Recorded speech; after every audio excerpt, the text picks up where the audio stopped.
which will be answered during the session. And for those viewing the event via WebEx, please use the Q&A button. And those following us on YouTube and LinkedIn can post their questions on the streaming site.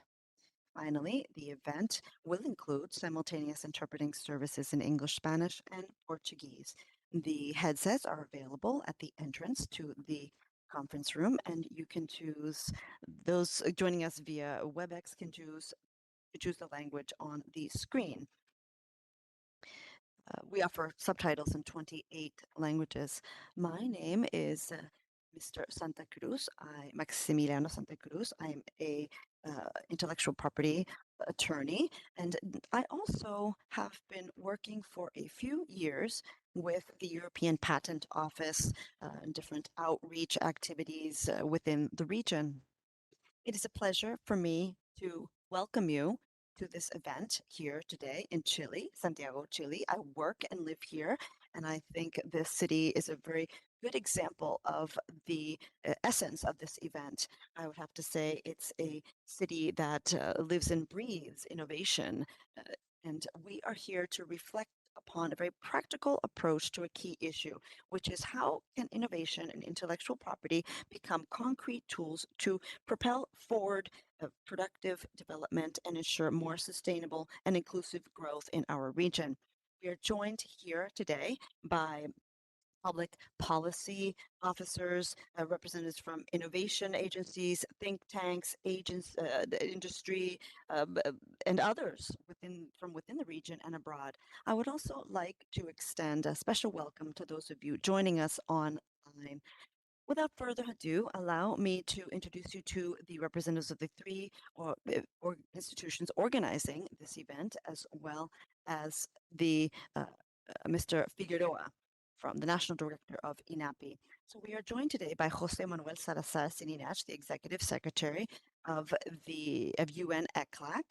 He will be providing us his remarks via video, and then Fernando Wenin, the IDB's Chief of Operations and Acting Representative in Chile, Mr. Esteban Figueroa Nagel, National Director of INAPI, and finally Antonio Campinos, the EPO President. So I would now like to give the floor to Jose Manuel Salazar Sininach, the Executive Secretary of ECLAC. Good morning, ladies and gentlemen. It is a pleasure for me to welcome you to this event on innovation and intellectual property for productive development and sustainable growth, organized by EPO, ECLAC, and others. Now, unfortunately, I am not available to be in Chile given other commitments, but I would like to greet our authorities, our strategic partners, as well as the panelists and experts joining us today, and everyone else joining us from different countries throughout the region and from Europe. Now, this meeting is taking place at a particularly relevant moment for the world and for the region.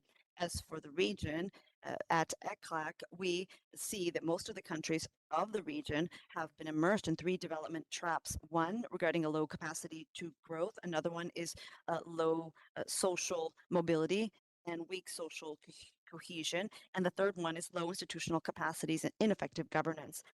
Now, being able to get out of this first trap requires promoting a major production transformation that would be aimed at building capacity and diversifying the productive structure while incorporating more knowledge and technology and moving towards stronger, more inclusive, and sustainable growth. But this transformation will not occur spontaneously. Rather, it will call for deliberate, explicit policies that guide and accelerate the transformation. That is why we have been insisting on the need for countries and territories to scale up and improve their productive development policies based on the modern vision of these policies. Now, in this context, intellectual property plays a key role. It is not only a matter of protecting ideas or inventions, but of creating an environment that encourages innovation, that facilitates the dissemination of knowledge, and that promotes productive transformation.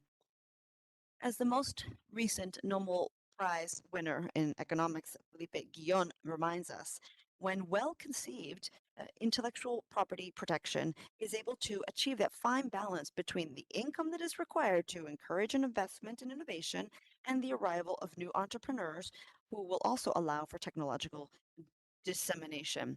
Now, this is a fine balance, and it is not static nor universal and must be adapted to the level of development of each economy while being maintained as well in competitive environments that favor entry, business, dynamism, and continuous innovation. Precisely, its scope depends a great deal on the capacities and the environment that surrounds it. It relies on research, financing, standards, technology transfer, incentives from the different actors in the ecosystem, and very importantly, on denser links between universities, research centers, and companies. We know that there are important challenges in this regard for Latin America and the Caribbean. As we point out in the chapter on science, technology, and innovation of our most recent volume on the outlook of productive development policies in the region not only presents low levels of investment in R&D, but also has great opportunities for improvement and to better align this investment towards production transformation. So it is in this context that we must consider how to best use intellectual property to promote the production transformation of our region. The region remains primarily a destination for technologies that are generated elsewhere. As far as intellectual property intensive goods are concerned, we import more than we export. As far as uh, patenting, foreign actors predominate. And even when valuable local capacities exist, a significant portion of the knowledge generated by researchers in the region ends up being appropriated outside of the region. Despite all of this, the countries of the region are not completely lacking in capacities. They have the capacities, and the study that will be presented today actually shows the significant role of universities and public think tanks in the national patenting effort, and also the presence of inventors from the region connected to international technological networks, even in dynamic areas. But the problem is a different one. Existing capacities remain fragmented and have two weak links with the productive apparatus and are not translated enough into scaling up and local value capturing. Now, this has very concrete consequences for public policy. The region needs to have a more mature conversation on intellectual property that is more connected to the rest of the productive development policies, and that is less focused on an isolated instrument and more attentive to the ecosystem in which these instruments operate. Now, the approach in the region needs to strengthen applied research, technology transfer, financing for early stages and for scaling, and quality infrastructure, as well as a relationship between science and production and companies' capacity, especially SMEs, to make use of these systems with economic and strategic meaning. So, in short, intellectual property can contribute to development, but it will do so best when it is part of comprehensive productive development policies aimed at closing technological gaps, at strengthening domestic capacities, and at improving the region's position in higher value added activities. This seminar seeks precisely to contribute to that debate. Throughout the day, experiences will be addressed, good practices will be shared, and public policies aimed at making better use of intellectual property as a driver of development will be discussed.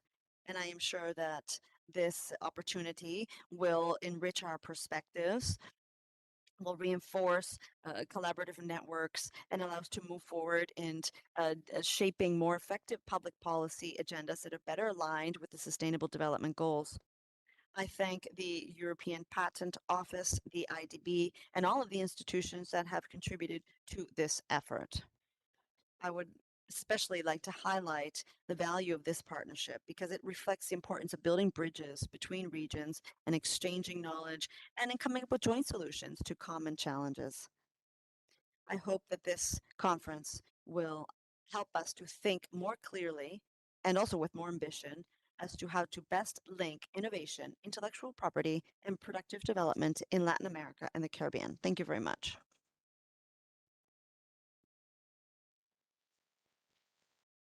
Me gustó mucho que mencionó la palabra. I really liked that the term partnership came up and that these partnerships last. Allow me to also greet the director of ECLAC's productive division. He was closely involved in developing, coordinating, and publishing the study that was just mentioned. So now let me give the floor to Fernando Quinin, the IDB's Chief of Operations and Acting Representative in Chile. Thank you. Good morning, ladies and gentlemen. Special greetings to my colleagues with whom I have the honor to share these welcoming remarks. Marco, Esteban, Antonio. I would also like to thank our dear friends at ECLAC and for hosting us here, particularly in this conference room, which for those of us who have studied economics at some point in time in our countries, we all know that ECLAC has been a guiding light for us. And so it's quite a special moment to be in the Raul Prebisch conference room. Now, when I was looking at the title of the seminar, now, although the main objective is to focus on the value of knowledge and patents and the role that they play in the need and opportunity to generate knowledge, we will begin by reaffirming the ultimate goal of what we are doing here, which is to generate greater growth rates, sustainable and sustained throughout the region. Now, this is a challenge that we at the IDB group have understood as necessary, and this is something that we are pushing for within all of the countries in the region. Now, as economists say, this is a necessary but insufficient condition to close the development gaps that are impacting our countries and thus enable the individuals to improve the quality of their lives. And we're all working towards that end, ultimately. Now, why is innovation important in this process? And particularly in countries such as Chile, countries that are essentially on the border or near this border of production, the verge. This is not always evident. You know as well that the discussion revolving around the mining sector today does refer to opportunities to expand production through exploration, but the main challenge is about making sure that we have innovation in order to be more effective and efficient in terms of production. So for these countries, for countries that are close to making progress with reforms and we're trying to secure the low-hanging fruit, really need to change the mindset. And to change our mindset, we need to do things differently, approach things differently. And as far as innovation is concerned and patents, it's thus necessary to bring about knowledge, to generate knowledge. We all know that one way to do that is through R&D and innovation. There are limitations as far as this is concerned on the public side. We know that in most of our countries, we are facing fiscal constraints limiting the ability to bring about more investments in knowledge generation projects. So therefore, it's crucial to be able to provide incentive and stimulate innovation to close the knowledge generation gap and to provide incentive in the private sector. And that's why I was speaking about patents, because when you talk about patents, really, in the end, we are also referring to how the private sector would like to get back their investment in that and have a return on that.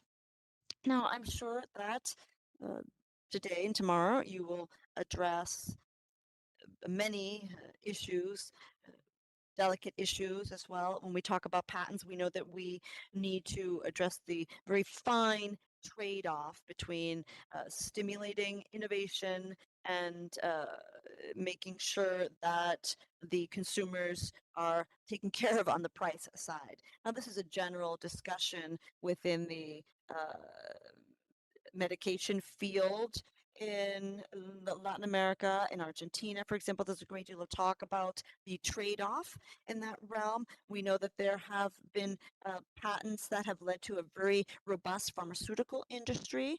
And at the same time, this has resulted in very high medication prices in the region. Therefore, it is crucial for us to understand the patent issue. And I would like to celebrate the organizers for addressing this issue on the agenda. Now, we have these aspects such as the theory of change, the vertical linkages between innovation and patents. That's theoretical, of course. And then you need a practical component as well. You need to have a system that will provide the institutional framework for all of this chain to allow for this to bring about the final impact, which is greater growth. Now, as an institution, as a group, we have been helping Chile to adopt this comprehensive vision for the entire process. This involves support for developing the Ministry of Science and Technology back in 2019, and we would like to continue supporting Chile in these endeavors and other countries throughout the region. We believe that the bank's commitment goes beyond financial support that we are able to provide. We know that we have the potential to convey good experiences and good practices to the other countries and hopefully replicate these in the different countries throughout the region. This is something, well, this is where our commitment remains and where we as an institution may add value. Now, without further ado, I would like to thank ECLAC and the European Patent Office as well for allowing this opportunity for dialogue to take place. This is so crucial for the ultimate goal, which is growth. And I would like to commend all of you for joining us here. You are generating knowledge, you're applying knowledge, and you are making all of this feasible. So kudos to all of you and have a very fruitful event. Muchas gracias, Fernando. Thank you, Fernando. And now, Mr. Esteban Figueroa Nagel, National Director of INAPI. You have the floor. Thank you, Maximiliano. Good morning, everyone. I'd like to first thank Mr. Jose Manuel Salazar Siriñac, Executive Secretary of ECLAC. Thank you very much for your remarks and for your organization's commitment to organize this activity. Mr. Marco Inas, who is also a representative of ECLAC, Mr. Fernando Quenin, IDB's Chief of Operations and Acting Representative in Chile, thank you for your support and for your presence. And of course, Mr. Antonio Campino, who is the EPO President. It's an honor to have you here with us in Santiago. To all representatives of innovation agencies, the international organizations, and innovators that have come from all corners of our region and of the world, may all be welcome. On behalf of INAPI, I'd like to express my sincere thankfulness to ECLAC, EPO, and IDB for inviting us to the seminar and for trusting Santiago as the venue of this strategic discussion. The fact that we're here today with such diverse trajectories, but with a very common agenda, is in itself a very promising signal. I'd like to especially recognize the president of EPO, Mr. Antonio Campinos, for his distinguished presence and for his leadership exercised in favor of Latin America. The relationship with EPO has a very special meaning for Chile. About 34% of patent requests that we receive at INAPI come from members of the European office. That percentage is a very concrete expression of trust that we treasure very much. But beyond numbers. What we do appreciate, of course, is the nature of this relationship, a cooperation based on genuine exchange of methodologies. And mutual recognition of capabilities and the respect for the realities of each institution. The fact that INAPI acts an, as an administration in the context of PCT is the direct response to deliberate investment on our own capabilities, and it is also the result of the link with the EPO. I'd like to share a few thoughts now that I believe are at the base of this meeting, that innovation in general does not happen spontaneously. It arises when the institutional conditions are there for it to happen. When an entrepreneur or a scientist or a company with a clear vision have also access to funding, to knowledge networks, to markets. And most of all, when they have the certainty that the system will support their effort in the face of risk. Creating creating that favorable environment is the biggest or most relevant challenge for public policy making in Latin America. And in that system, industrial property, patents, brands, and designs perform a key role, not as a end in itself, but as the driver that mobilizes the necessary resources to make the innovation process sustainable. An efficient system sends clear signals to the market. It confirms that it is worthwhile investing on creating value and on creating, and that knowledge, local knowledge, is respected and protected. In that context, the industrial property offices perform a role that goes way beyond the formal request. Uh, I am fully aware of this because sometimes there's a very narrow vision of what we do. A modern office must exercise a dynamic influence on the full ecosystem. Its criteria provide legal certainty. Its expeditious work do have an impact on investment decisions, and the dialogue capability with local innovators, specifically with SMEs and entrepreneurs who do not have legal teams, determine whether industrial property is an inclusive tool or is a privilege that is reserved for a few. Strengthening the capabilities of our offices is therefore a innovation policy decision, because when one office weakens in its examining function, the impact is not only limited to the institutional contexts. Legal certainty is reduced in the ecosystem. There's erosion of the systems and the incentives of the private sector in order to build their own capabilities. And lastly, it does have an impact on the competitiveness of the country. The office is not one more stakeholder in the system, it is the backbone on which the rest is supported.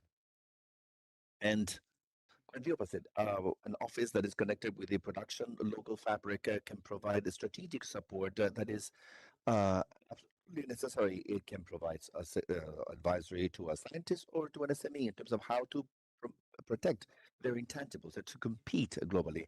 That proximity, that installed capacity in the different territories is a value that is built based on years of investment and that no alternative formula may substitute. This seminar will address specifically these matters through a very well structured agenda. In the next minutes, we'll get to know the joint study between EPO and ICLAC that identifies opportunities in industrial property intensive sectors and to formulate very concrete recommendations for decision makers. Throughout this day, we'll discuss the key topics: driving innovation among SMEs, financing based on intangibles, and technology transfer. And we, of course, will have the privilege of listening to young inventors that have been awarded the EPO award that will describe that behind processes and standards that are actual people whose projects rely on the soundness of our institutions. Dear friends, all of you, we have a very intense day ahead of us. A room full of world-class professionals and a huge challenge in terms of developing our region. May you all be welcome to Santiago. I wish you a great seminar. Thank you all.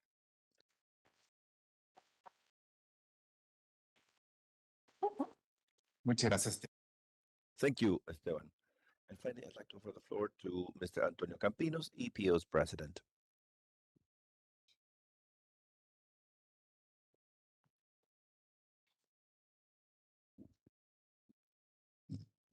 Director Marco Ginás, Mr. Fernando Conin, Esteban Figueroa, distinguished directors and representatives of the national offices of industrial property and intellectual property, distinguished representatives of the academic world, of the innovation agencies, of the research centers, and of the industry, distinguished guests. First of all, allow me to thank ICLAC and the IDB for this event. It's an honor to be part of this very important conference. I hope your conclusions are able to provide a reinforced framework for technology development of the region for Latin America and the Caribbean. And I hope this conference will only be the beginning of a new stage in the history of the region. This week, I will also have the opportunity to visit the very large telescope and the extremely large telescope of the ESO from Atacama Desert in Chile. The world can explore the cosmos. And if that in itself is something absolutely exhilarating that makes these telescopes to be truly exceptional tools is what they represent. Thank you.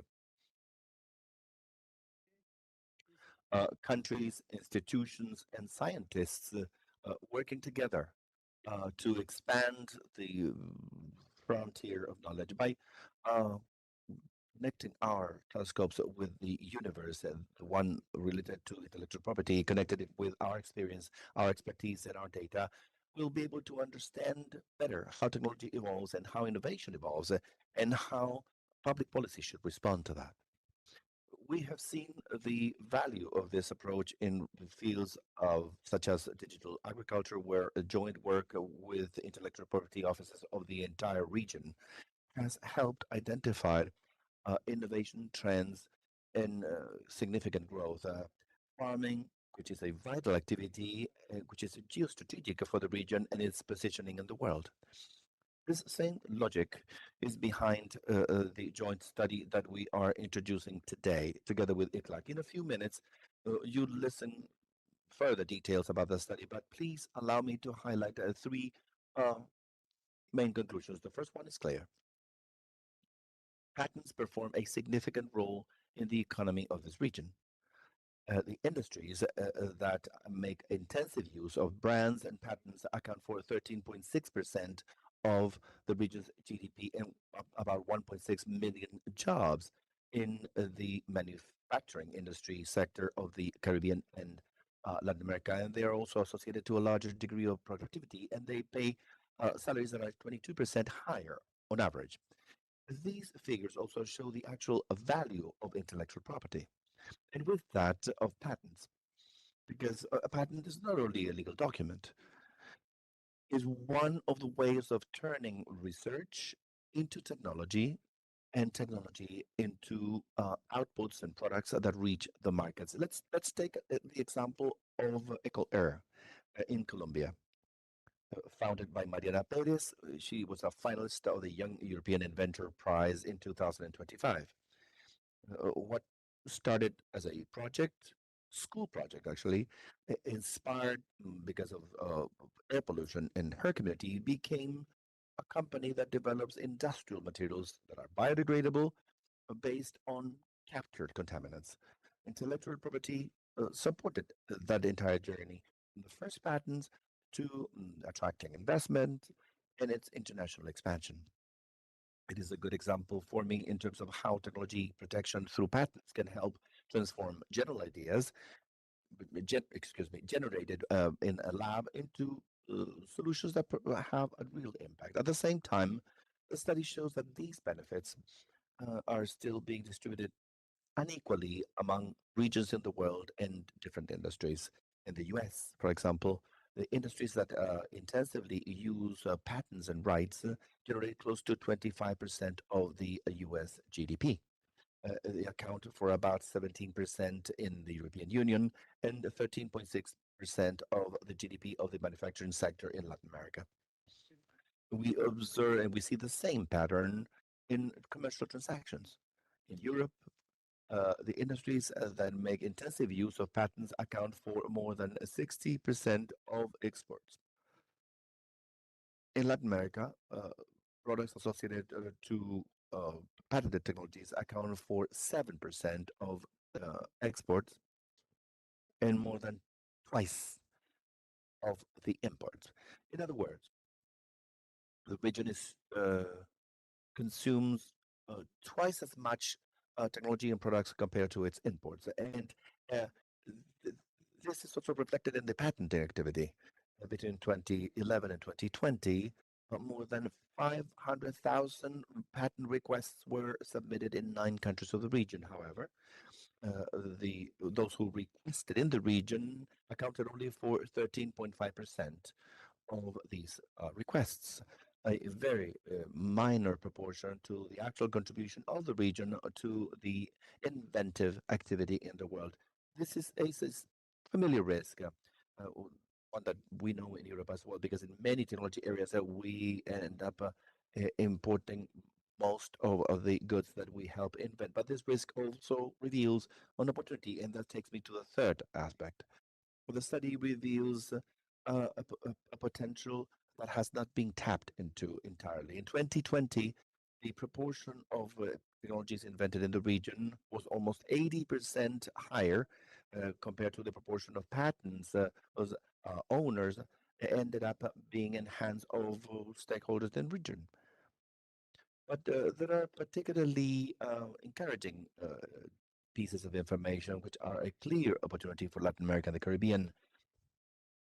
Universities and public research institutions account for 1/3 of innovation, almost 1/3 of innovation, which is a much higher percentage compared to European Union data. Talent and knowledge characterize Latin America and the Caribbean, and this represent actual growth opportunities for GDP and employment. And this is what the fourth industrial revolution is offering us. We do not need decades of heavy-duty industry to become leaders in innovation. We live in a time and in a world in which the path to innovation may start simply with a computer and an internet connection. The issue is how to allow, in these new times, more younger women researchers, startups, spin-offs, micro SMEs, and technological SMEs can emerge, scale up, and generate value. That is precisely one of the significant issues that are gathering us here today. And in many ways, the challenges that Europe is facing are not different. With this in mind, please allow me to share some thoughts about our experience in Europe. Today, EPO gathers 39 member states. Tomorrow, it's going to be 40. Each one with our own industry, with our own industrial fabric, and we have our own national priorities, of course. From the beginning, the objective was never to replace national systems, of course, by a centralized structure. That has never been the idea. The idea was to build a two-tier connected level, national level and European levels, in which EPO and national offices perform supplementary functions and reinforce each other. Because at the end of the day, we serve the same users, and that's why we share tools, standards, training, experience, knowledge, and also the support of national authorities. Of course, and we do the search about patent requests nationally for more than 20 of our member states. That is also the logic behind our program for reinforced cooperation. EPO is working tightly with offices throughout Latin America, and we hope in the future, near future, to work with the offices in the Caribbean, exploring new alliances, even through validation agreements. Our cooperation framework, that is the one that is most advanced. At the end, these systems are valuable because they offer something that is essential, high quality in the quest and the examination, in the end, legal certainty for those who invest on new technologies. And that is fundamental because patents provide investors more confidence on their investment on R&D and supporting companies' growth. Also, there are startups, universities, and research centers that are connected and they can find partners and take technologies to the market. And EPO quality is at the base of that trust. Our more than 4,000 examiners have access to the largest document collection regarding the state of the art in technology, more than 180 million patents, scientific papers, and standards that are available, as well as the zero-based search engine that is based on AI.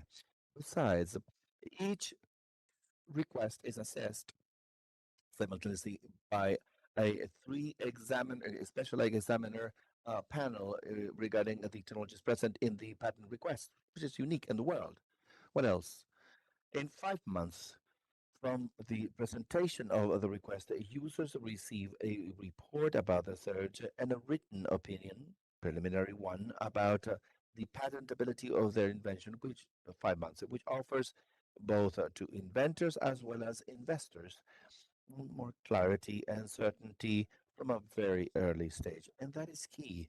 It is true, of course, that in Europe, startups that file patent requests have 6 times more probabilities of attracting venture capital that is key for their growth.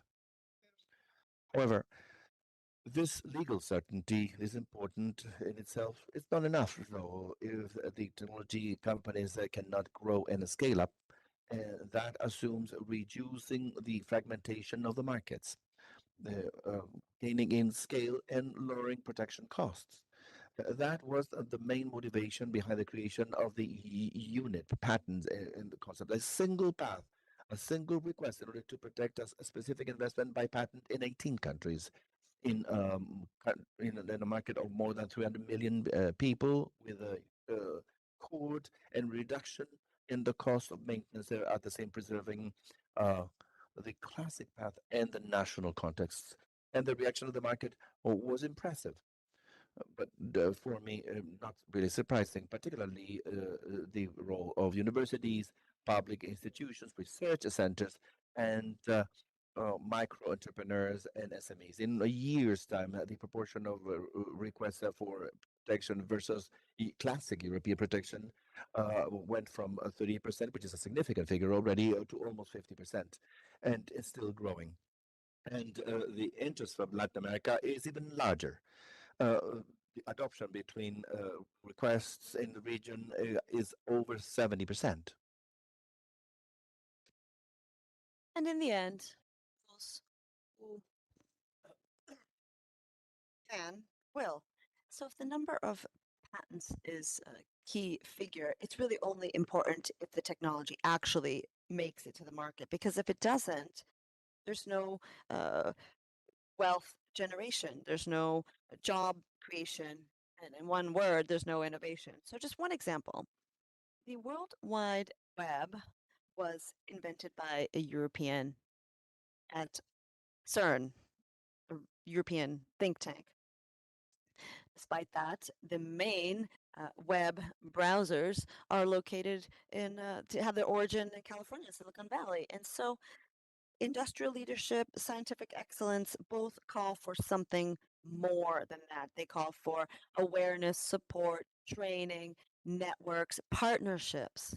And through our academy, or through academia rather, and our network of more than 100 universities in Europe, we are working towards boosting the number of individuals taking part in training programs at EPO.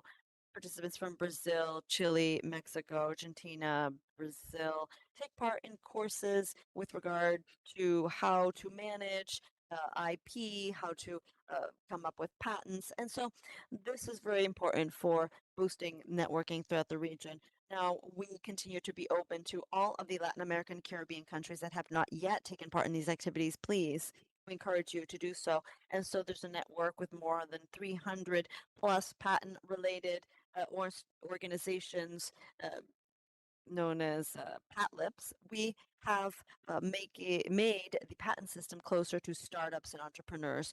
And what started as a patent library in patent-related information has evolved and has since become something much larger. These centers help individuals from starting with research all the way through evaluating patents and coming up with an IP strategy and other aspects. Now, this approach, the scope goes beyond Europe. Actually, this network allows technology transfer offices in European universities to work with African universities as well. And I think there's true potential to create networks and provide support for similar networks in Latin America and the Caribbean.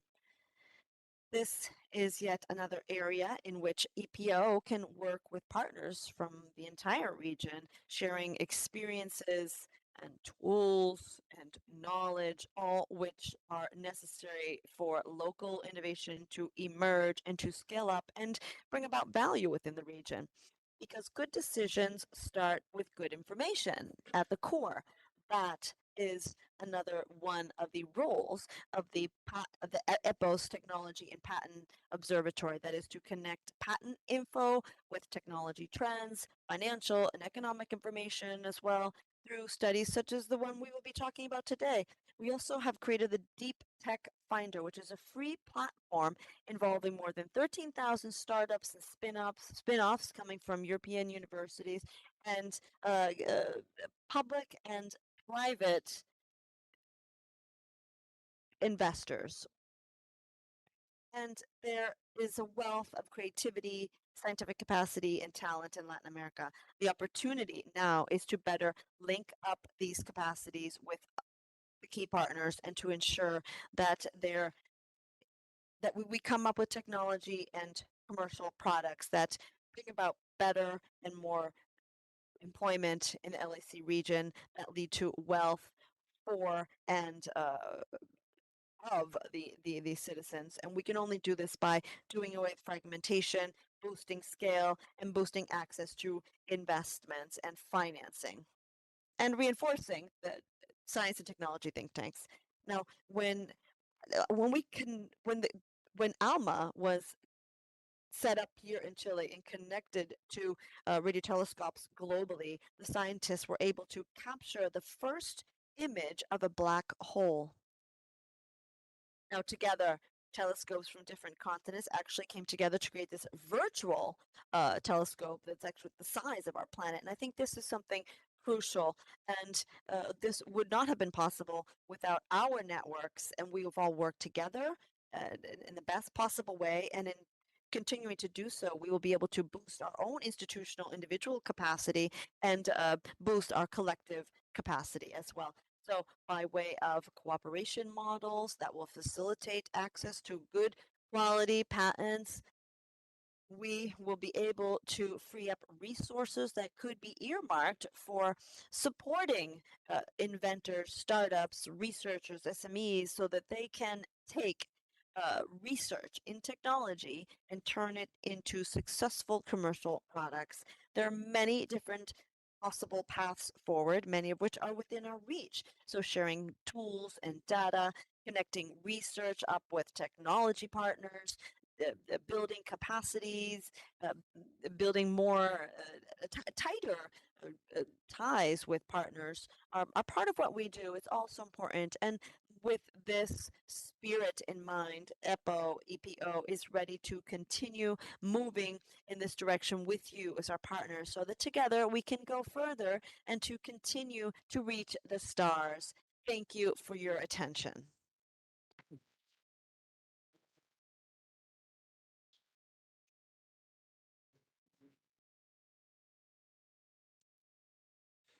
Muchas gracias, Antonio.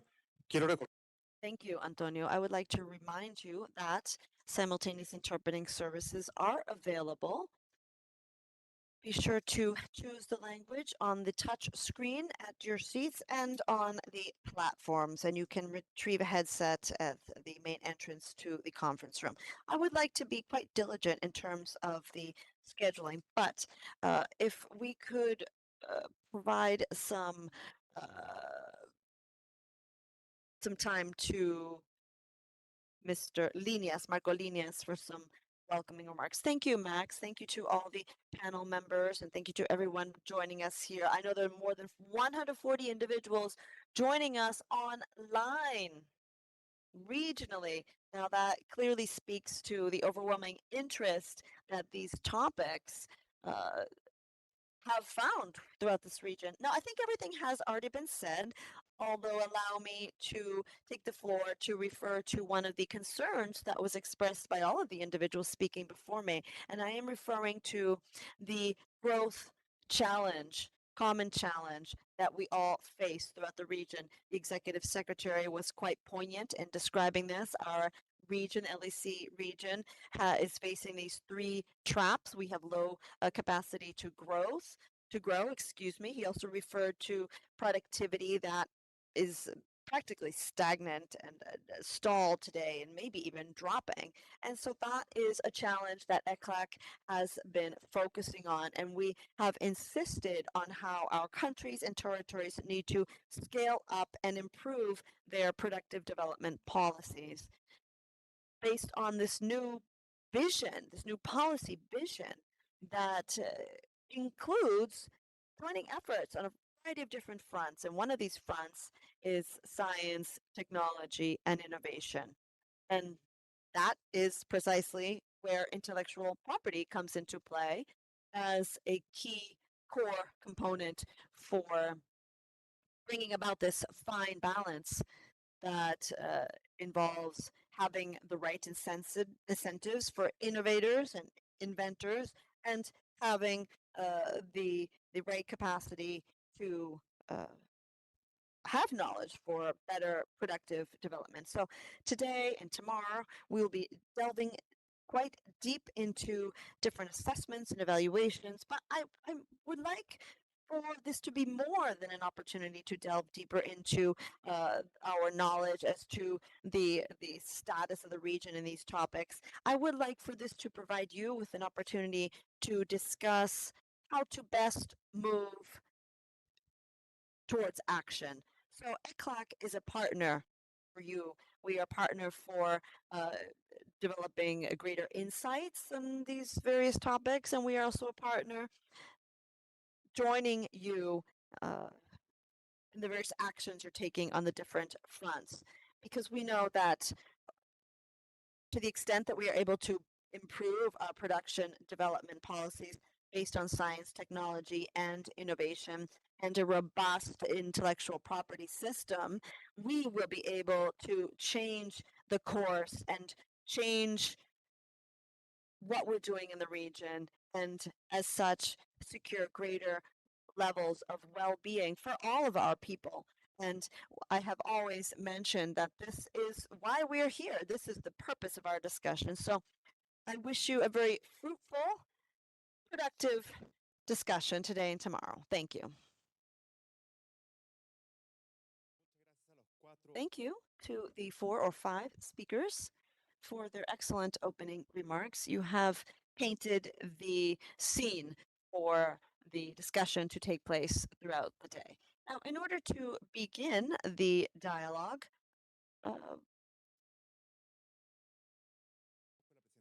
we have a new study to talk about. This was a study conducted by ECLAC and the EPO. This will be the conversation piece, one could say. And the purpose of this is to talk about the new framework for innovation, intellectual property for productive development and sustainable growth in Latin America and the Caribbean. And this will also be food for thought for the future. Paul Wander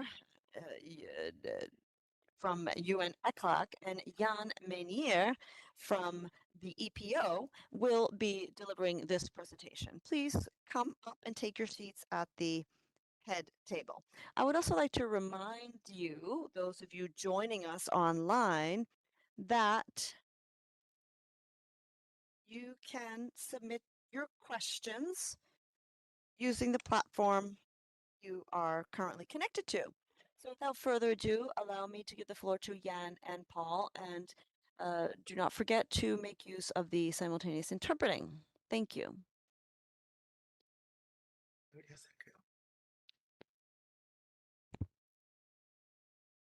Muchas gracias a todos y todas.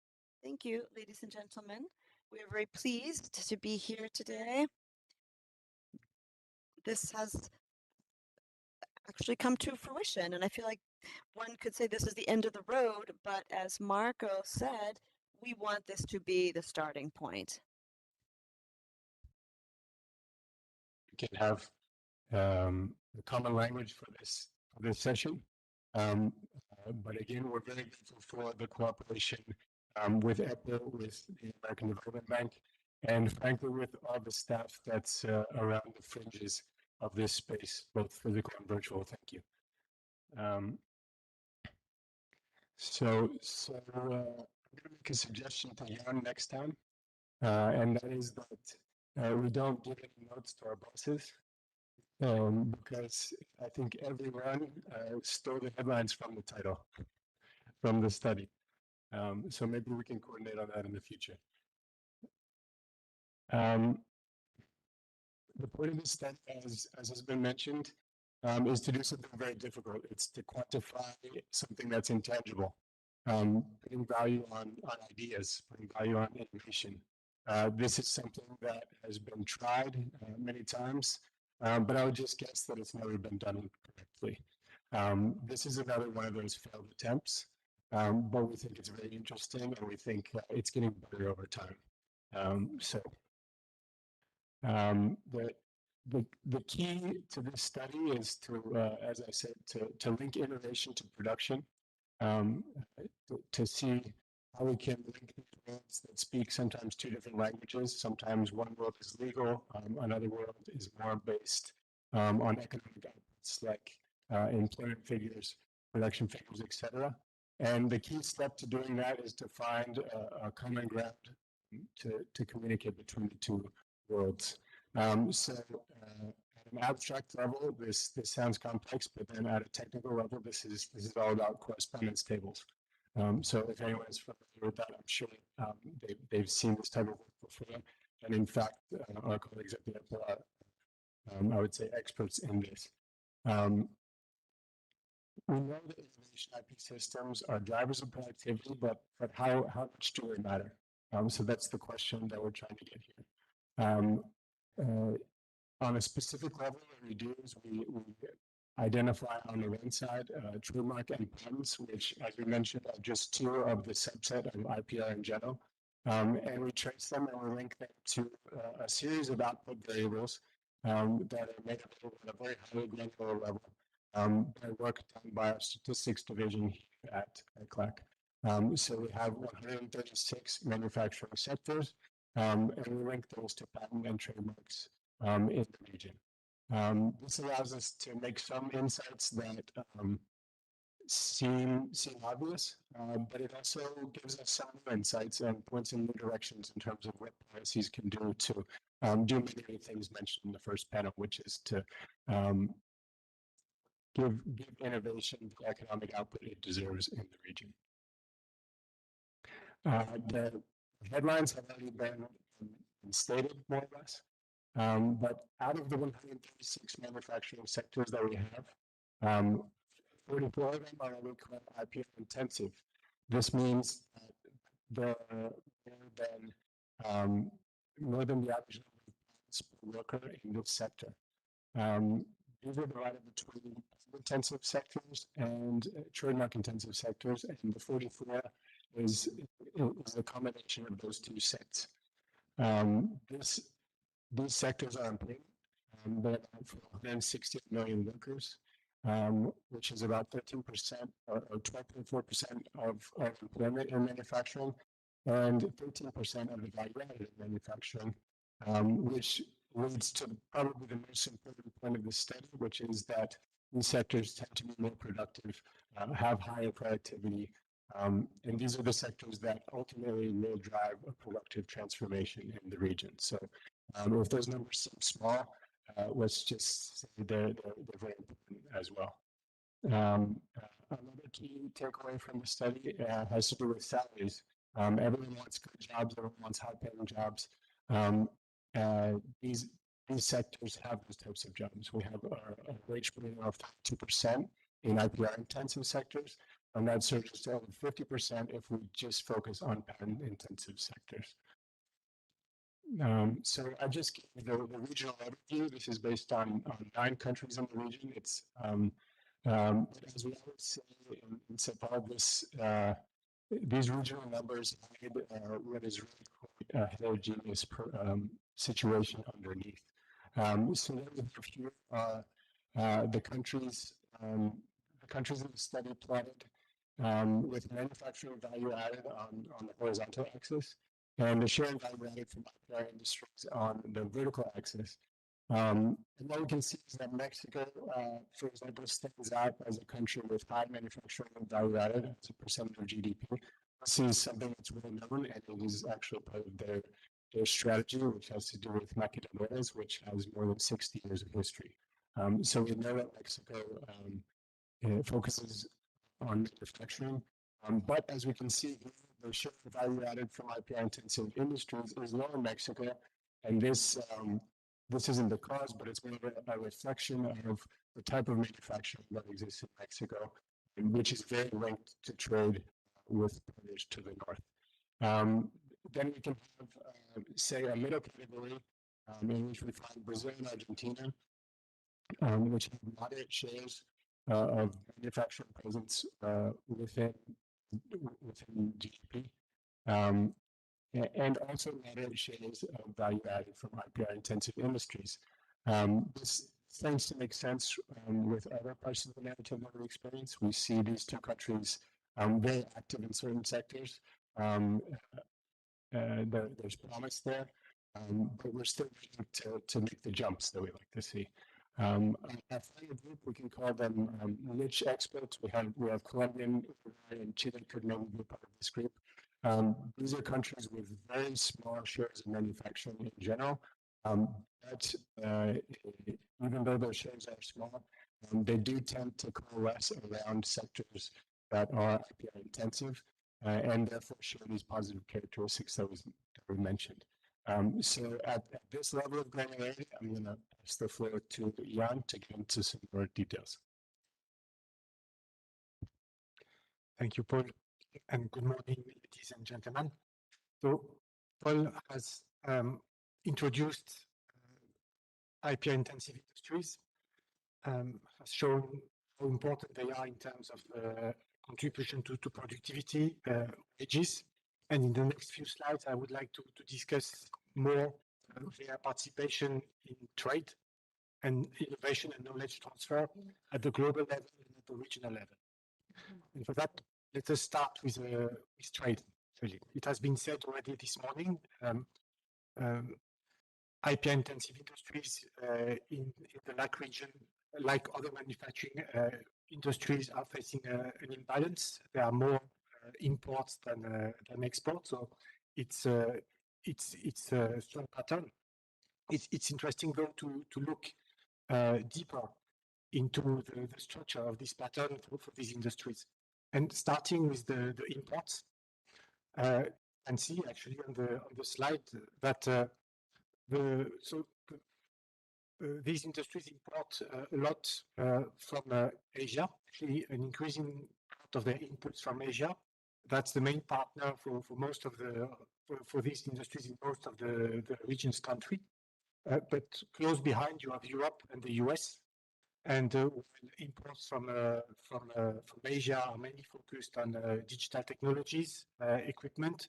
They are much more diverse in the case of Europe and US, so also equipment, but also chemicals or healthcare, for instance.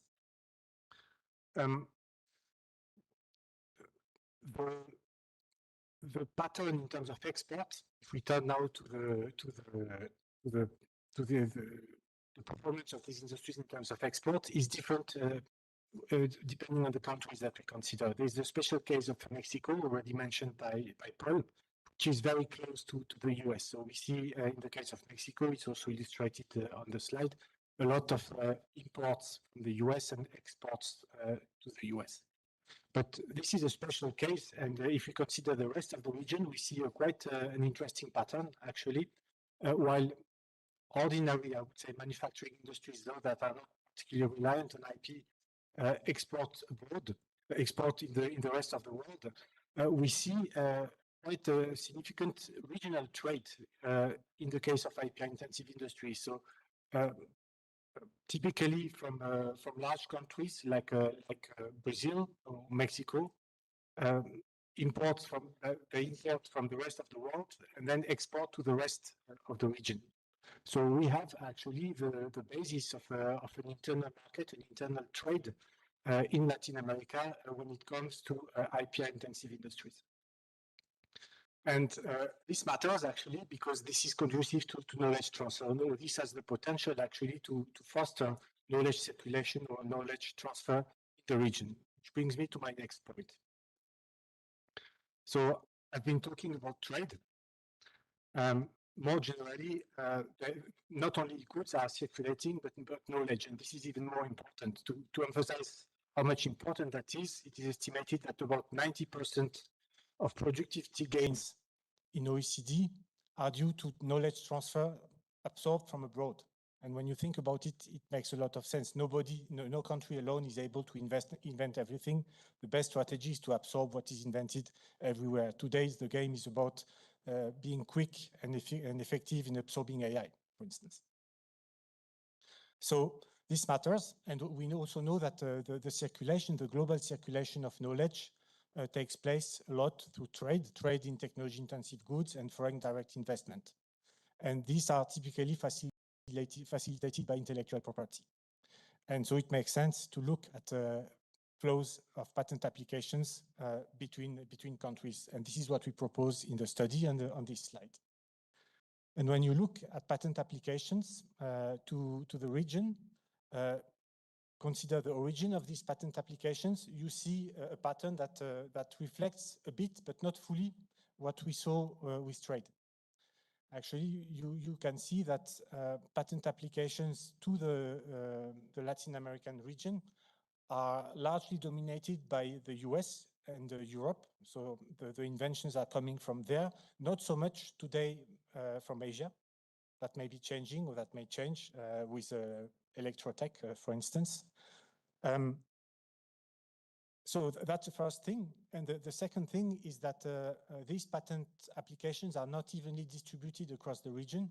They are mainly concentrated towards Mexico and Brazil, the two largest economies in the region. And this typically reflects their role as a hub for protection and for commercialization. And this, by contrast, reflects the issue of having a small economy in attracting knowledge transfer through patented technologies. And an interesting evidence of that is that actually even within the regions, applicants from the rest of the LAC region are filing more towards Mexico and Brazil than the opposite. So the knowledge flows are going in that direction towards these two countries. And this is worrisome, or this is a concern, because this is not conducive to knowledge transfer across the entire country, the entire region. I mentioned that patents are channels for technology transfers through trade and foreign direct investment. There's a condition for that, they are absorptive capacities. So that there's a local capacity to innovate, a threat of imitation, and that justifies actually using patents or other IP rights to protect the knowledge that is transferred, and to enable it, where the absorptive capacities are needed to enable it, this knowledge transfer in the first place. So we also looked at that. We looked at the capacity, the innovation capacity and knowledge absorption capacity of the local ecosystems. And it was also said already, but let me elaborate a bit on it. We see a very consistent pattern across the region that shows that there are indeed innovation and absorptive capacities in the region. And this is firstly illustrated by the strong role of universities and public research institutions. They generate about 30% of domestic patenting, which is quite significant. And most of their innovation efforts are geared towards technologies that are relevant to IPR-intensive industries. So this has potential actually to build these industries. A contrario, the high share of public research institutions shows or means that the share of local companies, of innovation by local companies remains relatively low. This is the weak point. This is the blind spot that needs to be addressed. And it was said also, this is a matter of a knowledge transfer from these universities to the market, to the industry, to entrepreneurship, bringing innovation to the market.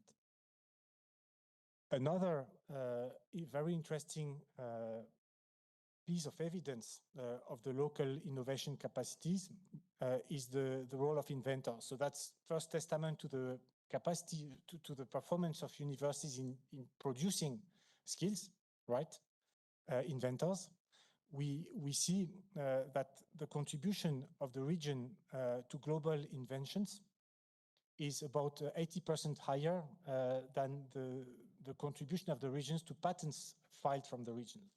So actually a lot of inventors are innovating on behalf of foreign companies that are not located in the LAC region. So that is clearly evidence of a potential for innovation that is tapped elsewhere or partly tapped elsewhere. And even more interesting, this potential is especially high in key technologies, well, some related to mechanical elements or transport, but mainly digital technologies. So you have it highlighted on the slide: computer technologies, digital communication, IT methods for management, typically the technologies that are driving the fourth industrial revolution and that enable very fast innovation and commercialization. So here, again, there is huge or very significant potential for local innovation. Actually, local innovation is happening, but simply it's not patented by the local inventors. I would like to use the last analytical slides to wrap up a bit the points I just made. On this chart, actually, you can see a map of co-invention by teams located in different parts of the world. And so you can see the flows actually of collaboration in R&D between inventors. And the pattern is quite clear and simple. You can see that two countries are co-inventing in the region. Brazil and Mexico are co-inventing a lot with the rest of the world. And when I say the rest of the world, it's the US and Europe, very consistently with what we saw in terms of patenting. So there is a lot of knowledge flows of R&D collaboration between the rest of the world, Europe and US, and these two countries. And this also reveals some blind spots or some missing links. The first one is that we don't see a lot of co-innovation with Asia. Right? So there is not so much knowledge flowing from the imports of goods from Asia as of today. Maybe it will change. It will change probably the day when Asian companies invest in production capacity on site in the region. And the other thing is that the other countries of the region do not benefit that much from knowledge flows from the rest of the world. As we have seen, it's very much related to the small size of the economies, which is less attractive, less conducive to patenting and to knowledge transfer. And the last observation is that there are few, actually, flows of co-innovation between the region's countries. And this is perhaps the main gap and the main potential. We have seen that in terms of trade, you have actually regional, intra-regional trade in IPR-intensive industries. This is not yet reflected in terms of intra-regional innovation collaboration. And this is probably related to this also point we have just seen, that knowledge for the moment or innovation is very much taking place in universities, but needs to reach the market and reach the industry.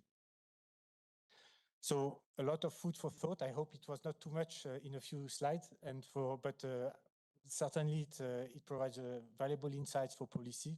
And this is the area of Paul, definitely. So Paul, over to you.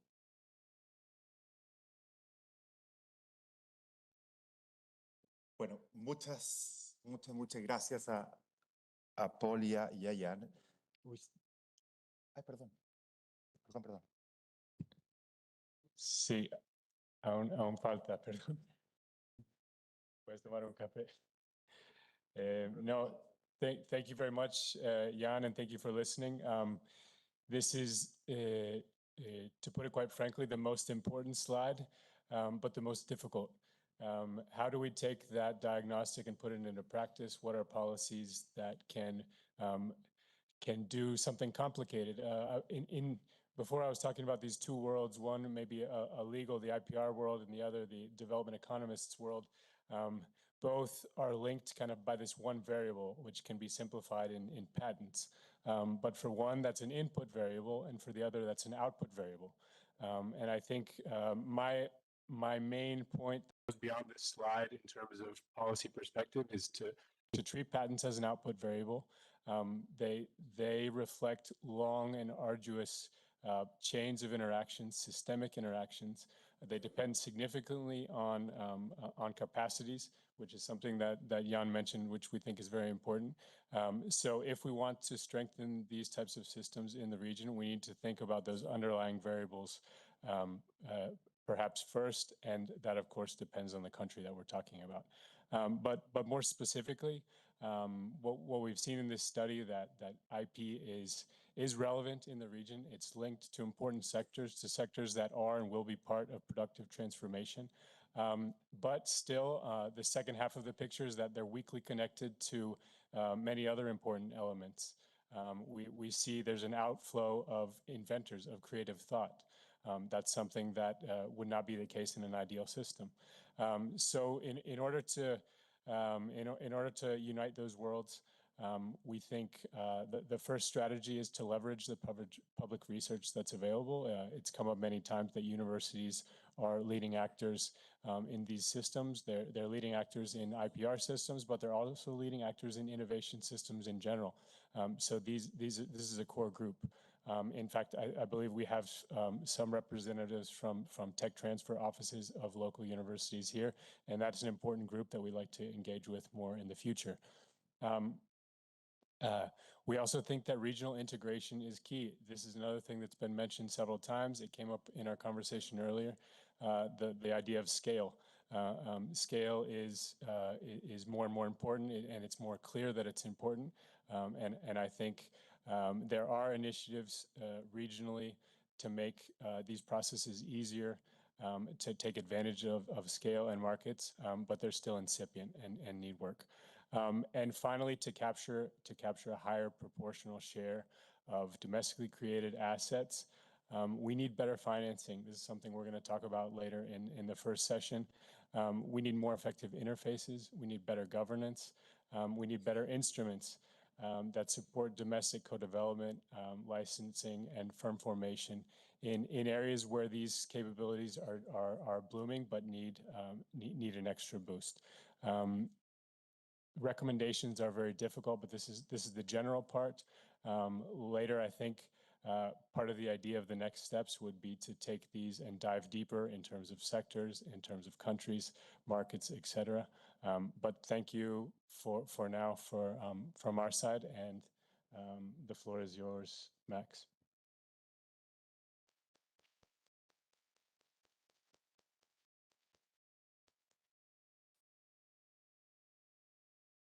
Ahora sí, muchas gracias a Paul y a Thank you to Paul and Jan. We are doing quite well in terms of the schedule, we will be holding a break in 10 more minutes. So allow me to take some questions from the audience present here. I have a few questions. So please raise your hand, introduce yourselves, and then you can ask your question. While you're thinking about your potential question, allow me to read the question online. Actually, Maria Jose Garcia, go ahead. You've been recognized.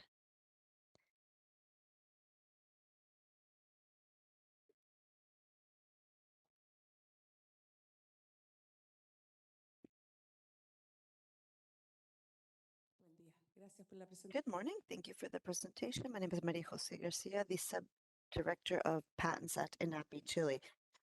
I would like to know the following. When you gather the information, how do you define which sectors are IPR intensive? From a methodological perspective, how do you define those sectors?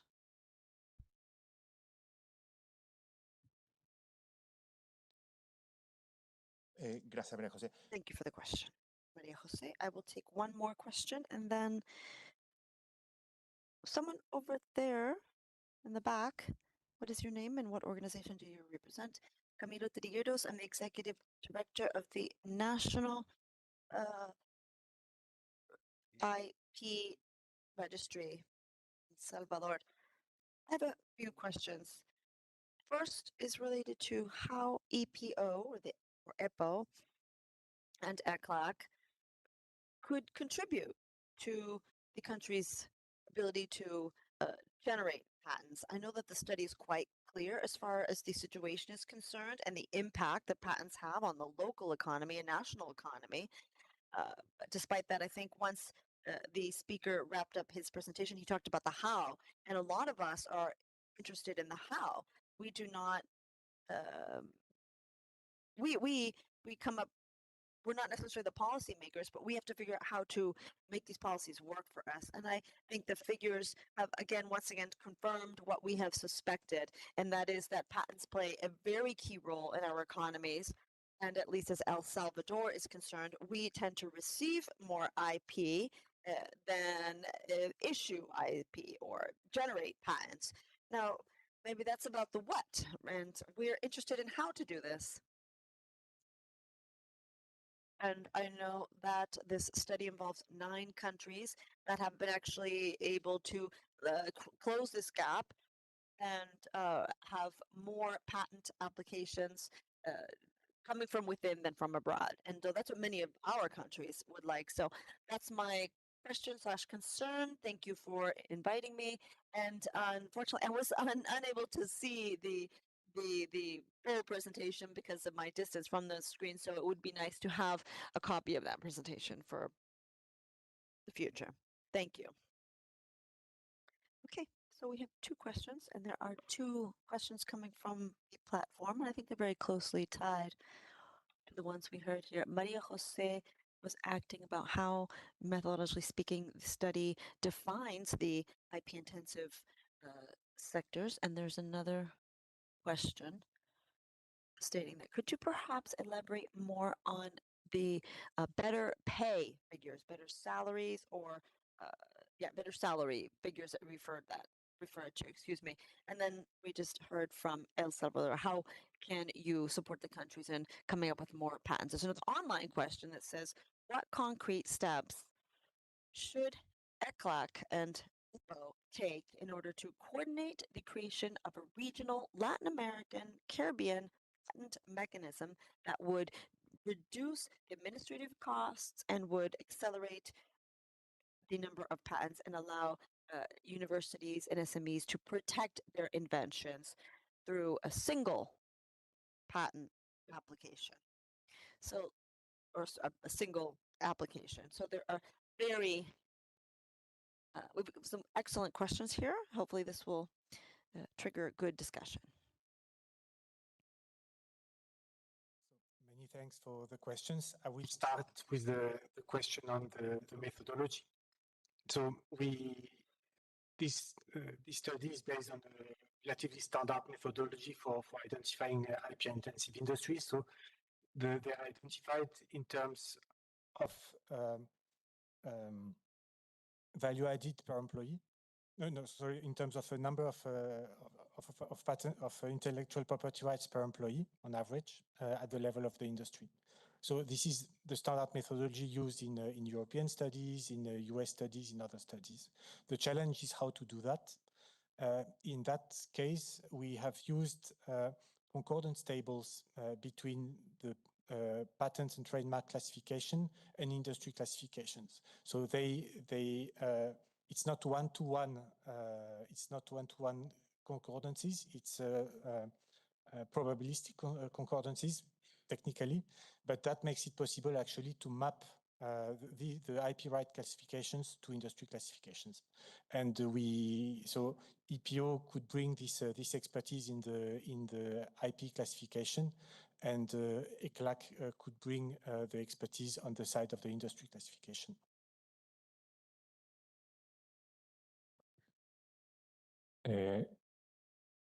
Ahora salto a la pregunta de cómo hacer que los países de la región patentan más.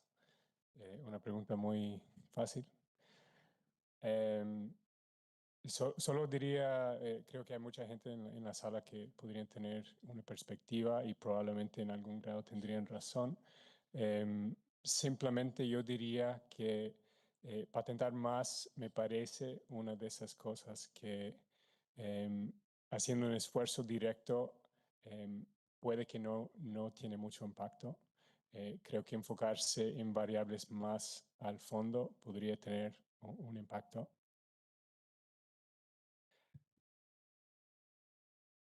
Bueno, es una pregunta muy fácil, como dijiste, pero claramente yo pienso que, a ver, hay mucha investigación en las universidades y en los organismos públicos de investigación, ¿verdad?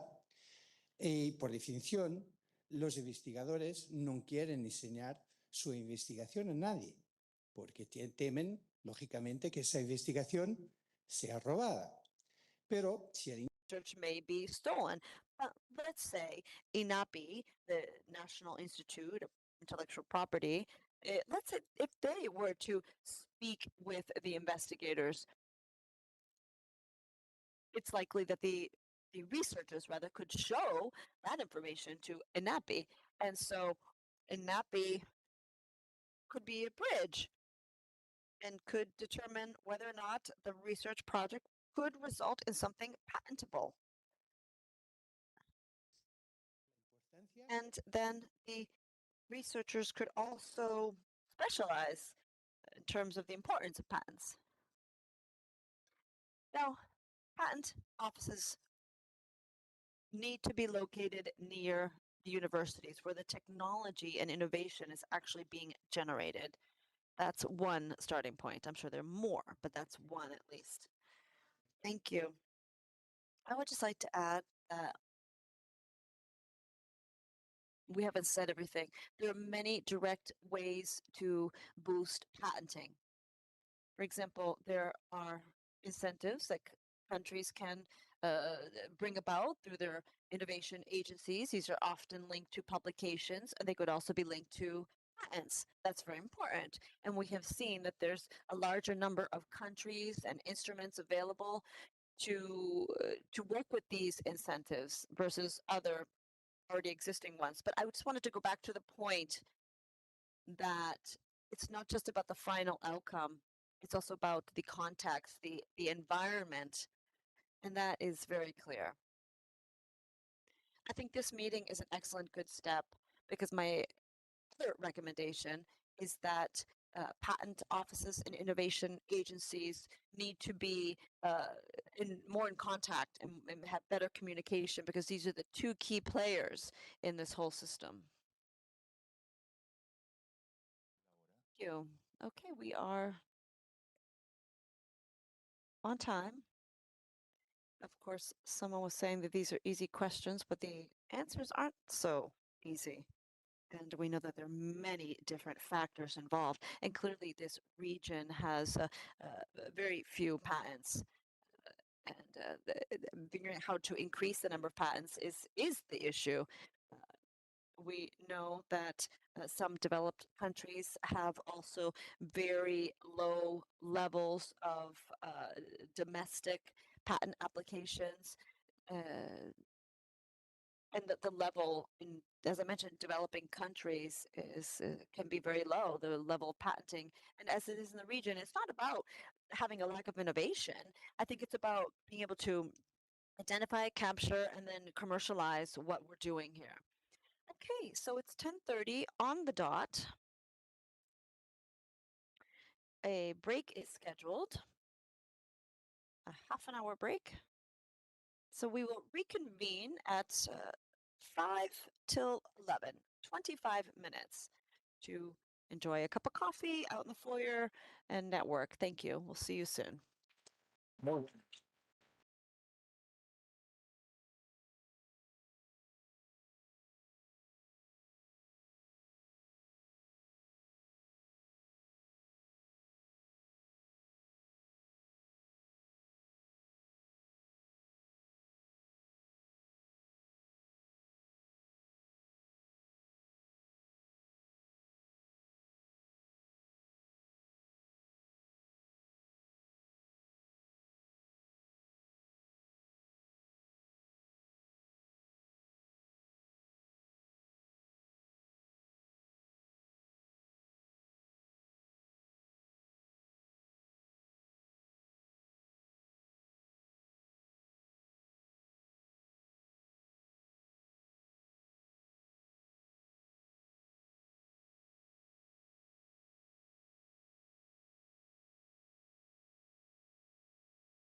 Yes. That's true. Are you supposed to start, Max?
¿Y sí me escuchan? ¿Sí? Can you hear me now? Okay, let's start with our first session today. Our first session runs from 11 to 12:15 about science, technology, and innovation support and financing for intellectual property. We will address one of the major challenges in implementing development policies, how to transform knowledge and investment into social and economic value.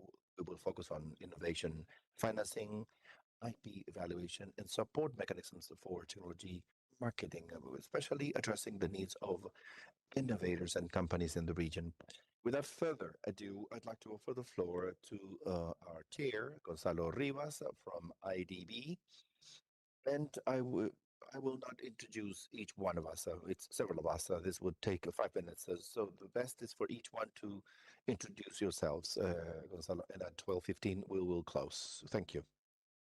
Okay, thank you, Max. Good morning. I'm happy to be here. As Fernando said, it's a room with such history and with so many friends and new friends.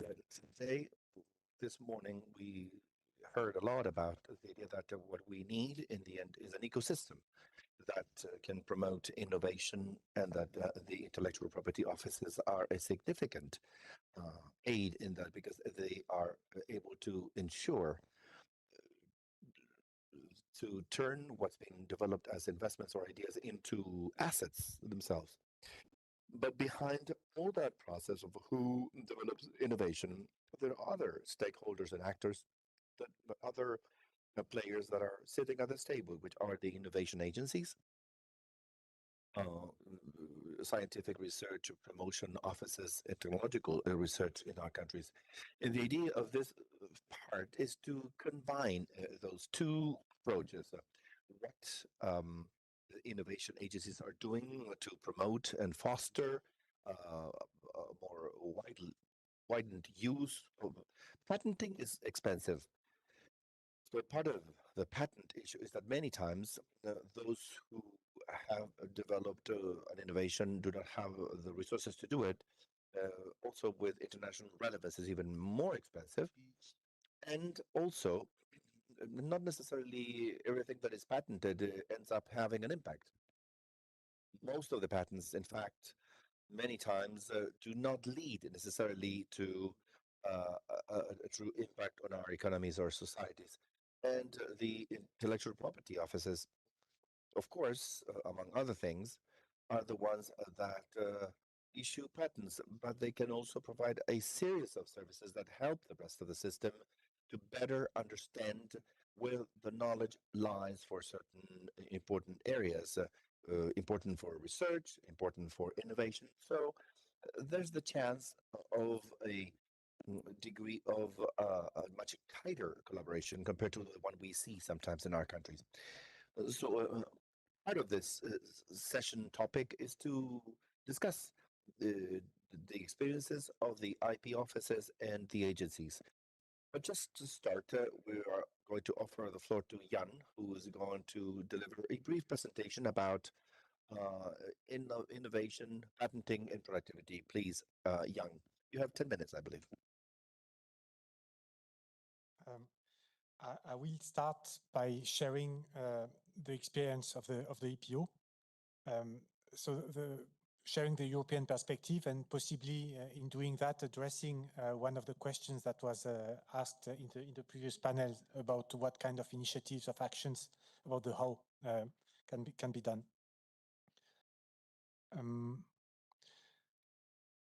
For that, I have a few slides, but I can start already. Let me start by quickly introducing or reintroducing the EPO and the history of the EPO. EPO is not that old an organization. In fact, it was created in 1977 after a long time of long negotiations, as usual in Europe, with a limited number of member states at the time, but the number of member states has dramatically increased in the meantime.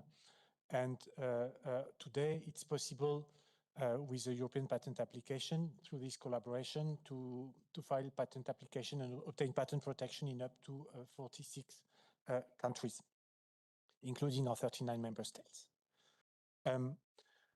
What is the logic that is behind is that collaboration was deemed relevant actually to facilitate access to patent protection in Europe. So the European patent system does not replace the national offices, but it's a coalition of the national patent systems, and that makes it possible to achieve scale and impact. Very practically, scale in terms of expertise. We have more than 4,000 examiners.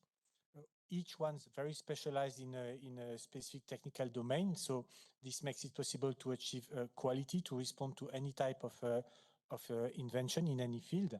And also by joining forces, we have much more capacity to develop tools, service support, such as documentation.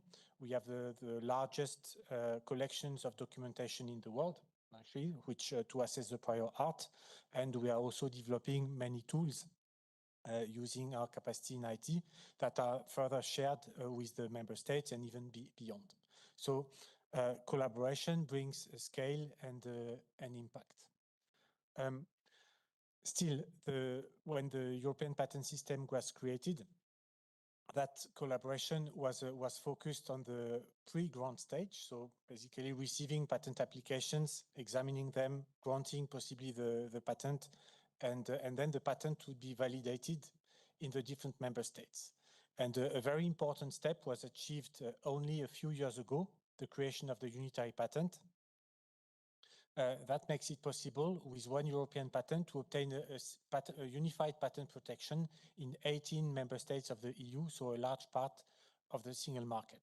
I mentioned that because it's an illustration of the time it took actually to get there, another decades of negotiations, and it's still ongoing. Possibly there will be more member states joining the unitary patent in the future. It's a long journey, the journey of collaboration. Why does it matter for Europe? Because we have seen that already in the first session. patents are increasingly central in today's economy. And in the case of Europe, this can be seen in the figures. Patent-intensive industries generate 18% of GDP, 60% of the exports of the EU. So they are very exposed to global competition, but they are also the backbone of the EU economy. More than 50% of intra-EU trade is generated by patent-intensive industries. That's mirroring what we have seen discussed this morning already on patent-intensive, IPR-intensive industries in the LAC region. And these industries consist in part of very large companies, but also increasingly of smaller companies embedded in local ecosystems together with universities. And this matters a lot today because, as you probably know, the European industries are challenged. The traditional industries are challenged in the global competition, and they have to reinvent themselves. They have to adopt quickly new technologies such as AI. And very often the solution does not come from the giants, but comes from the small companies, from the startups. And our challenge at the European level is to make sure that this ecosystem of startups, universities, spin-out flourishes. And for that, they need, among other things, a good IP system, a good patent system, not least to access funding, to access finance. And this means that we at the EPO, together with our member states, have also a role to play in sustaining these ecosystems, these small companies. And we have built it up over time in collaboration with the national offices. And what I can share today is a quick overview of the different initiatives and levers we have put in place to support startups and access SMEs and access to finance. This has different dimensions that reinforce each other, and each of which is very important to the process of commercialization and access to finance. And I would start by perhaps the oldest initiative, a very important one. It's the European Patent Academy as a tool for training. Training in IP is extremely important, not only for strict IP professionals like patent attorneys or patent examiners, but as IP is becoming a tool for the economy. You also need people in marketing, people in finance, people in contract law to have good notions of IP. And likewise, you need the IP professionals to have good notions of finance, of commercialization, to be able to successfully bring a technology to the market. And this is what we are proposing with the European Patent Academy. We train the IP professionals, the patent attorneys, but also a wide spectrum now of professionals that are closely or remotely related to IP. As a further layer of the tools we have put in place, is a network of 300 so-called PatLib centers that are spread regionally across Europe in our member states that have access to tools, to patent information, to support local entrepreneurs, local researchers, private investors, students. They are often located, but not necessarily in universities. These are a way to channel also the access to training and to further share knowledge, training, and advice. A third layer of support is digital technologies. So it's not new, but it's definitely more important than ever and accelerating. And it's a catalyst for the other, for the local support and for the training. For instance, now, thanks to digital technologies, our European Patent Academy can reach a much wider audience because the content, the training is online, is digital, can be shared, can be replicated. So we multiply impact. And likewise, the PatLib centers have access to the tools, the databases that we develop at the EPO. We make it available to these local antennas. To give a few examples of digital tools, we recently, in the past few years, created a legal interacting platform. So using artificial intelligence for external users to consult patent law. ESPASnet is our global search engine for patent information.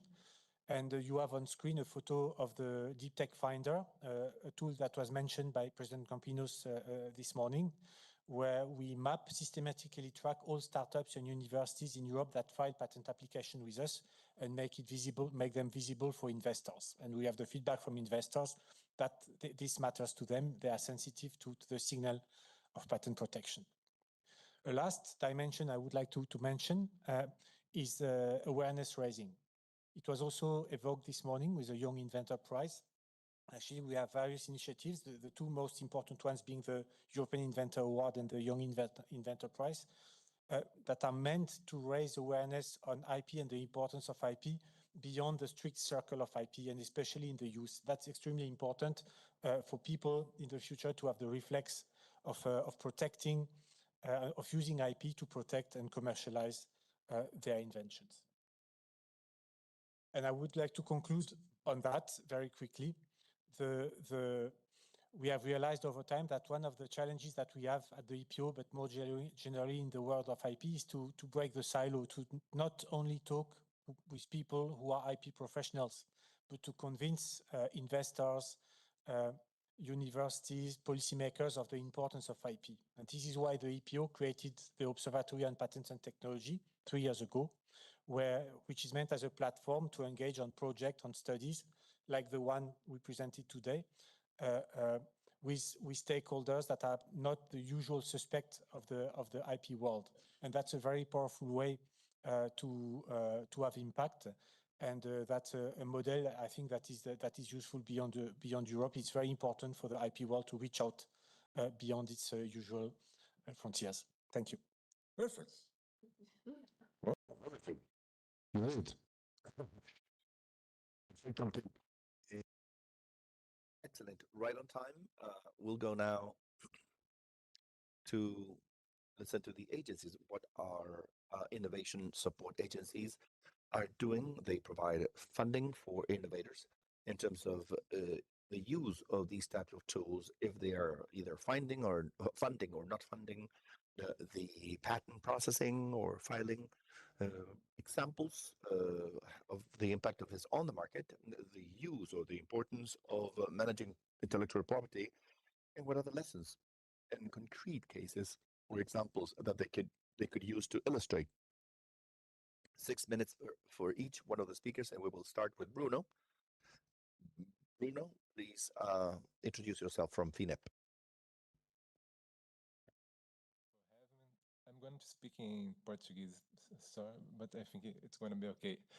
Eu sou Bruno, representando aqui a FINEP, uma empresa pública do Brasil. E do que se trata essa empresa? A FINEP, próximo slide, por favor.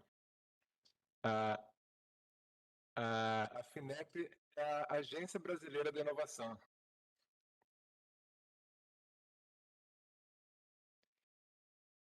É uma empresa única no Brasil. E por que ela é única? Ela foi criada em 1967 e faz parte do Ministério de Ciência, Tecnologia e Inovação do Brasil.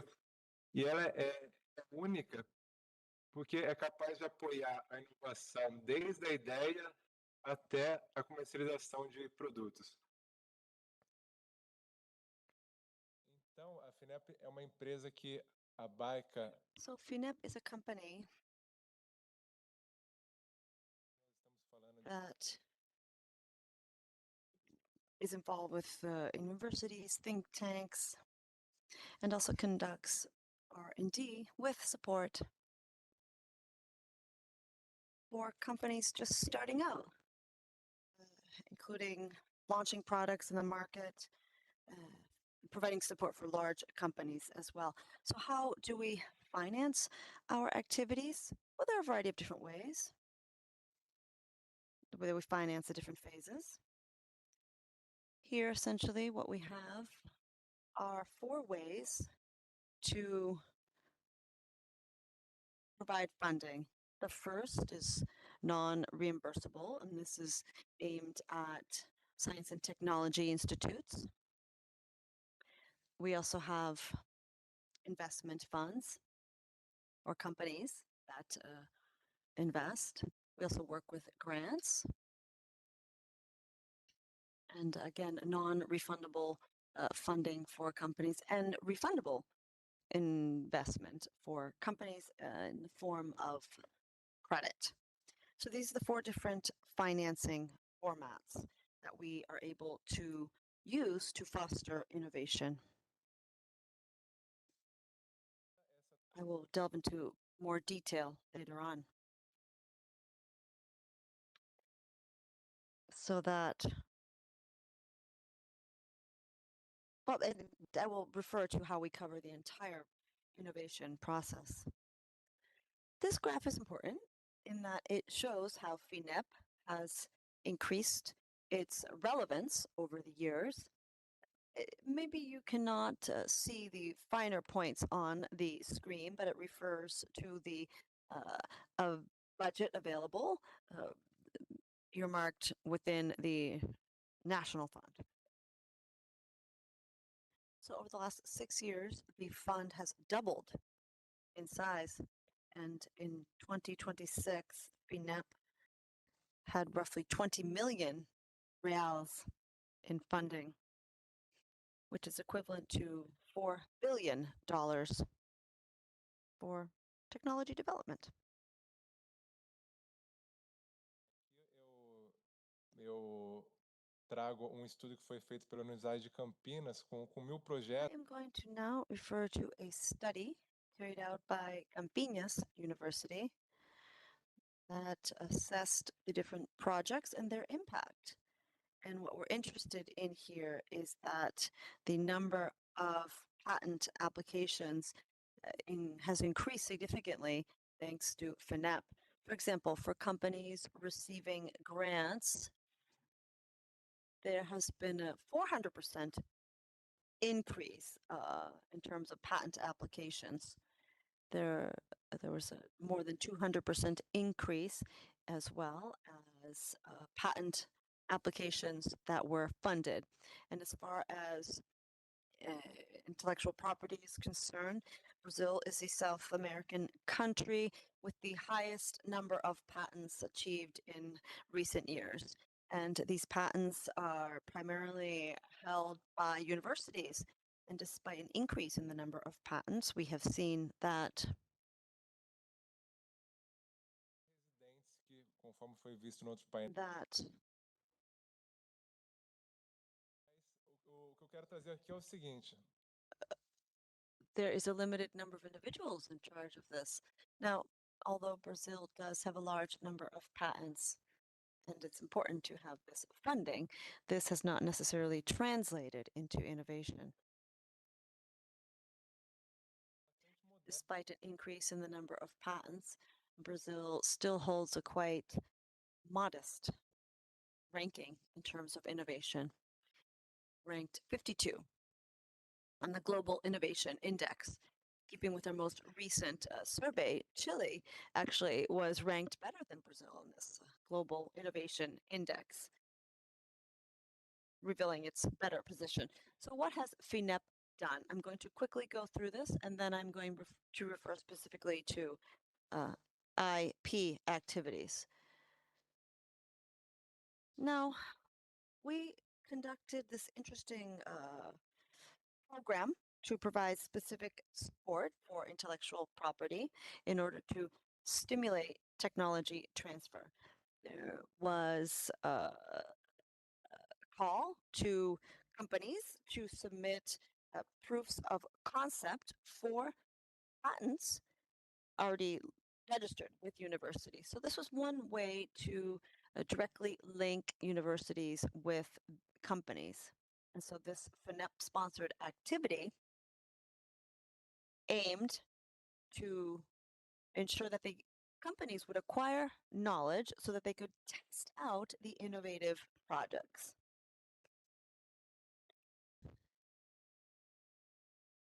$145 million were made available for this project, and there was a great deal of demand, reflecting the relevance of this activity.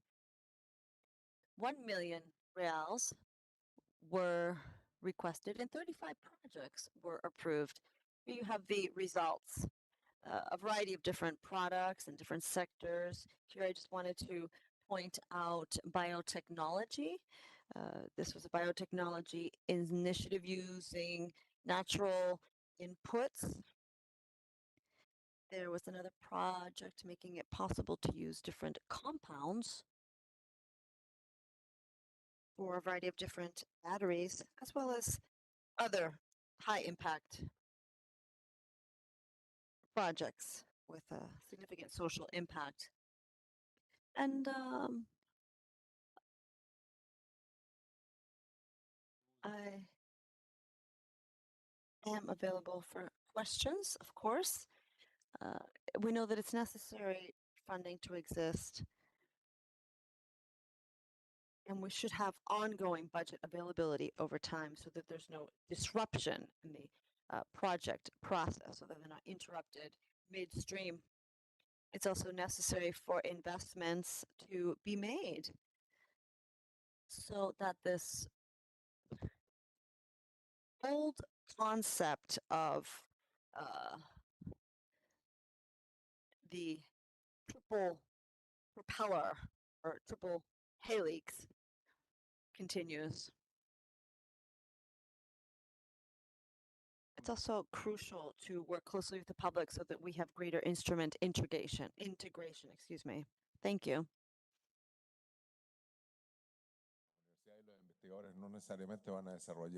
Thank you for those remarks. It's interesting to see what you have done. And thank you for referring to this idea of matching companies with funders. Now, very interesting. Now let us hear from Panama. We will hear from Maria Gabriela Alvarado. Thank you, everyone. Thank you for this opportunity. Thank you for allowing us to be involved in this very important conversation. Now, for 20 years now, the Panamanian National Secretary for Science, Technology, and Innovation has been working quite diligently to grow our system. And we are very proud to say that we have a robust system, more opportunities for science, technology, for business, innovation. We also have new research centers involving public institutes, and all of this leads us to talking about intellectual property. We are generating a great deal of knowledge, and we work with well-renowned international institutions. So it's time for us to take all of this innovation to the market now. Now, on this slide, what I want to do is to talk about the business innovation boosting tool that we have. This is the program for promoting business innovation. Let me refer to what happened back in 2025. We received 369 proposals, and this was actually a record, and 42 proposals were funded, and many of these are in the evaluation stage and awaiting allocation of funds. What's interesting here is that the ecosystem is well suited and prepared to innovate, and there's a great deal of demand for these call for proposals. Now, as far as expenses are concerned, the legal fees for patenting is covered. And it's not always that obvious, so we need to make that clear. And we need to reinforce this aspect when you draw up the wording for a proposal. You need to be more intentional, and it would be helpful. We know this is helpful for our companies. That's why we are referring to the importance of making this very clear. We have also two, what we call fab labs, which are institutions forming part of a network funded by SINACIT, and these are located nationwide. I think it's a very important laboratory for fabrication, for manufacturing, and it's a source of innovation that should be fostered even more. Now, there's a lot of information on this slide. Just let me refer to some specific aspects. We have partnerships with academia and scientific and productive sectors. For 20 years now, for example, we have been working closely with the Chamber of Commerce, Industries, and Agriculture of Panama for awarding the National Award for Business Innovation and Expo Logistics. And we also work closely with the IDB with ADP, and we have held training for high-level executives in AI. We work with regional competitiveness centers as well. I know this is all very interesting and quite relevant in showing you that the ecosystem is ready. Here you have some examples of some projects that have received funding from our organization. This one organization called Clandestino makes furniture with 100% recycled plastic. And Clandestino was able to receive financing for the legal fees for some of its chairs. They're currently engaged in that process. There's another 3D online marketing and sales platform for real estate called House D. And they have received funding. This has been crucial for their activities and for their trademark, and they aim to patent. And here's another company called Luciérnaga that makes plants out of 100% recycled ocean plastic. And they are currently working to secure a UL certification to sell their products in Canada and the United States. And again, these lamps are made at the Fab Lab at the Technological University of Panama. It's very interesting. Another example is a Georgia Tech Panama program, traffic flow analytics. It's currently in the proof of concept stage for vehicle detection and classification using technology, and they are conducting tests in specific areas throughout the country, and this may lead to an interesting registrar. And I'm running through this. There was an ideathon and a hackathon for the agro-industrial value chain. This is a collaboration with the Japanese aid agency, and we did this in 2 different areas. We think this is an interesting example of how we are seeking innovative solutions for the sector and then replicating these. There's another example, which is a smart coffee farm for sustainable development. This was launched by a former doctoral fellow of CINACID, Dr. Jose Gallardo, and this is an example of how intellectual property has been crucial for strengthening the coffee national country brand. And this has been, the Panameña coffee is so well known and for our technology transfer activities, so much so that in October of this year, one of the most world-renowned coffee conferences will be taking place in Panama. And if you want to come visit Panama, that's a wonderful time.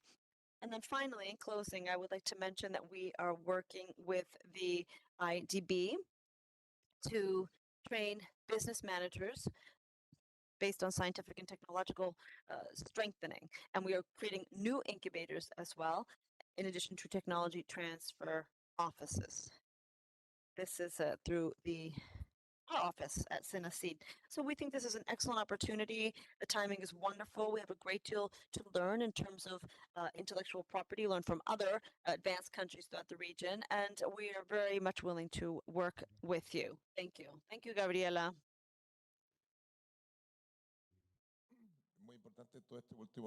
All of this is very important. Actually, the final comment regarding training is crucial. We need to train specialists, particularly in terms of transfer, in order to take best advantage of the research out there and make sure that this ends up as effective innovation. So now we will hear from Sarah Goldberg from ANI in Uruguay. Thank you, Gonzalo. Hello, everyone. It's quite a pleasure to be with you all here to share our experiences with you, to meet you in person. I've jotted down many interesting tidbits to further talk about later.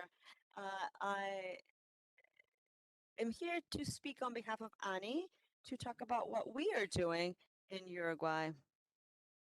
ANI is an institute. When I was going over my presentation, it said this is a young organization, but we're not that young. We're 20 years old. And Anyhow, Ani is grown up enough and has had a very interesting life thus far. We have provided a wealth of support to our researchers and professionals, startups, companies, etc., who will aim to develop their products and technological processes. We promote capacity and we promote innovation nationwide, linking, as Bruno mentioned, linking this with development, linking the productive sector, academia, the state. We talk about the fourth helix as well because we work closely with startups, entrepreneurs as well. And at least in Uruguay, they tend to be more involved with the intellectual property and the investors themselves in the private sector, but public sector as well. Specifically regarding this development of the innovation system. And we also provide funding, of course, for all of this to be possible. And we also build greater capacity and focus on talent development nationwide. Now, I wanted to talk about the Uruguay Innova program. This is a recent initiative by the Presidency of the Republic. And what we tend to say in Uruguay is that we are a cluster of institutions. We know that other countries have referred to what their state does, and we have a variety of different institutions that are involved in science and technology and innovation. And often they simply do not communicate with each other. They don't know what their neighbor is doing. So there's a lot of duplicity and overlapping of initiatives. So Uruguay Innova is the response to that. So it's a body that emerges as a way to organize the ecosystem of R&D and innovation. As far as intellectual property is concerned, we also work very closely with the National Intellectual Property Organization and industries so that this aspect is not forgotten. So what is the challenge that we face? We are here not only to generate knowledge, but to turn this knowledge into value. We want to make sure that the research, I keep using the first person plural conjugation, but we are training universities, and we want to make sure that there's a linkage with the productive sector. When I say that sector, I'm referring to the public and private productive sectors, and department level, national level, institutes, for example. We know that intellectual property is a key tool for connecting research, market, and impact. Let me just skip ahead a bit to do this well. We think that we view intellectual property as a comprehensive, widespread process involving funding projects that begin with base level research, generating knowledge, going through validation of said knowledge, so that said knowledge may be further developed into potential outputs, potential products that can be picked up by startups. We also refer to intellectual property protection, technology transfer, scaling up. And now for each of these stages, the different steps within the life cycle of new knowledge, we have a variety of different instruments available to support those involved in each step. For example, R&D projects, technology validation. And when I say technology validation, I'm referring to taking the technology and making sure that it will result in potential market available technological application. In other words, we provide support for our researchers and the companies so that they can go through the different levels. And co-investment is also key.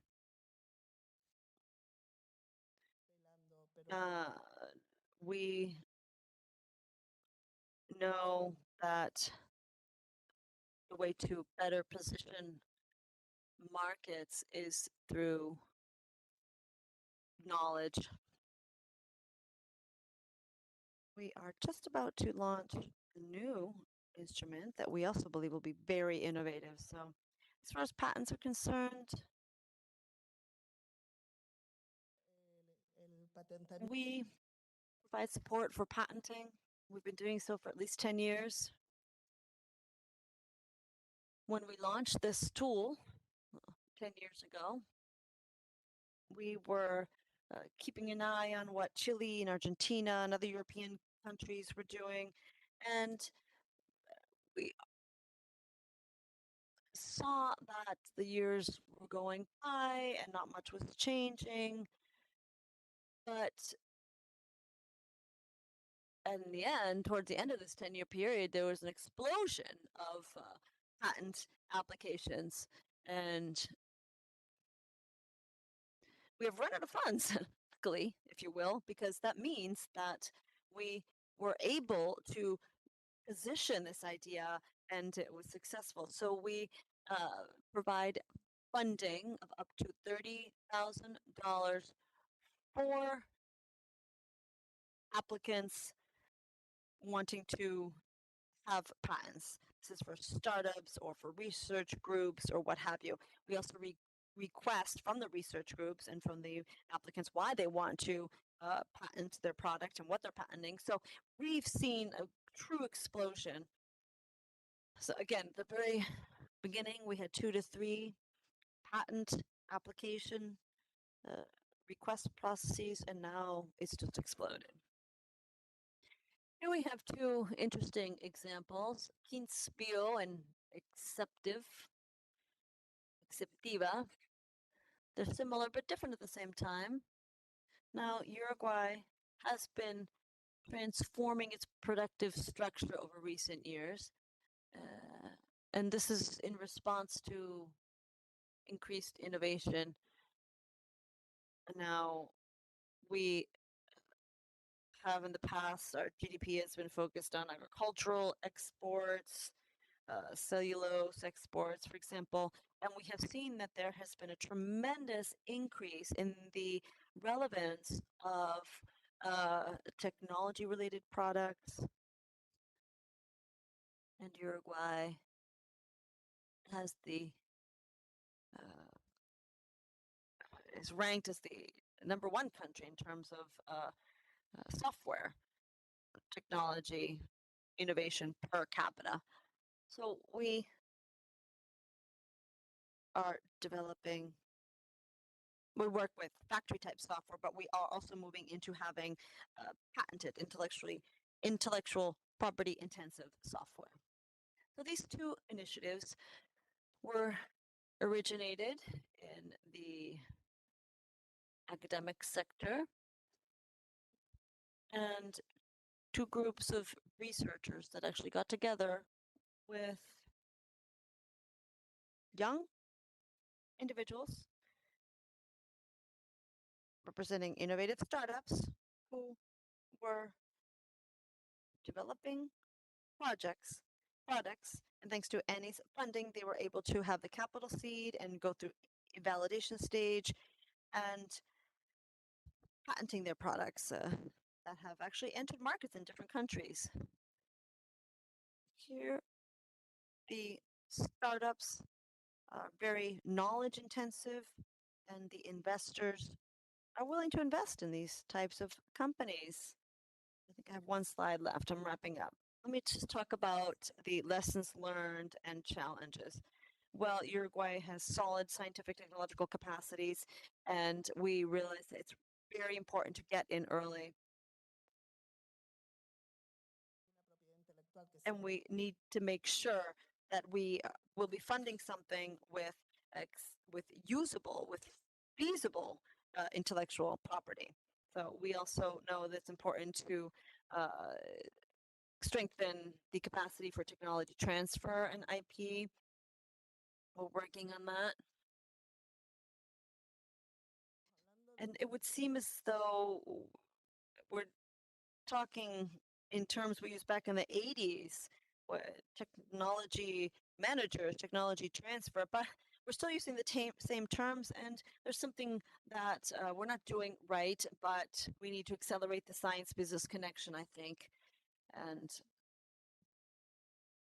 to have a scientific sector that will develop solutions, not just based on simple basic research, but in keeping with the country's national needs, and so that we can consolidate instruments that accompany the entire innovation cycle. Thank you, Sarah.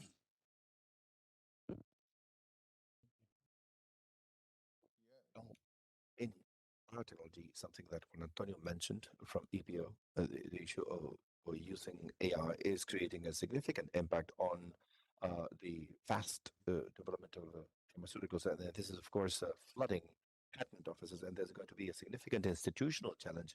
So that is the right note to actually offer the floor to intellectual property officers, starting with Maria Jose from INAPI.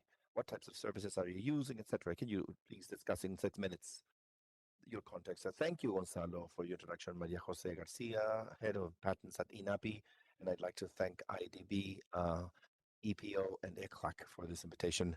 We want to tell you what we've been doing from Chile, specifically regarding what we heard this morning, how the intellectual property offices are one more stakeholder in the ecosystem that is not only in charge of recording these patents, but how we are part of this ecosystem and how we provide services and a value offering to the science and technology innovation and knowledge system.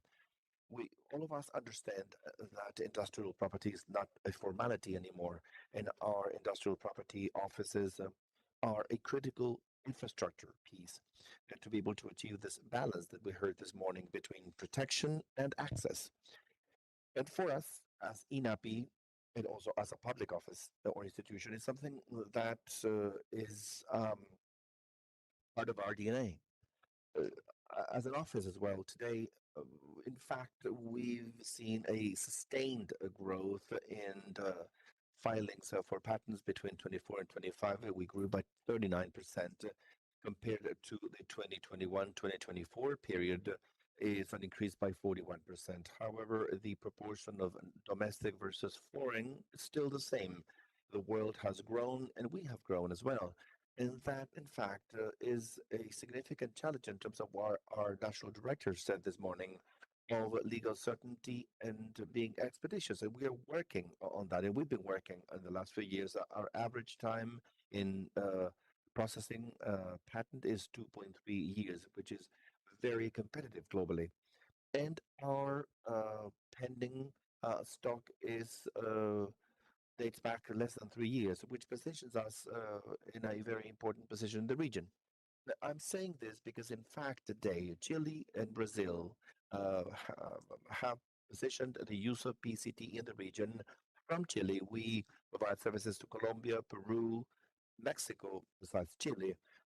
In order to become or be part of the international system, we have high quality standards in our examinations. And in fact, we do believe that we are an important quality hub in the region. But this, also, of course, is connected with a regulatory and operational streamlining, a much more agile system where not only are we interested or we understand that industrial property is not an end in itself, but it's a means precisely to be able to help innovators in the world of science and technology to, in fact, scale up to this international arena. Now, in terms of supporting innovators, we as INAPI, we play a role in recording the patents, but also a role that we play in developing the scientific and technological knowledge. So in that field, we have a very interesting battery of training programs. We are one of the 19 industrial property academies that are supported by the World Association on Intellectual Property ONP with a permanent offering. We provide training to people not only domestically but also from the region, Colombia, Peru, Mexico, that are coming to Chile, even Brazil. They come to our programs, training programs, both online and face to face.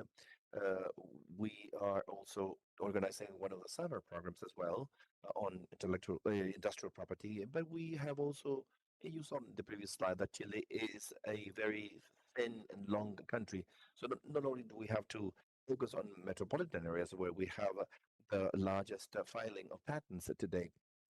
Those of you who know Chile, in fact, know that Santiago, the metropolitan region, Valparaiso, and Biobío are the regions with the highest numbers.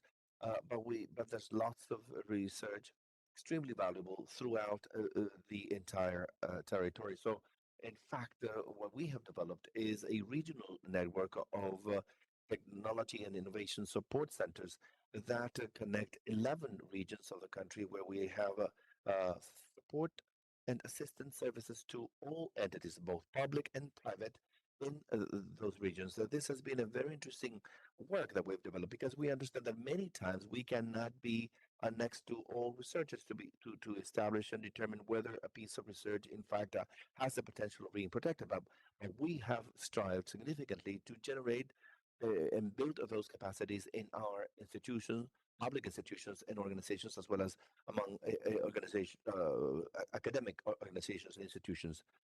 We are also part of the Inventor Support Program, which is called PAI.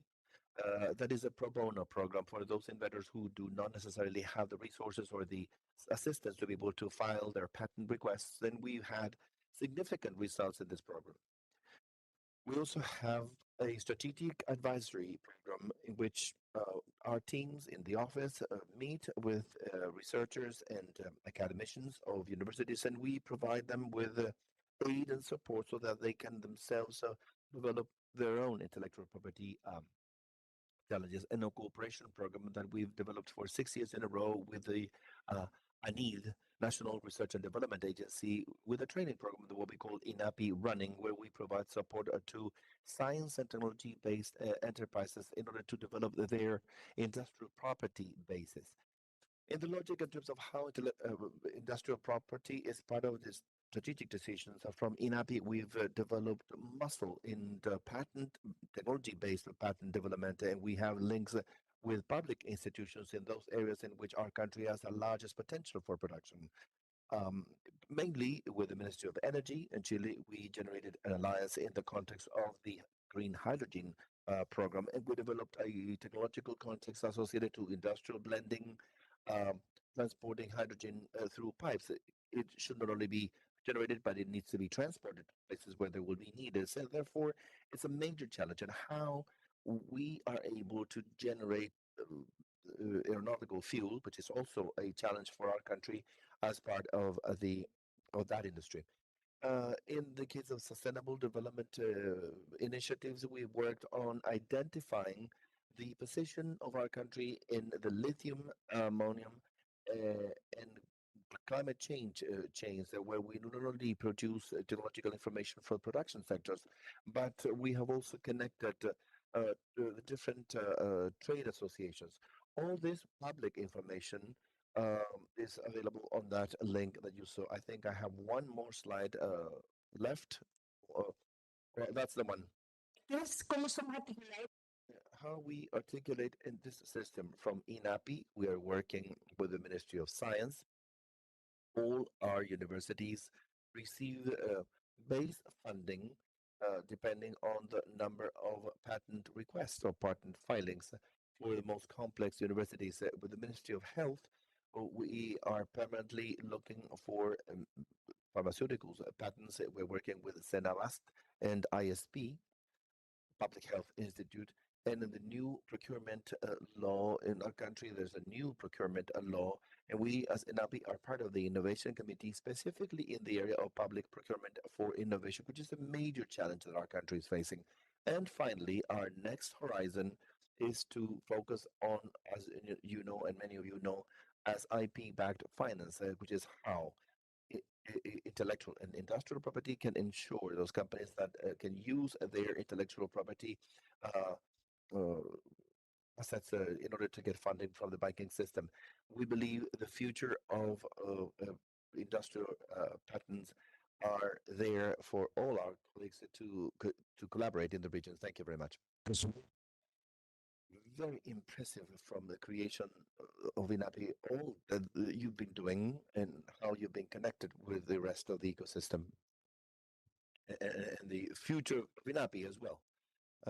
So let's go now to Paraguay experience.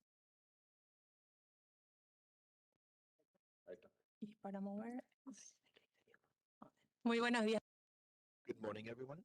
I'd like to thank ECLAC, EPO, and IDB for organizing this conference. It's a pleasure to be here with all the panelists in this very interesting discussion. My name is Claudia Franco, National Director of DINAPI, and DINAPI is the public entity in Paraguay that is in charge of executing public policy related to intellectual or property matters in coordination with the ministries and the rest of the competent organizations. My presentation, I don't see it yet. Oh. No. Bueno. Como les decía, So, as I said, DINAPI is the public institution in charge of executing the public policy regarding intellectual property in Paraguay. There are three main directorates: the industrial group, intellectual property, and supervision division. Besides protecting the industrial property rights such as trademarks, patents, industrial models and designs, geographic indications and denominations of origin, has the purpose of fostering the intellectual creation in all its forms, literary, artistic, and scientific, as well as its industrial application, fostering the engagement of the industrial and university sectors in the development of technologies that will increase their competitiveness and productivity,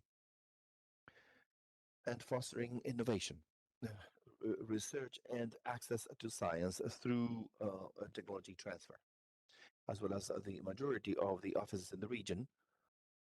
Intellectual property in Paraguay has stopped being only a legal protection system, and it's there to consolidate strategic tools in order to foster innovation, strengthen competitiveness, and create the productive transformation that is required by promoting technology transfer of creative and productive industries,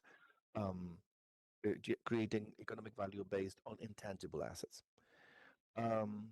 This vision of intellectual property as a strategic tool is developed in Paraguay through our Intellectual Property National Plan, PNPI 2030, that has been running since 2017, is the roadmap of the actions that DINAPI performs and articulates interinstitutional action focused on connecting intellectual property with economic development, innovation, and national competitiveness. Likewise, the National Plan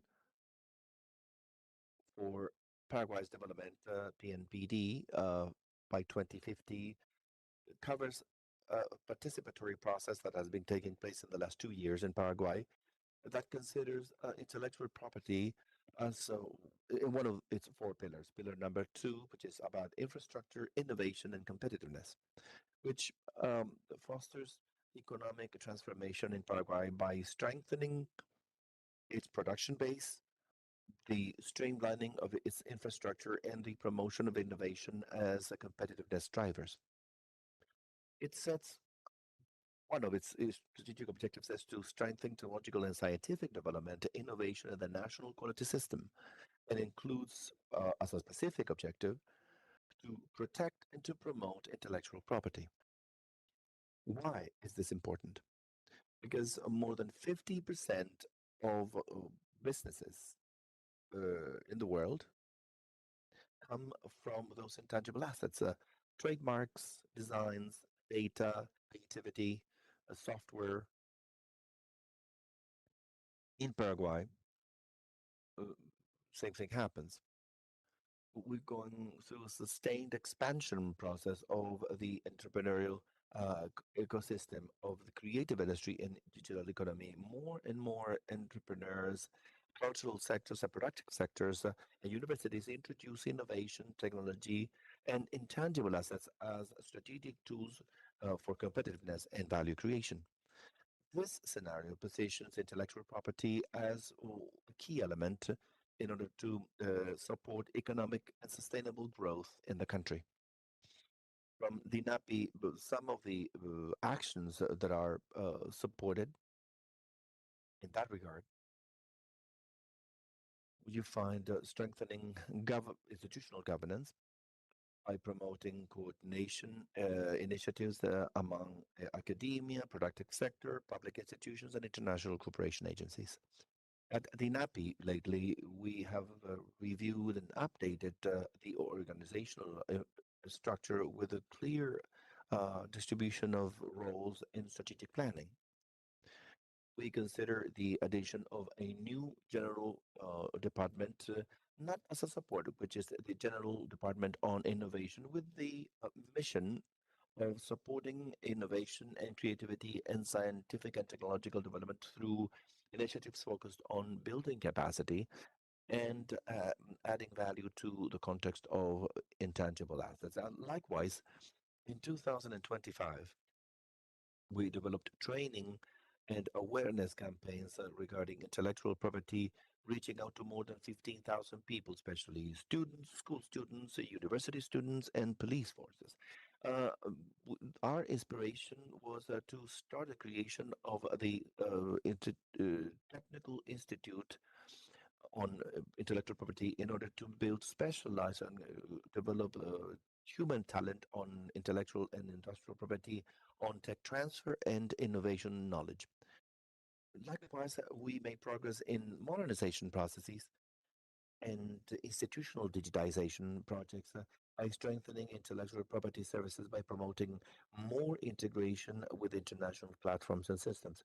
Through technical cooperation and the invaluable support of IDV, INAPI received consultancy for its digital institutional transformation, which is a great instrument for our institutions management.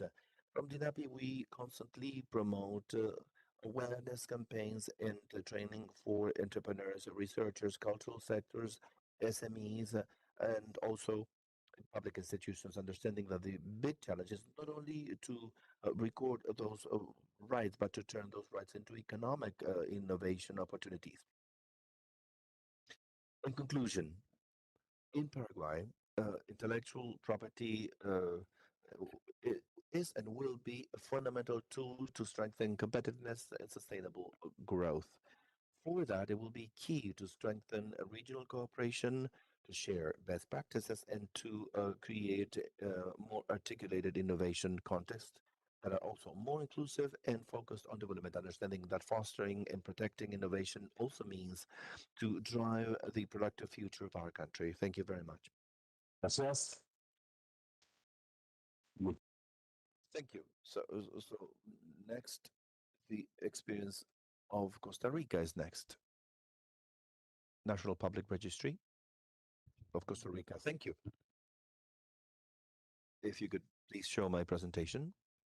My name is Alejandro Ramirez. I'm the director of the Strategic Alliance Office and our academy that is that reports to the Ministry of Justice of my country, and as a support to intellectual property, we turn knowledge, tradition, and innovation into development, competitiveness, and well-being opportunities for our territories. We protect what we are, we foster what we produce, and we project our origins.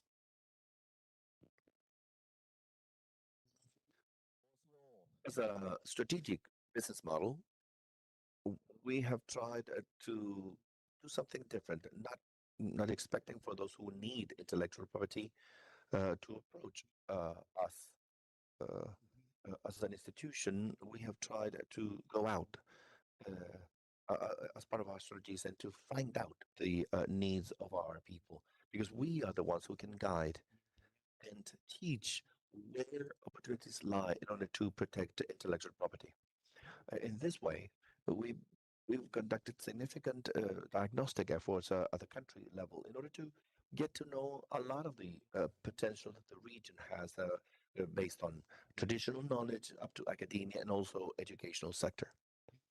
We have also articulated action among institutions by creating strategic alliances with institutions, because we do not need to create new tools or programs in order to support the entrepreneurial sector.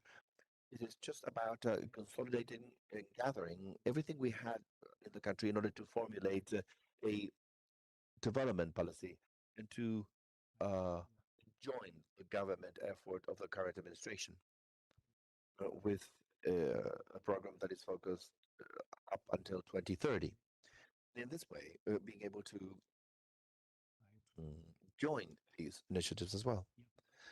And through the diagnosis and education training, we go into the intellectual property protection, where we have provided also support to sectors, and after conducting an analysis of what all the intangible assets are, that these types of entrepreneurs as ecosystems can have access to in order to contribute internally or as an opportunity for development for exports, for example.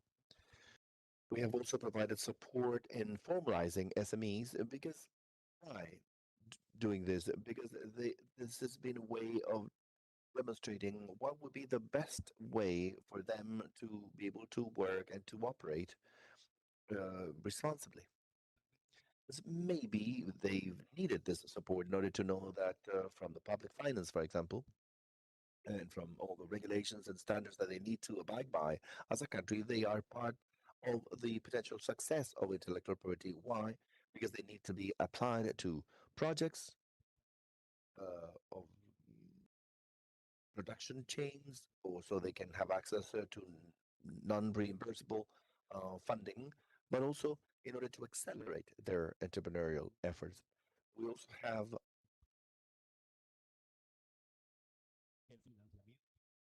funding.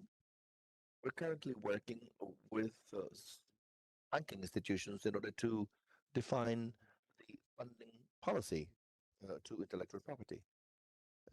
That those entities can actually grant credits on the basis of these intangibles. And since 2014, we have a standard that is a real estate legislation in which intellectual property can become an intangible that can also respond in the context of these funding projects. Costa Rican Bank has also joined these efforts and provides support. We have jointly conducted studies to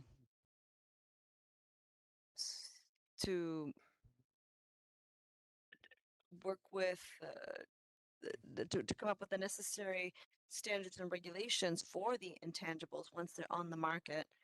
And it's also important to make sure that the companies are aware of the value of the intellectual property. This provides sustainable value for Costa Rica with more protection and more development. Here we have some success stories. I'm going to break with protocol, if you would allow me, because we have interesting projects, and the coffee project is a success story for us. It's not about the amount of intellectual property that we can protect under patents and brands, but this project of the collective brand, a collective trademark, has been launched. So we have the first collective coffee brand under Class 30 for Costa Rica. 200 families are behind this collective brand effort. They produce roughly 150 million cups of coffee, generating 3,000 jobs. It's them. They are the individuals holding the intellectual property. So I am very proud to show their product here. These are the projects that really allow us to shine and to have opportunities to grow, to innovate, to export, and again, to grow. And with that, I would like to conclude. This is truly a significant achievement for us as an institution to provide support for a project such as this one. We have many other projects in our pipeline, but we work with cacao, we work in fisheries, we provide support to all the island dwellers in our country. They have a plethora of marine products and they need support. We also work with rural women and their medicinal products. They all have interesting, innovative approaches and technologies, and these are tangible products in the end that need protection. These are the individuals who require our support.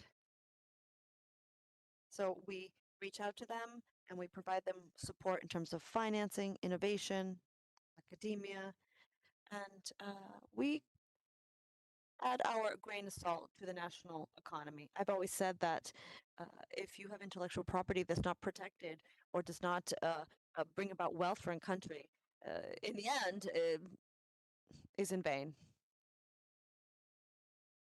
Thank you.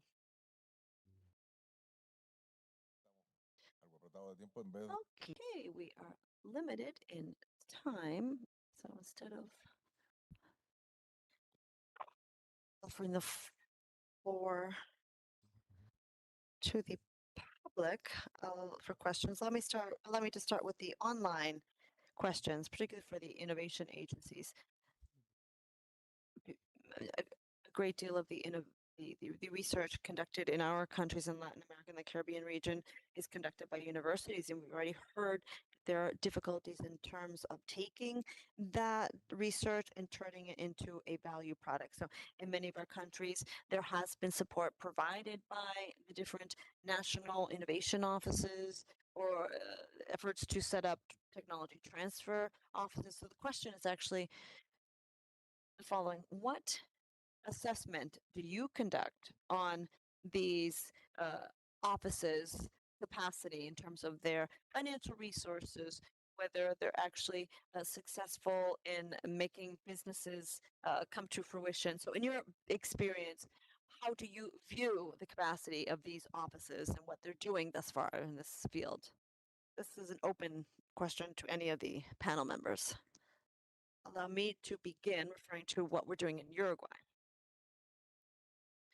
It's not maybe the best example, one could say.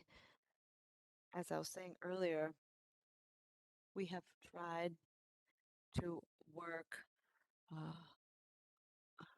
we have tried to fund and provide support for these technology transfer offices for roughly 25 years now. In fact, this was one of the first IDB funding initiatives in Uruguay that included a significant portion of support for funding National Technology Transfer Office. And some of the Universidad de República's efforts are key. They have an office, a technology transfer office, but their activities are not do not cover all of their campuses. So, and it's limited. Again, that's why the Uruguay Innova program and the National Secretariat for Knowledge Valuation and Innovation play key roles. Now, there's a recent project that was launched by Uruguay Innova, and that was to create the Secretariat of Science and Knowledge Valuation. I think the name really speaks to the importance of this, of the importance of transfer and valuation. Now, we do have a program that we're working on and fine-tuning over the next few months, and it's a platform for technology or knowledge valuation. Why? Well, everything that we've already talked about here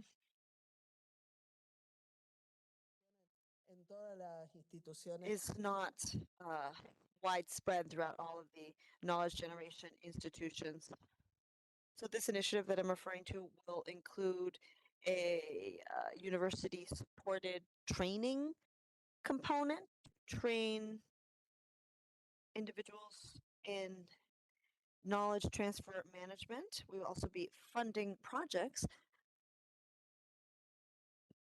to allow that leap forward. This will also involve funding managers, technology innovation managers at university centers. There will also be a very small unit within the Secretariat to provide advice to the rest of the institutions. So it's a work in progress, essentially. Thank you. Would anyone else care to add to this? Or should I go on to the next question?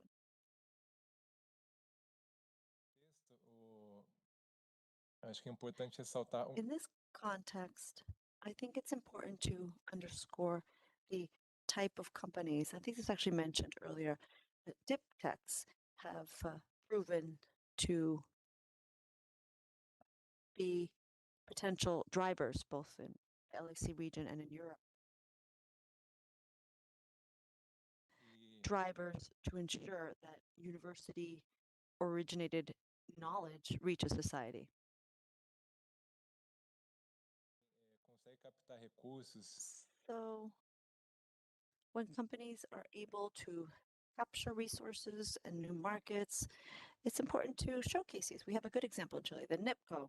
Now, let's imagine that Brazil has the largest number of BIPTECs in the region, but Chile has figured out how to best capture investments in the BIPTECs. A lot of the companies, such as NotCo, are very clear in terms of how to use intellectual property. NotCo was able to was quite successful because they had patented the algorithm for analyzing plant molecules, and FINEP has many examples of how support results in really retrieving this knowledge from the universities and bringing it to society. For example, we have 20 billion reals available, $5 billion for innovation stimulus in Brazil. We have this is part of the new policy called New Brazilian Industry. We have also seen that thanks to this, there's been a considerable increase in the number of patents, but it's even more than that. Let me go back to the point that it's not just about the number of patents. We know that's important for our organization, but what is more important still is the actual knowledge transfer and knowledge generation that is the outcome of that. Thank you. Would anyone else care to comment?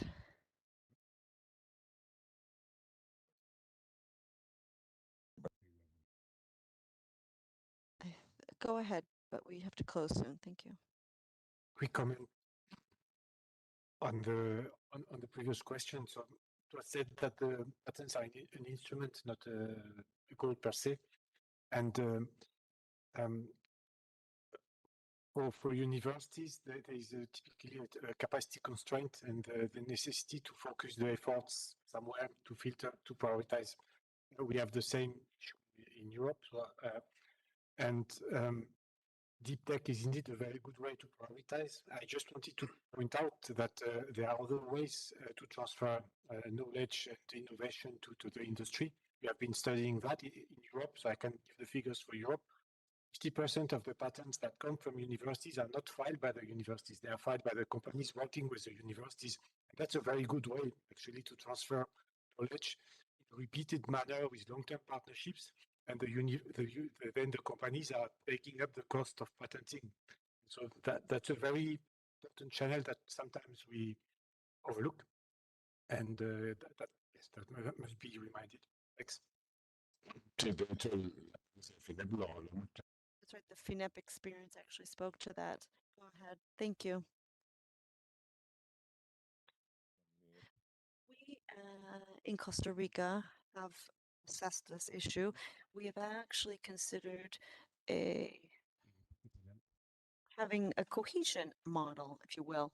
We do have some projects at the development level involving public academies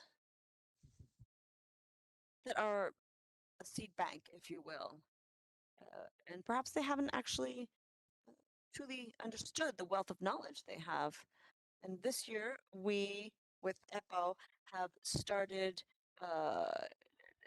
analyzing, understanding the training programs they have, because this would be one way to become more familiar with the different models. And perhaps we could, we know that we could provide support for universities and train students as innovation and technology creators.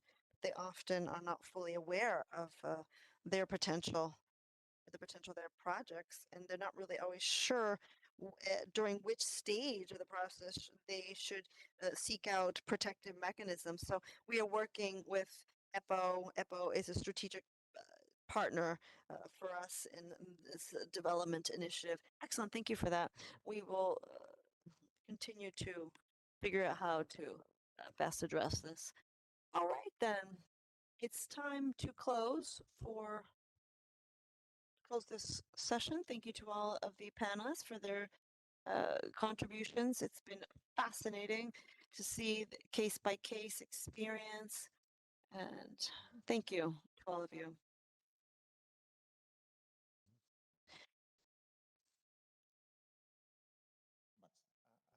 Go ahead, Max. Some logistics information. Yes. You will receive instructions regarding lunch outside of this hall room, this conference room. We will be reconvening at 2 p.m. Please be sure to be here a few minutes in advance of 2 p.m. and please be on time. Thank you. We will hear from Nicolo Gligo from ECLAC, who will be moderating the afternoon session. Thank you.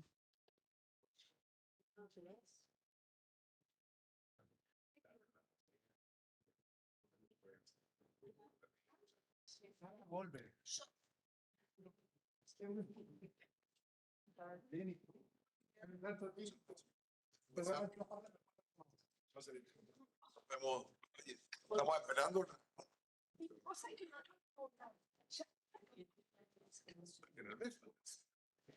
Okay.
Bueno, buenas tardes.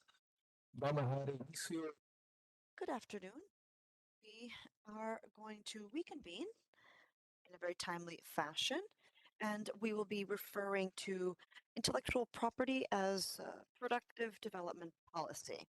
Now, this panel is of sorts a continuation of the previous panel. However, we do aim to expand the approach relative to IP, and not just as policy that's related to innovation and technology, but related to production development. Now, prior to presenting our panel members, I would like to give the floor to Marco Linas from ECLAC to provide us with a brief presentation in order to set the stage. Go ahead, Marco. Thank you, Nicolo. Greetings to all those present physically and to everyone joining us virtually. I would like to request some support with showing the presentation. All morning long, we have talked about how we need to address patents and IP not as isolated tools, but actually as comprehensive parts of integral policies. Now, at ECLAC, we have been quite explicit in mentioning this need to link intellectual property related efforts with productive development framework policies. In fact, my presentation will focus on that. I will try to double click, if you will, on this aspect that is trying to tie intellectual property with productive development policies. Before beginning the presentation per se, allow me to offer up a rhetoric question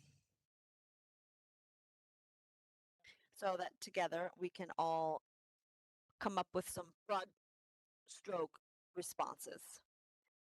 Now, I was listening to the panels this morning related to science, technology, and intellectual property efforts throughout the region. And I guess one could draw the conclusion that the region is really doing its homework.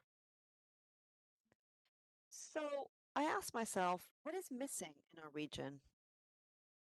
What do we need to do so that these efforts will truly be translated into greater production transformation so that we can really, if you will, change the course in terms of productivity, which has been undergoing a significant decline. So this morning I was mentioning that in ECLAC we have talked about how the LATAM region and the Caribbean region are facing these low growth, this low growth trap and other traps. We can see that shown here on the screen. I would like to draw your attention to 2017, excuse me, when global productivity surpassed the regional productivity. And if we really don't step it up, as we say in my country, the region will face major challenges in terms of development. So at ECLAC, we have also been saying for a while that it's necessary to have a production transformation in our economies. Now, we know that this transformation will not take place spontaneously. Rather, it will call for deliberate, explicit policies. In particular, we have been emphasizing the need to scale up productive development policies. Again, in keeping with this new policy vision or perspective, I don't have time to tease out that new vision, but I would like to mention that included within said vision or perspective, we know that these policies necessarily imply joining efforts in different fronts and in different dimensions. This slide is what we call our little home, our building with the different pillars. These are not exhaustive, but we think that what we see here provides us with a good sample of what we need to do in terms of production transformation. For example, you have digital transformation, we have efforts related to closing the human capital gap. There are other efforts related to attracting investment, specifically maximizing the impact of FDI for the benefit of our economies. Here we also have mention of internationalization efforts. Clearly, though, there are two pillars that are related to what we're talking about today. First pillar that we have here refers to science, technology, and innovation for productive development. In other words, how can we take the S, T, and I and use this to really make a difference in terms of productivity? And then the second pillar you see on the screen, as I'm sure many of you would agree, is related to STI, which is a technological outreach. Now, we, though, have not included these under the same pillar, but rather we have explicitly made these two complementary pillars so that our region can bring about early wins with regard to this second component. We want to make sure that companies, SMEs are available to adopt available technology. Now, as we always say, of course, it's not so much about the individual efforts, but how we pull together the various ingredients as part of a single recipe for greater production development. Now, this, of course, is all founded upon this concept of governance for productive development and productive development as with a territorial approach. Now, these pillars are mechanisms, one could say, and we also have to make sure that the governance involves mechanisms, rules of the game, policies that will allow for aligning different stakeholders all behind this productive development agenda. Now, above and beyond the specific framework of intellectual property, I wanted to refer to this concept of governance. And having said that, we know that the region is not starting from scratch. Actually, today, there are many countries that have already rolled out production development comprehensive policies, similar to what we at ECLAC are fostering.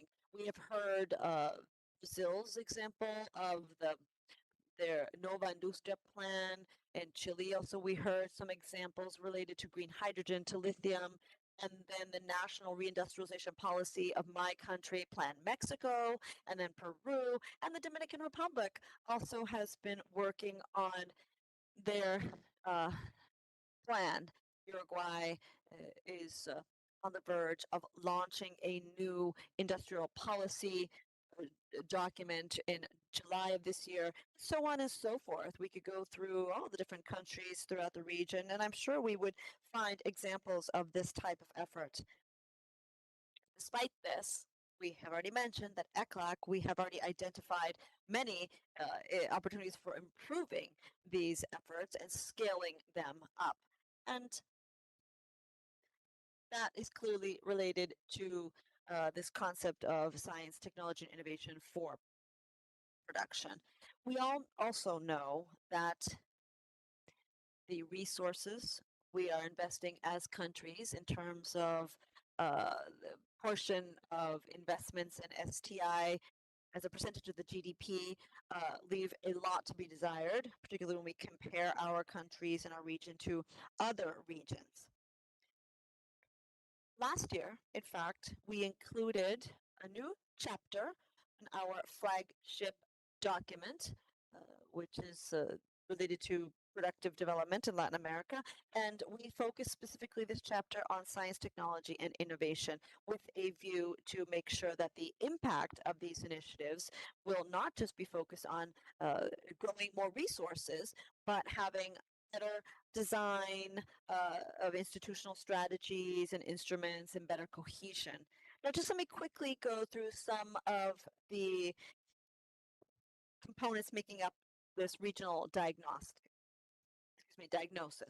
We found that, generally speaking, within the region, there were declarative, if you will, STI plans and strategies on paper without the assignment of specific individuals responsible, no budgets, no traceability in terms of progress. And another discovery was, and this was not a surprise, that the STI efforts were spread out among a variety of different agencies and entities, leading to alignment challenges, clearly, and coordination challenges. We also discovered that there was a bias towards basic research and not towards corporate innovation, and that has an impact on bringing products to market.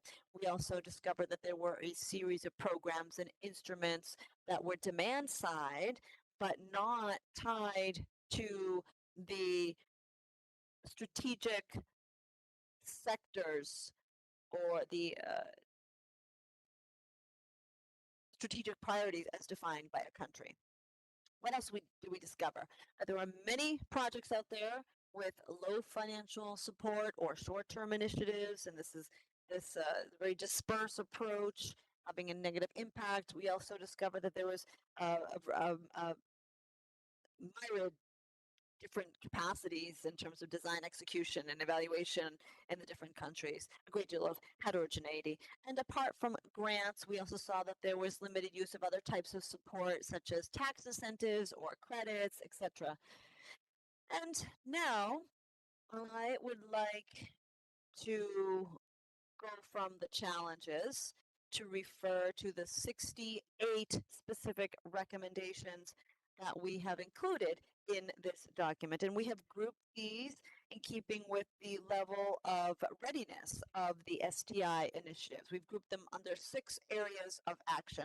And so first, we have a series of recommendations related to how to align STI policies with production development policies. The second area of action refers to reinforcing multi-stakeholder coordination and governance, specifically referring to the university, corporate realm, or company realm ties. Thirdly, we have a group of recommendations related to capacity building, building the top capacities that CLAC has coined this term TOP, which is a transfer, opportunity, potential, foresight, etc. We have also made an appeal and a call to the parties involved to diversify and scale instruments related to STI. Moreover, we, in this document, refer to recommendations stating that it's necessary to step up the financing for STI, as well as boosting its management and quality. And finally, there's another group of recommendations related to taking advantage of the opportunities that exist. Now let me specifically refer to the role of intellectual property for productive development.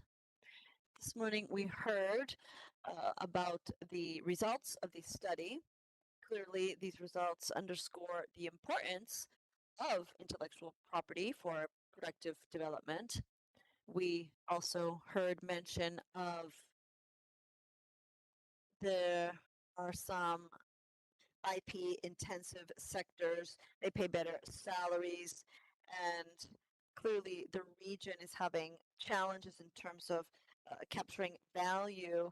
We also saw that there was an imbalance in terms of imports and exports of intellectual property, and many of the patent requests or applications come from abroad, from beyond the region. Now, specifically, in order to make progress in taking these instruments, this instrument, intellectual property, and taking it beyond the actual red tape of requesting an application and turning patents or intellectual property into a production development tool, we at ECLAC have come up with some tips, if you will. We know it's important to align intellectual property policies with other production development policies, and to align IP efforts in the countries with other country efforts, countries within the same region. And to align these with standard-related efforts or funding efforts or STI outreach activities. Also, we know that it's important to reinforce complementary capacities in order to have a more robust ecosystem that we have talked about so greatly this morning. And that involves reinforcing applied research capacity, technical assistance capacity, support for SMEs, early commercialization. We've also referred to this triple or quadruple helix, and we also refer to the need to move from isolated instruments toward comprehensive instruments. This involves providing support for companies, technical assistance, the support for SMEs, commercialization, etc. Finally, we have referred to the need to adapt IP to the productive and technological readiness level of the countries. There was a presentation today, in fact, that referred to different authors such as Felipe Guillon and others. There's a wealth of literature out there, in fact, pointing to the need to adapt these instruments, policy instruments, and tools to for countries' specific realities and to the different economic sectors within our countries. Now, I would like to wrap up with a series of final thoughts and reflections, which essentially are a summary of what I've already mentioned. Now, I'm sure, I hope you're all convinced that Latin America and the Caribbean need to scale up and improve their productive development policies in order to get out of this low growth capacity trap. And we know that the ministries of finance play a key role. We know it's not just about scaling up resources that are invested in STI, but also to make sure that they're better invested. Now, that involves better investments related to intellectual property, because we know that that's a key component in this regional productive transformation. Now, in order for all of this to take place, as we have described it, it is necessary to have governance rules involving the various stakeholders. For example, we've already talked about today the need to link up science, technology, and innovation offices with the production development sector. Essentially, we have to have all the players seated at the same table. I would like to conclude by mentioning it's necessary to consolidate dissemination actions and other actions, and to look for a way to delve deeper into the discussion within the framework of the Science and Innovation Conference. Brazil, in fact, will be taking over the presidency, the chair of this conference, and we believe that this is the most appropriate opportunity to continue working on this agenda, the agenda related to greater productivity and productive transformation. And we hope that this, in the end, will lead to a greater well-being for everyone in our region. Thank you very much. And Nicolo, the floor is back to you.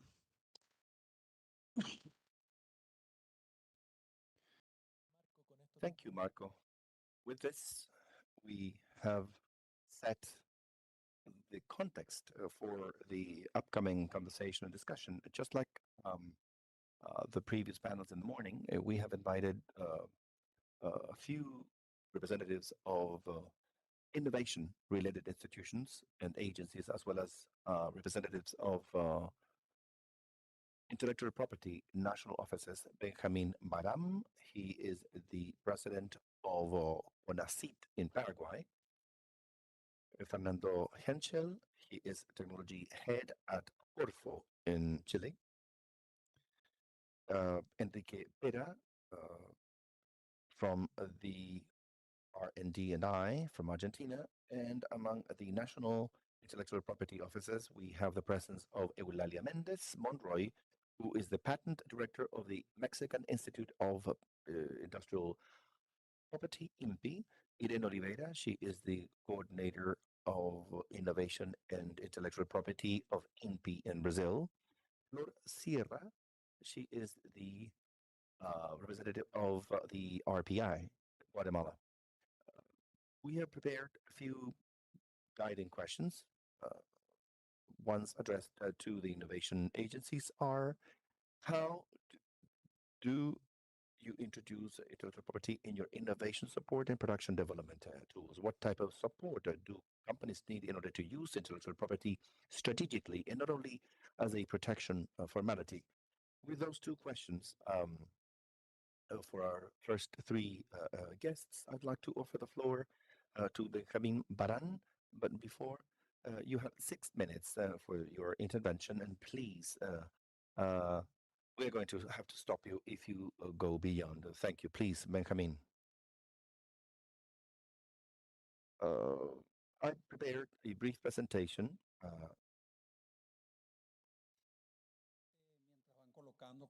While we wait for the presentation, I'd like to tell you that as head of the National Council on Science and Technology, CONACYT from Paraguay, this is an institution that basically caters to the definition of everything related to science, technology, innovation, and quality to help exporting products. I don't know if anybody could show my presentation. A ver si... Ahí va. Bueno, aquí podemos ver básicamente un... Here we can see basically the national context of what it is, this system all about, which is about science, technology, innovation, and quality, and how they interact in order to collaborate with the development of the main national indicators in our country. This is where you can see the main indicators to size, for you to size the context of Paraguay. Here you can see product indicators. We can see the number of patents that are requested, the number of patents that are issued, and the number of patents per million inhabitants.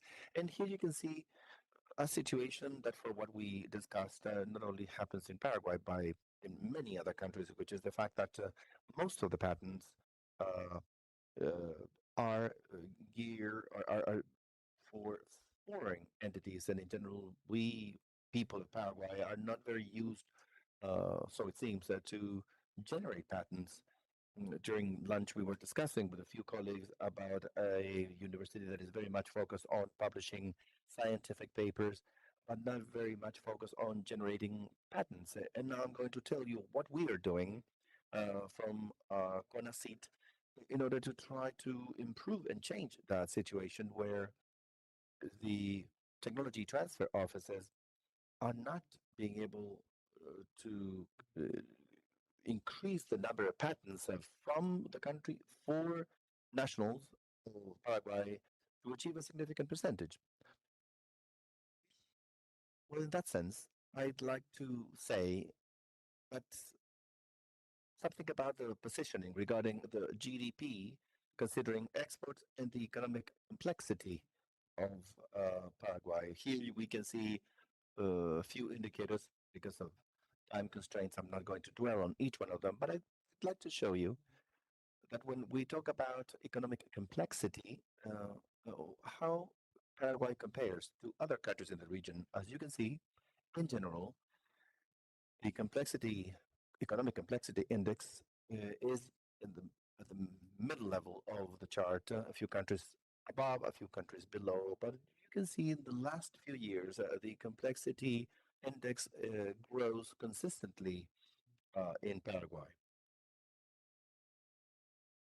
In this context, I'd like to mention that basically we have initiatives from CONACYT, from my institution. We are leading for the productive development through entrepreneurial innovation. In 2017 up until 2025, with the support of IDB, we conducted a project that we named Pro Innova 1.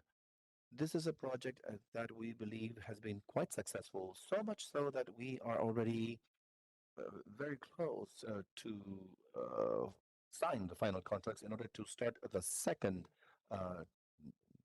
stage of that project that will be called Pro Innova number 2, that we hope this year will become a reality.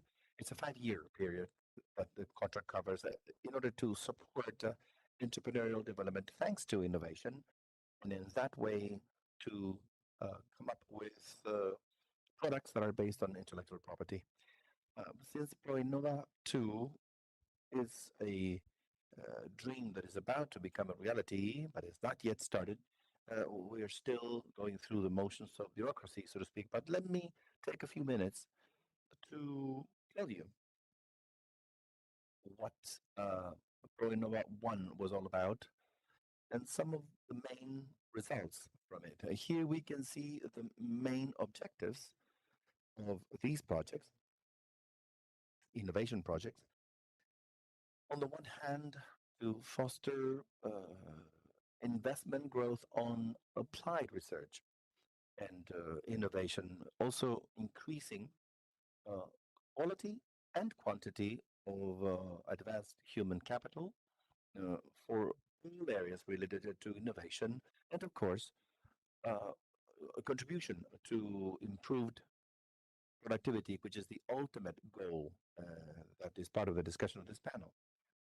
In this context, the main actors or players are basically entrepreneurs because they have the chance of coming up with new startups, the small and medium-sized enterprises that do benefit from the introduction of relevant innovation into their work, universities, because they can also have the chance of participating with their discoveries and their development with their faculty and researchers in supporting all these entrepreneurs and enterprises.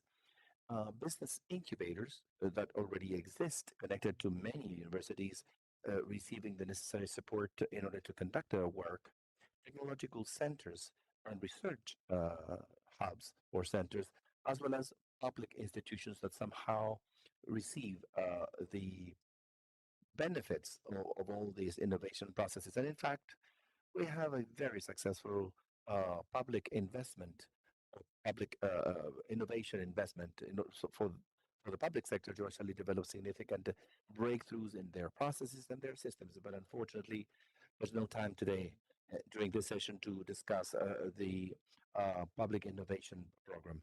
And then everything related to innovation managers and those of us who are working from CONACYT to build the right context. With this, basically in the current context or situation, we are able to attract entrepreneurial innovation, as you can see, $32, the private sector, per $100 that are invested in the public sector.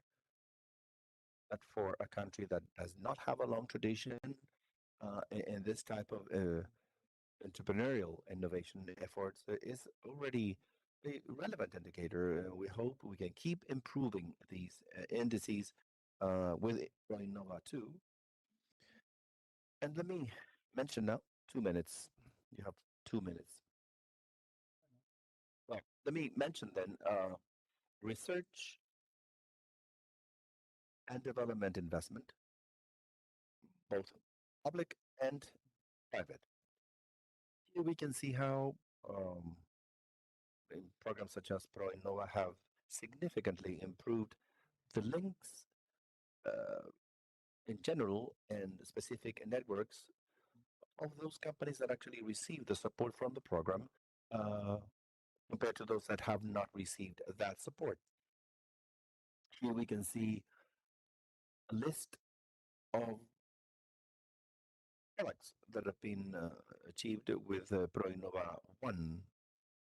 I can share the details of this. Of course, I'm not going to focus on each one of these items. It's just to show you that it was a very successful project for us as a country.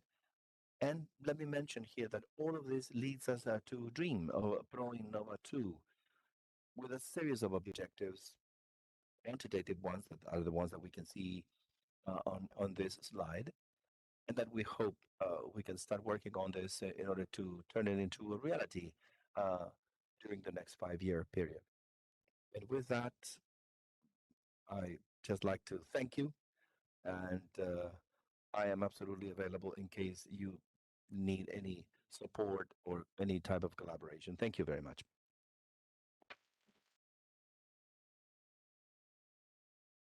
Muchas gracias. Thank you, Benjamin. I'd like to offer the floor to Fernando Henschel from Corfo.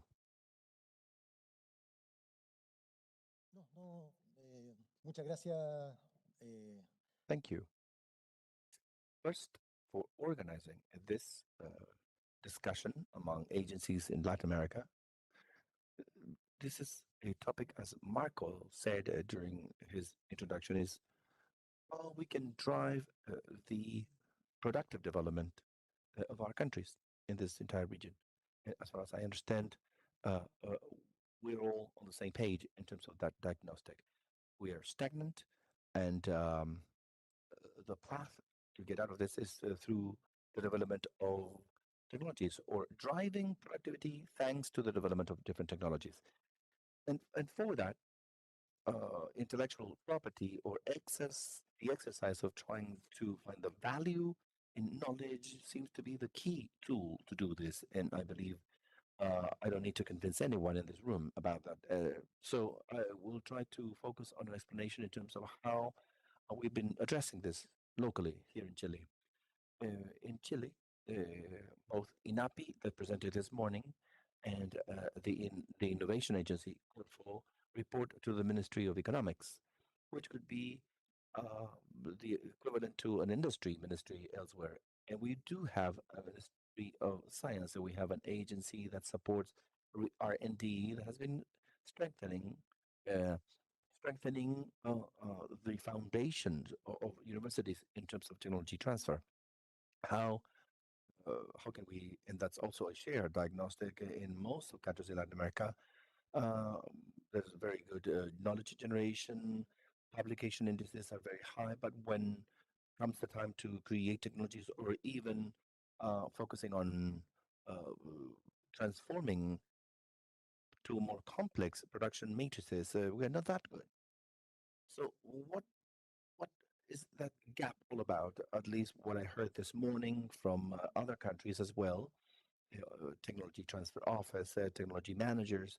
Today here in Chile, we have a private technology association with no funding, with no subsidies. And what they do is they actually leverage technology developments that happen within universities or technology research centers that are part of universities in many cases. And we have books in all languages to try to go from the lab to the market. And we have used all of the tools and recommendations that we have received. And I believe it's one of the fastest paths to actually achieve this technological development in Chile. We have all the tools available. Credits, scaling up startups, support for the OTLs, patent offices, legal councils. Although it's a well-paved path, it's not the most traveled one. Today, I believe we are 50% of the patents that are requested from Chile half of them come from academia and the other half come from the private world. The academia wins, of course, but slowly but surely we've seen a balancing between the private is close to 46-47%. I'm not going to dwell on what happens with patents coming from universities. You know that most of them do not necessarily end up in the shape of a product, that they are very successful cases. When we address the production vocations that exist in Chile, because when we try to address the big problems of the world, we do not have anyone to transfer this to, but we have local companies that do need technology, and that's when the matching takes place. But I wanted to discuss what we have been doing from Corfo, so that from the private world as well,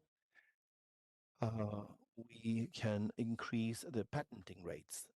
And I'd like to say already that although we may increase the number of patents, that doesn't mean necessarily a higher development or success rate, but at least it's going in the right direction. All the instruments we have from Corfo, the Ministry of Economics, that's not coming from science, but what we do is we provide subsidies to companies to do innovation. We start with programs and projects that build internal innovation capacity in the companies. And in that innovation, intellectual property and business model generation are a fundamental part of that package. But not only are we providing subsidies for lab tests or scaling up initiatives, purchasing equipment, hiring highly specialized human capital, which is needed, of course, but there's other types of knowledge holders which have to do with how do we do that tech transfer. When we look at all the innovation surveys in Chile, we realize that in general, very few enterprises develop innovation, and the ones we do, sometimes they do not find the partners to do that innovation with. So what we did next was to design instruments that will actually connect. We have instruments that were originally developed at universities. Now these are clusters of companies that apply, supported by universities' capabilities that are called co-executors by the beneficiary. The ones who receive the subsidies are the companies. And those businesses design the processes that need to resolve, and the companies establish the critical milestones to define the success of these projects, because these TRLs, as they call them, it's a number that is widely used. And when we run a survey in what level of development is your project, then we say that it's higher. So the asset test is conducted by the same company that is supported by these technology centers, universities. I know that that's not easy to reproduce elsewhere. In fact, it was very hard to do it, and it was very hard to convince our Ministry of Finance to keep funding this, because they do use lots of resources, and that's the third factor, to have companies addressing their challenges, being supported by the existing capacities, and the third factor is for them to have enough time. When we have several projects, I know and do appreciate the effort done in Chile in order to push startups, but startups are always in an urgent state. And that terrible urgent is completely asynchronic with the timing or time frame of technological development. So many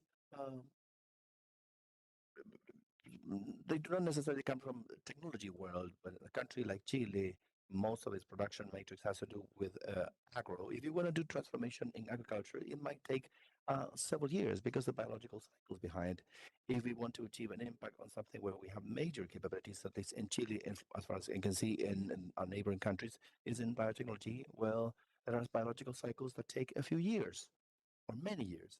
And so this hurricane sometimes of fast success, or either fail quick or be successful quickly, it's not consistent with these big changes. And fourth, and I saw it in your presentation, Marco, I believe we are not there yet, and we haven't been able, which is to do the assessment of this type of project or this type of instrument, because we should also wonder. Universities are measured today, and they're proud of the fact because they have developed higher patenting indicators compared to 5 or 10 years ago. They are patenting today, and they understand the value of creating an economic value based on knowledge. and they know how to do it. So check all of those boxes. But we as a country do not have a tool in terms of to assess the impact on product development of the country, and more so if we want to emphasize sustainability. No, we know that these are early efforts. We've only been doing this for 10 years, but how many of these efforts have really resulted in having a more complex industrial matrix or grid in Chile, or having companies that grow quicker, or making sure that the country's been able to boost its productivity in the key sectors in Latin America and Chile, which they're traditional: mining, agriculture. All of the economies are natural resource based. That's why we cannot apply these constraints on production, development, or growth. Because tomorrow we're not going to turn around, at least not in Chile, we're not going to turn around and be e-vehicle manufacturers, but we do have the key raw materials for the global energy transformation or transition. So how can we have these three ingredients that I mentioned early on, right? We need to make sure that at the basis we have technology companies that are able to scale up and at the end of the day really change the course for the long term. Thank you.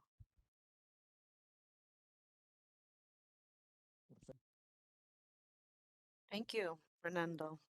In order to wrap up this round with innovation agencies, I would like to give the floor to Enrique Pera from the IDI agency in Argentina, the RDNI agency rather. Thank you to the EPO and to ECLAC. I'm not going to refer to what has already been said. It seems as though the evaluation is quite similar for all of the countries in the region. Primarily, we know that there's a deficit in terms of moving from scientific knowledge to economic impact, or taking that scientific knowledge and turning it into economic value with impact. Now, in that regard, I would have to say that we are all basically in the same plane. And during the opening remarks, the executive secretary referred to what we've done a bit in Argentina. We have gone from one step to defining strategic pillars that are part of our 25 to 27 framework policy. And these are health, knowledge, mining, agriculture. These are the drivers across the board. We also know that data science, AI, and other components are cross-cutting as well. And they are being leveraged by the major contributors to the country's GDP and to exports. So it's important for efforts in a context where we're fiscally restricted. It's important to take the resources and really hone them in, focus on areas where we have a competitive advantage. In that regard, the agency is involved in this innovation ecosystem with when we provide a tool and other tools, financial, non-financial, to support the various stakeholders in the ecosystem. Tenemos para los distintos actores dentro del ecosistema. As mentioned, we provide different tools to the ecosystem stakeholders so that they may close the gap that we've talked about, or polish their difficulties and have a better connection with the different players along this throughout the system, such as universities, or essentially trying to create synergies. So at our organization, we provide instruments such as different financial support, grants, or reimbursable financial resources and other types of tools to to reinforce these ties that we think are missing in the ecosystem and that we think can take the scientific knowledge at the lab level and allow this to lead to technological development and then subsequent market placement, for example. Now, in that regard, we know that intellectual property is no longer just about legal protection, but rather it's a means to reach the end of the line, I guess one could say, the final stage in this sequence. Now, we have a variety of different IP protection mechanisms, for example, involving confidentiality and other aspects. And when we involve instruments calling for more than one stakeholder, these are lead to incipient developments. So we have programs aimed at think tanks and universities that require private participation as well. In other words, companies that are interested in applying the research outcomes. In other words, we want to make sure that the companies are able to see the potential of participating with its own staff members or through other resources. And as a result, well, we know it's important for on the side of academia or the think tanks to understand how they can work closely with the partner company for this transformation.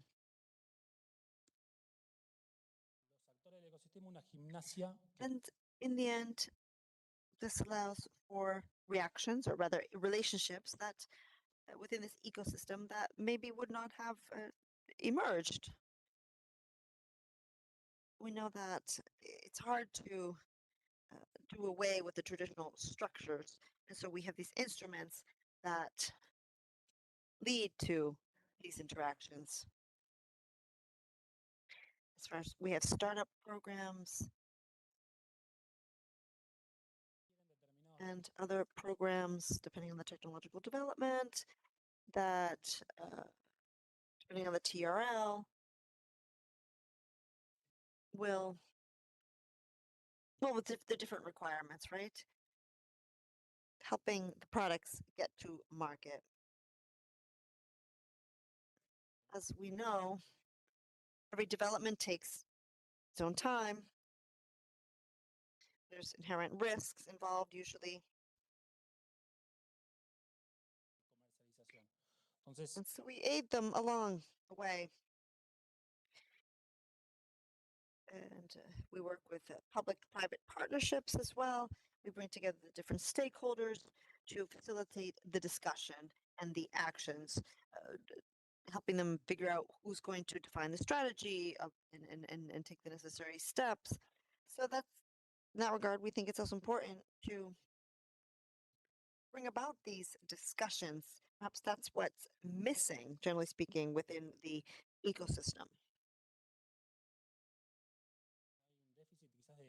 We know this discussion is one part of the recipe, but the magic, if you will, but there's more to it. It's not just about coming up with financial support mechanisms, but to facilitate these connections between intellectual property institutes, or we also focus on mentoring. Etapas del proceso desde que And be involved in the entire sequence of steps. We also think it's important to make sure that there is combined instruments, and not just financial instruments. We have conducted assessments on the ecosystem, and the first question is usually about financing. We all need financing. All the players in the ecosystem need funding. But what else? We ask them, what else do you need? And often it's about networking or ties. They do not necessarily have access to the right players Sometimes they mention training or mentoring programs as one of their needs. So it's important to reinforce these ties for better outcomes. That's essentially what I wanted to mention. Thank you. Oh, you have 1 minute left. Okay, that's fine. Again, that's essentially what I had for you. Again, these opportunities are crucial. I will leave here with so many different ideas and potential tools to roll out in Argentina, and very appreciative for having been invited. Thank you to the authorities. Muchas gracias. Con la intervención de Enrique terminamos este primer set de You. With Enrique's remarks, we have wrapped up the first component of session 2. We've heard from the LAC innovation agencies, and now we move on with national IP offices. How has the role of your offices changed to allow you to better contribute directly to innovation and productive development? And how have you used patents and other intellectual property tools to foster greater policies? And what do you think is missing to create stronger ties? I think these are very large, wide, broad questions. So let's start with Eulalia Méndez. ¿Qué tal? Buenas tardes. Un poco comentando el tema ya. Now, we've already talked about the ecosystems. We've heard that the various countries face most of the same problems. So what are we doing in Mexico? Now, for the first time, innovation has been raised to the national plan and program level.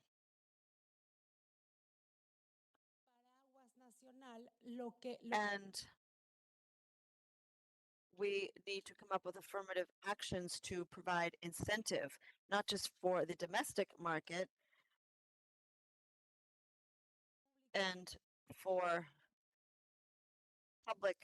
greater incentive for public purchasing. So we work with 3 key actors, and we need to make sure that they are pulled together. On the one hand, universities, we've already heard on several occasions about the importance of universities, and we've also heard that a high percentage of the innovation in our countries is originated within universities or public innovation centers. And what we did in Mexico, we took CONACYT as a center or a council and turned it into a state-level secretariat. It's a state secretariat from which all the innovation is generated in our country. And from that secretariat, together with the INPI and Ministry of Economics, there were important measures adopted, such as fostering or incentivizing researchers, not only because of their publications or for achieving a certain score because of those, but due to intellectual property, either patents, designs, or industrial or trademarks, and also intellectual property. The national research system recognizes intellectual or industrial property as a high score, and it's an incentive. So inventors, researchers are not exclusively thinking of where they're going to publish, but they're thinking of how they're going to protect before publishing. The next thing that will happen in Mexico, based on Mexico, is to come up with incentives for those who invest. So those industry ones, the strategic sectors are identified in our country where we intend to create actions to make our national markets more robust. We will incentivize that industry that already has innovation and patents mostly. From public procurement, even we start creating the empowerment of domestic industries so that we do not necessarily rely on foreign entities, but that we internally come up with our own innovation. Because we saw in all statistics, of course, the requests and concessions in terms of patents usually are higher than numbers when they come from abroad. And what are we trying to boost is a focus on domestic markets. For 2 years in a row, in 2024, we achieved a significant record in terms of increased national patents. 125, the same thing. We increased that number by 200 or something, and this year we hope we are able to increase it again. What's happening? We are slowly approaching. Not only do we protect the individuals, or we protect through the wording of documents. Now we see face to face with researchers to be able to have a much faster process in granting the patents. We organize early encounters and meetings with researchers and with our examiners in order to strengthen that growth in the number of patents that are granted for our nationals, without neglecting, of course, all those requests that come from abroad. If foreigners want to protect something in our country, is because we are providing them with enough legal certainty for economic development from within. An important point as well, also streamlining legislation is important. In the case of Mexico, we modified our industrial property protection legislation. We also published our regulation connected to that act. All of this under the principle of transparency, simplification, not only for those who are going to be able to invest in our country, but those who develop innovation. Clear rules, transparent rules for everyone for simplification purposes.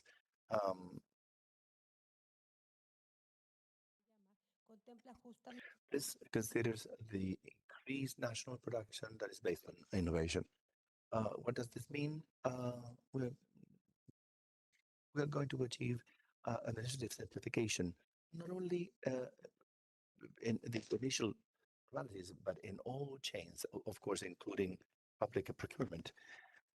Like all governments in Latin America, we also buy innovation.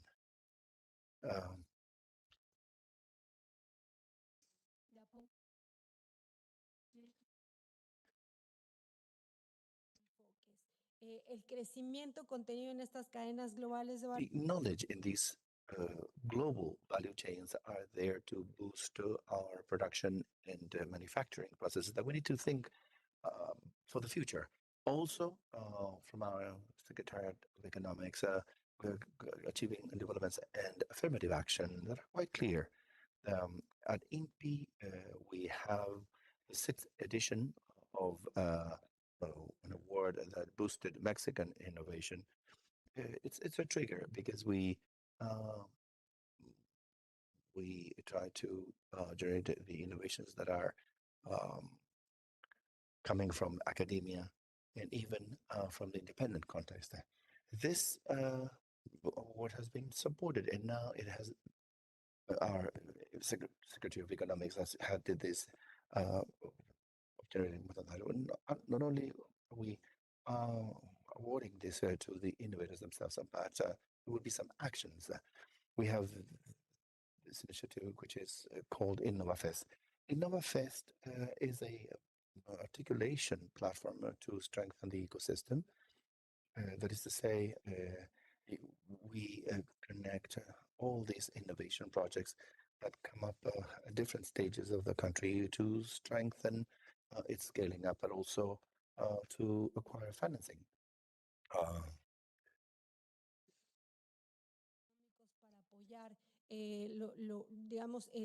Funds that are there to support. Every time that you ask at which TRL you are, it's a complexity. So what are these barriers? knowledge that we are creating needs to be boosted. And from the instances,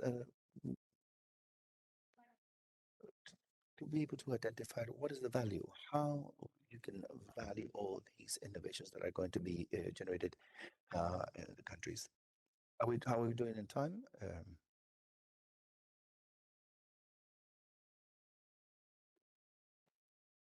Bueno, muchas gracias. Okay, I'd like to offer the floor now to Irene Oliveira from INPI Brazil. Muitas graças. Boa tarde a todos. Eu gostaria de começar Nacional de Propriedade Industrial do Brasil. Thank you, everyone. On behalf of the Brazilian Industrial and Intellectual Property Origins Agency, I would like to thank you for the invitation. And I would like to refer to what the INEP is doing in terms of using data related to the industrial assets in Brazil and how we have used these data strategically to build production development in our country. Now, I don't have much time, so I have chosen just a few INEP initiatives over the last few years. I would have to say these are the most relevant ones in terms of data usage and using the technological data information that we have been able to extract from patents. And this is the best example of what has been helpful for public policies. Now, for example, one of the INEP first initiatives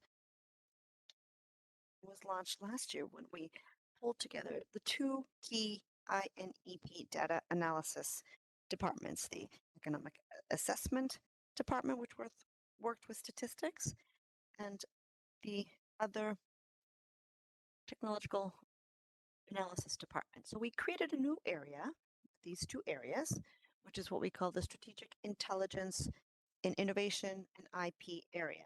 Now, we were able to combine information relative to technological data pertaining to different patent assets. So not just patent assets, but all IP assets, and combine this with economic indicator data for more robust studies and results relative to intellectual property. It's important to mention as well that the studies that we conduct close to 8 in different strategic sectors for the Brazilian government, and these are studies that are aligned with the Brazilian industrialization policy that was already mentioned here, the Nova Industria, and this strategy includes 6 key areas such as agricultural, health, defense, bioeconomy, as defined by the Brazilian government, different strategic areas that is for the country.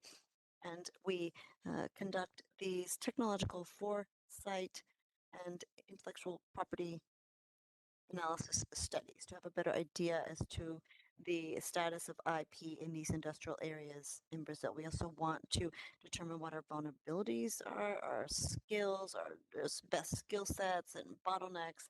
In other words, where we can develop niche markets and where we should invest more. These studies are the foundation for public policies. Often the government will charge us with or hire us to conduct specific studies. There's another interesting initiative I wanted to refer to, and that's related to sustainable development.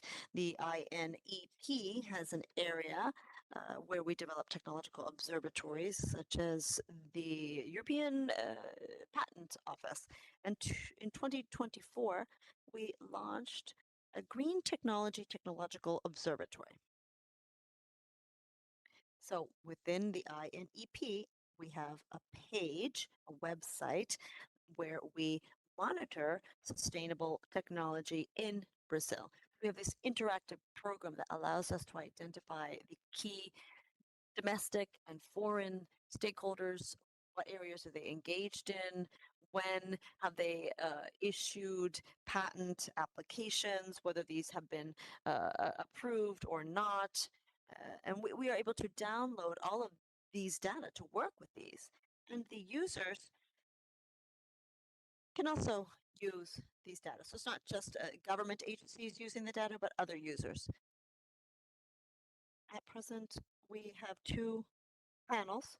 One is related to sustainable agriculture. That's one of the key areas of the new industrialization policy, and the other area is related to alternative energy sources, and this is also related to the new national industrialization policy. There are other two initiatives that I would like to refer to. These are related to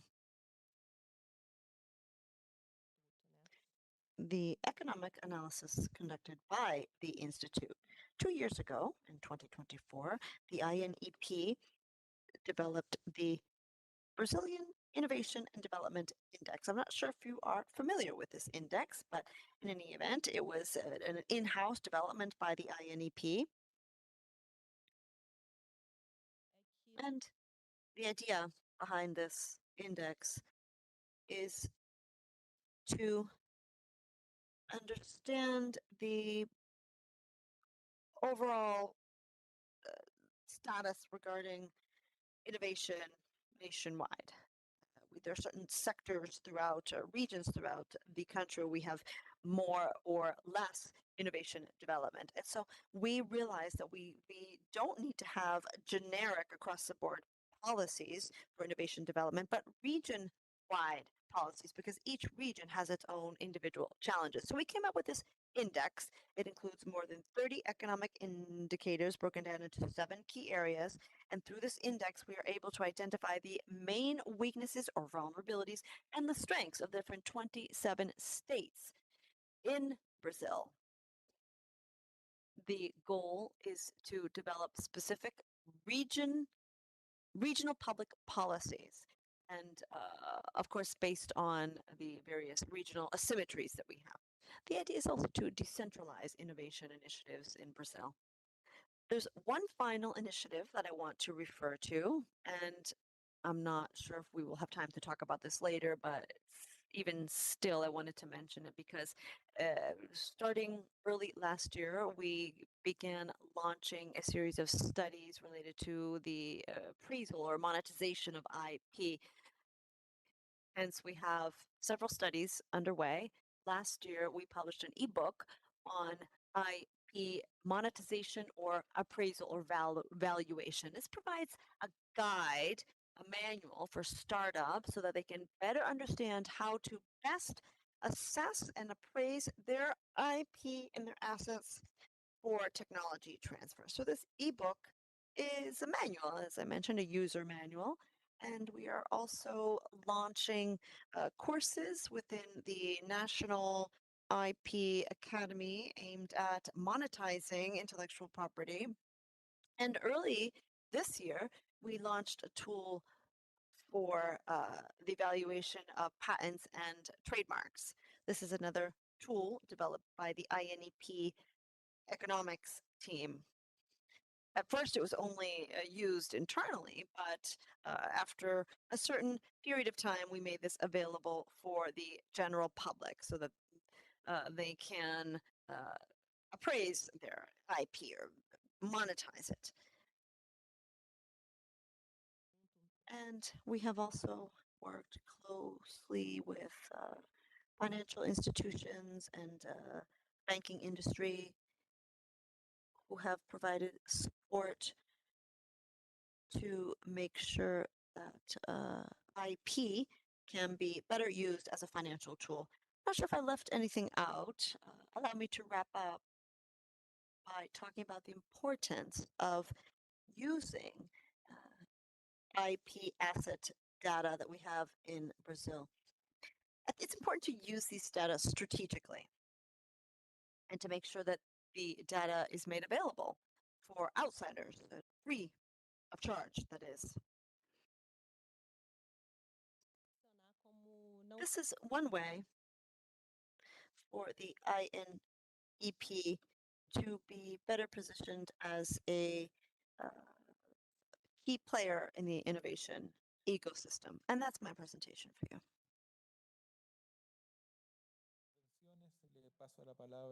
Flor Sierra, de registro de la propiedad intelectual de Guatemala. Así es. Muy bien, para todos es un gusto, la verdad, poder ser parte de este panel tan distinguido, aprender de cada uno de ustedes y también pues compartir, ya hemos compartido durante la mañana y un poquito durante el almuerzo y agradezco mucho los aportes de cada uno de ustedes para mi persona y pues de alguna manera también para nuestro país. Traigo una pequeña presentación únicamente para no extenderme mucho más porque creo que podría llegar a hablarme si no me pone en alta.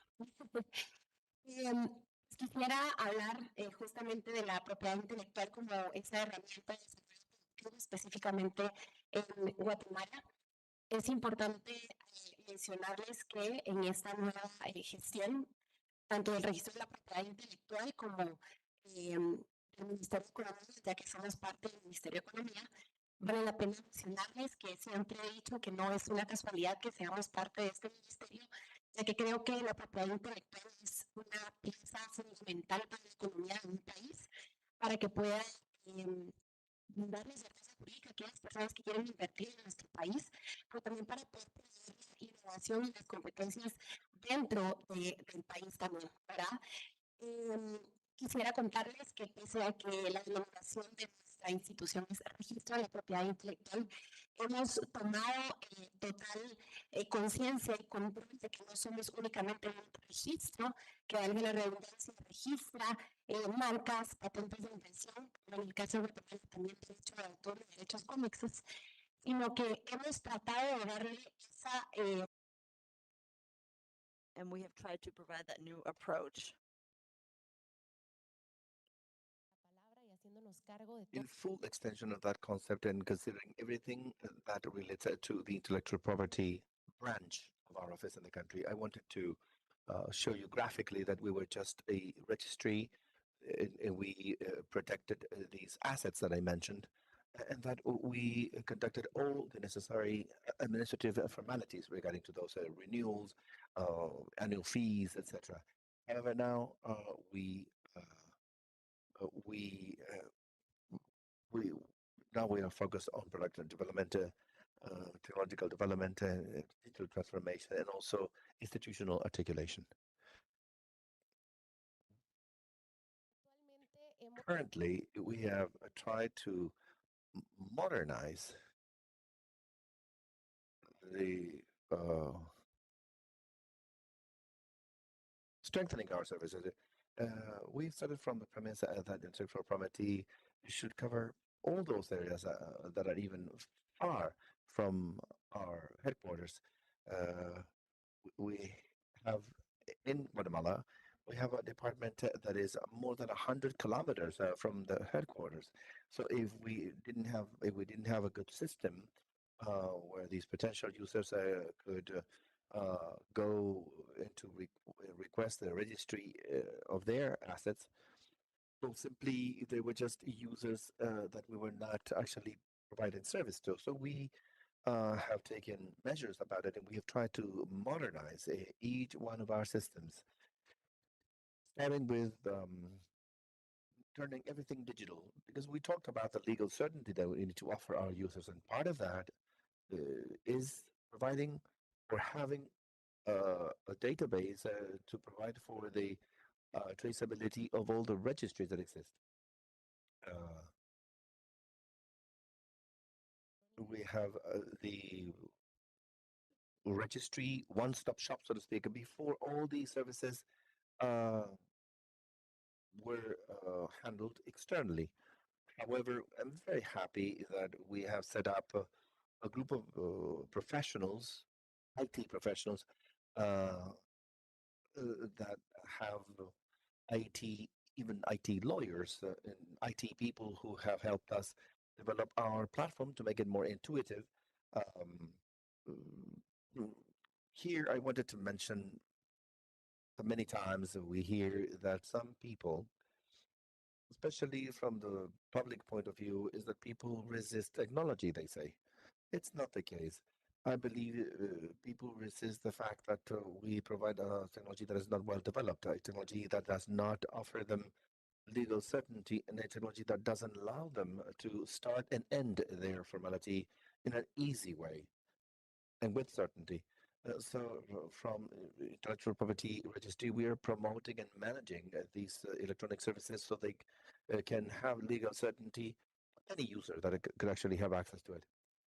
Likewise, according to a piece of legislation that was implemented in Guatemala, which is the Simplification Act, we simplified some of the formalities, some requirements that were quite bureaucratic have been removed for these formalities to be much more, or to be faster and to offer our users the kind of service they expect.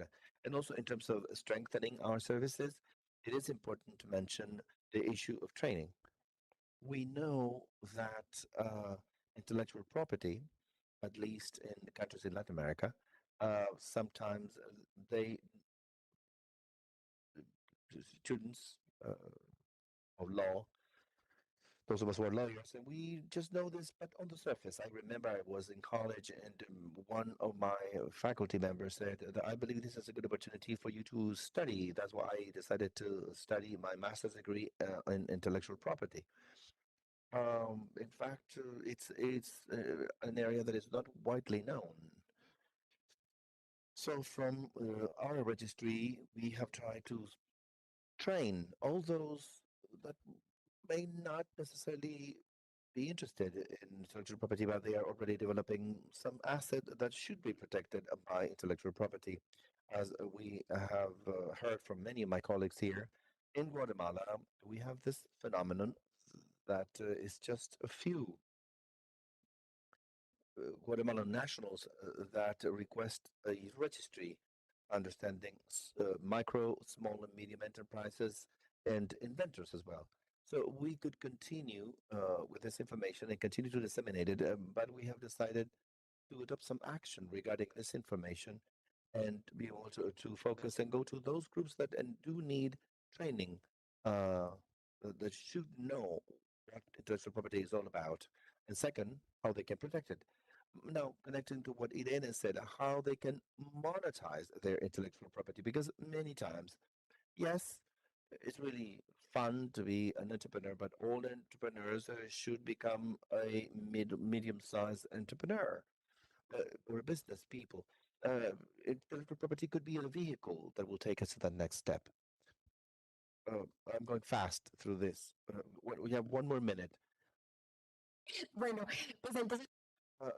Okay, I don't want to dwell on this.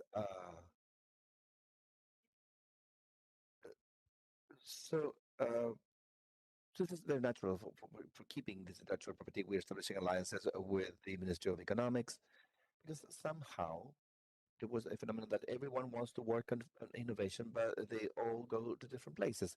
So we have set up a technical group with specific people and natural alliances for the registry of intellectual property to walk in the same direction, being able to achieve technological innovation and being able to promote intellectual property that Guatemala deserves.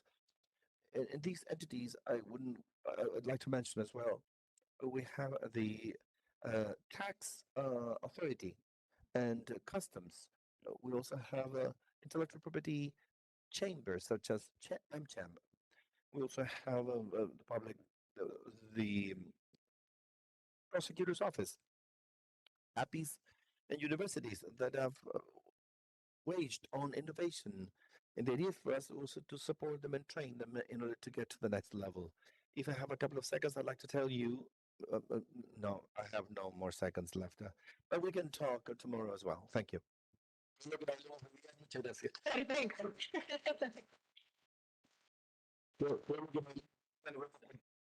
Everything we don't talk about today, we can address tomorrow during the closed session. In fact, we actually ate up a great deal of the Q&A. Every panel member spoke 10 minutes. We asked for less, but I didn't want to stop anyone because it was quite interesting. Even still, we have a few questions that we have received from our online participants, and I'm just going to summarize these and allow you to basically have the last word and talk about what we need to do in terms of institutional capacities, what instruments would be a priority to ensure that IP would be a more effective tool for productive development in Latin America. That's essential, the big question, and you each have no more than 2 minutes for your closing remarks. In the same order that you spoke originally. I think it's very important to be able to provide incentive and to reward, if you will, patent generation. I liked one of the ideas, which was about having a national award for the institution or the person coming up with the most productive patent.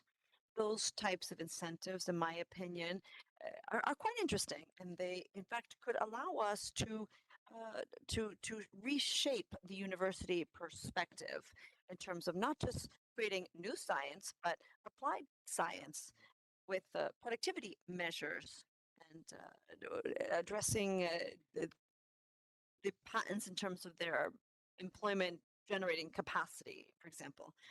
That's an interesting way to improve and provide incentive for greater productivity. Go ahead, Fernando. I think we have many different instruments. Enrique was quite poignant in saying that essentially the instruments should not be so disconnected. We see that in Chile we have one agency devoted to science, one to innovation, and everything's a bit strewn about. And I don't know if a policy is the best possibility, but not having an IP anchored policy, but understanding that IP is yet another tool, an important tool, but yet another tool for technological scaling elements, initiatives. And it's all a part of the national aspirations, as Eden mentioned. It's part of the country's strategic priorities. And each country should really define its own productive development path forward and link this to one of the key links of the chain, and that's IP policy across the board.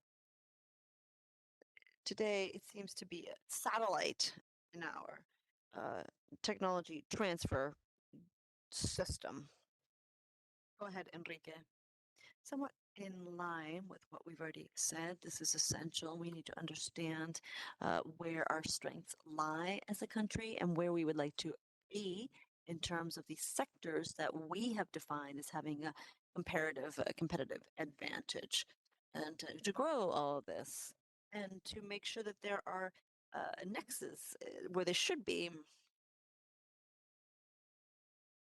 all with a view to trigger this scaling up in innovation. In other words, going from the idea stage to the laboratory stage to the development stage, having a product in the market stage. And apart from that, the agencies should be available for the entire process. Maybe not participate in all the stages of the process, that's not necessary, but the agency should be available by offering instruments or training, monitoring, follow-up, mentoring, and to aid the program beneficiaries in reaching development stage. And then, of course, having general structures to, as an agency, we cannot be a step behind intellectual property. And we need to beat in harmony with what society needs. So that's important.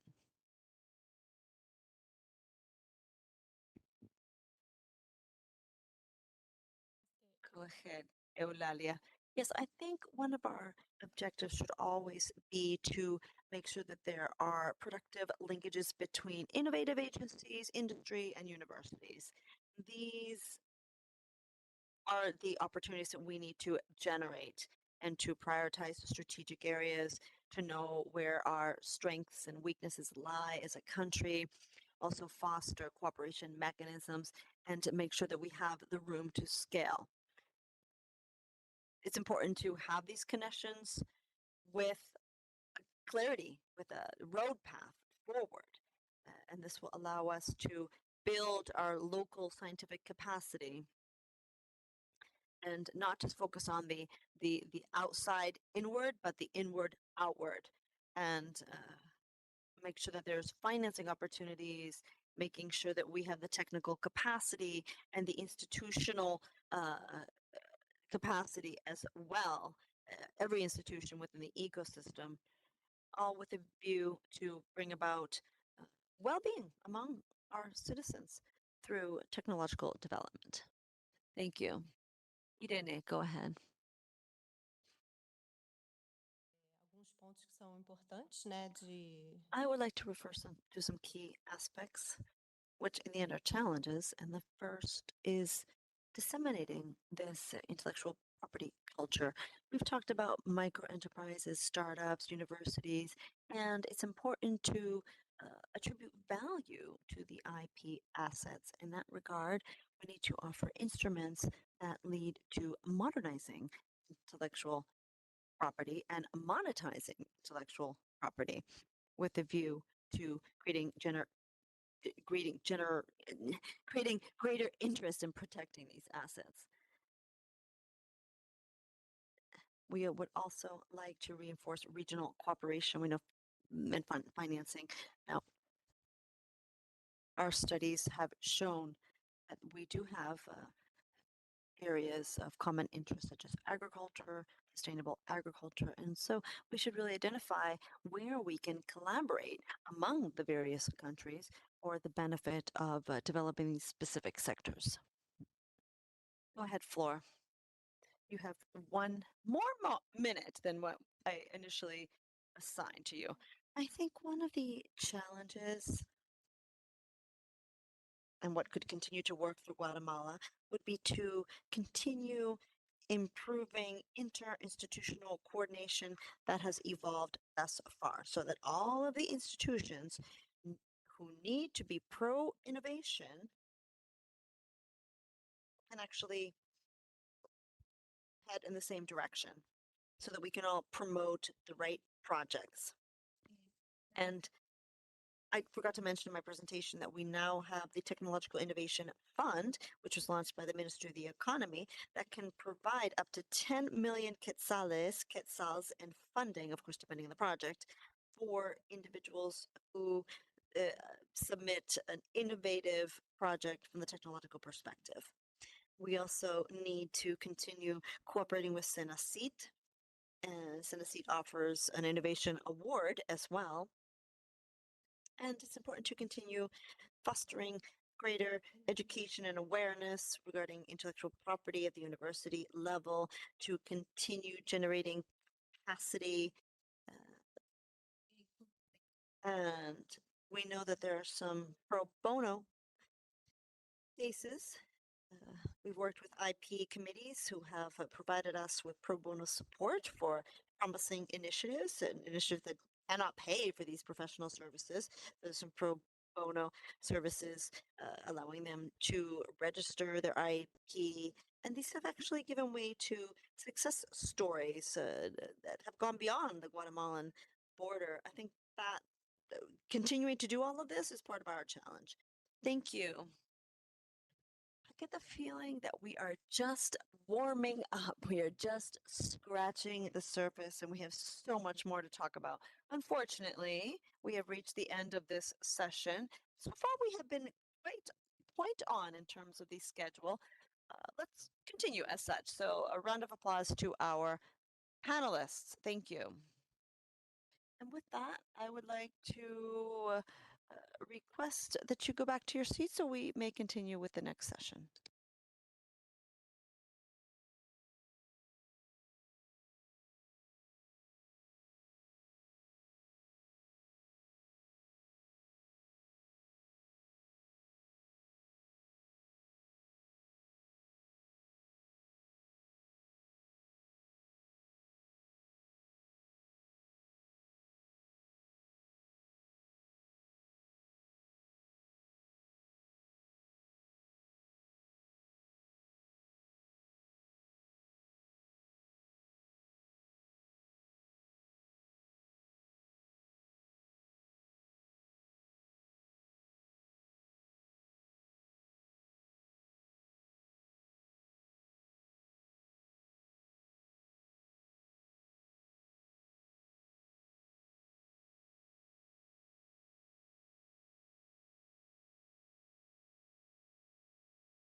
Hola, buenas tardes. Bueno, lo primero, muchísimas gracias a la CEPAL.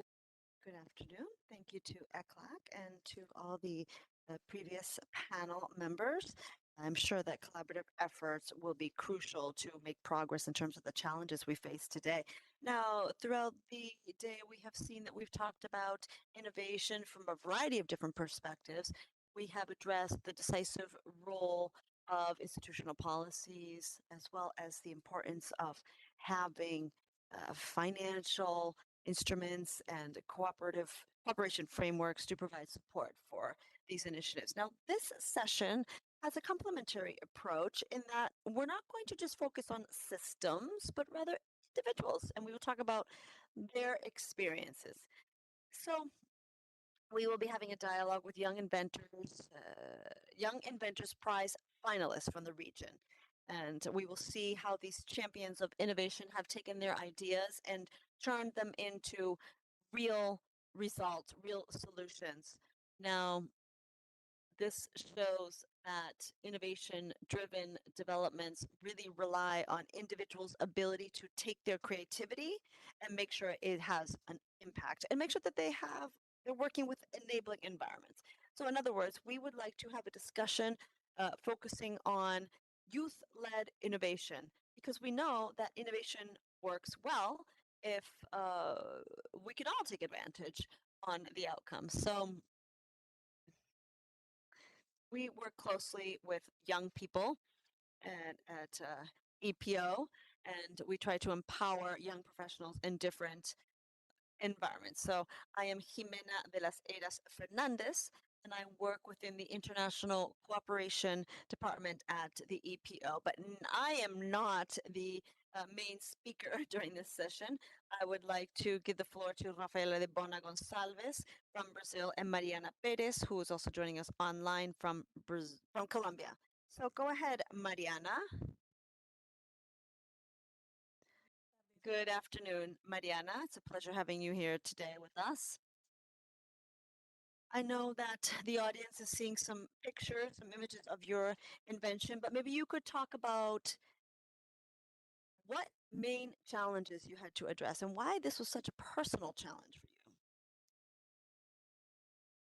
¿Me escuchan? Quiero confirmar primero. Can you hear me? First of all, I just wanted to confirm that. Yes, we can.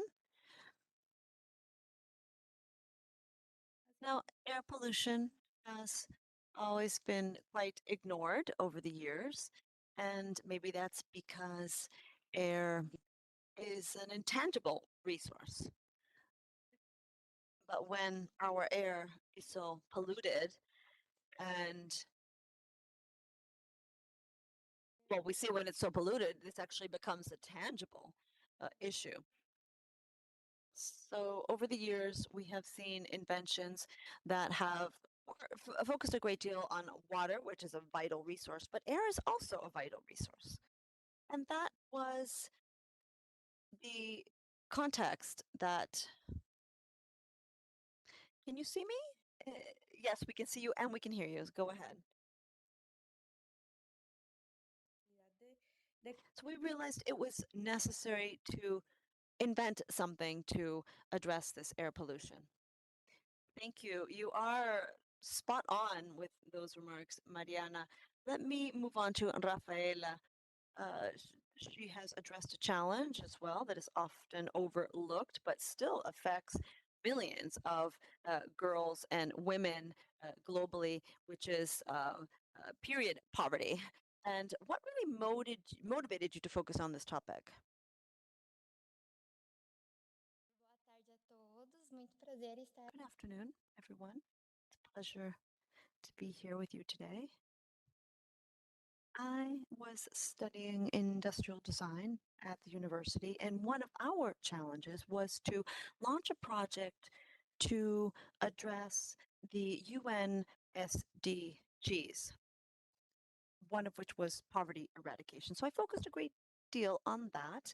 It was written that it was, we were trying to figure out how to do away with poverty across the board. So I started thinking about where we see poverty, what types of poverty do we see? Poverty is not always related to money or the lack thereof.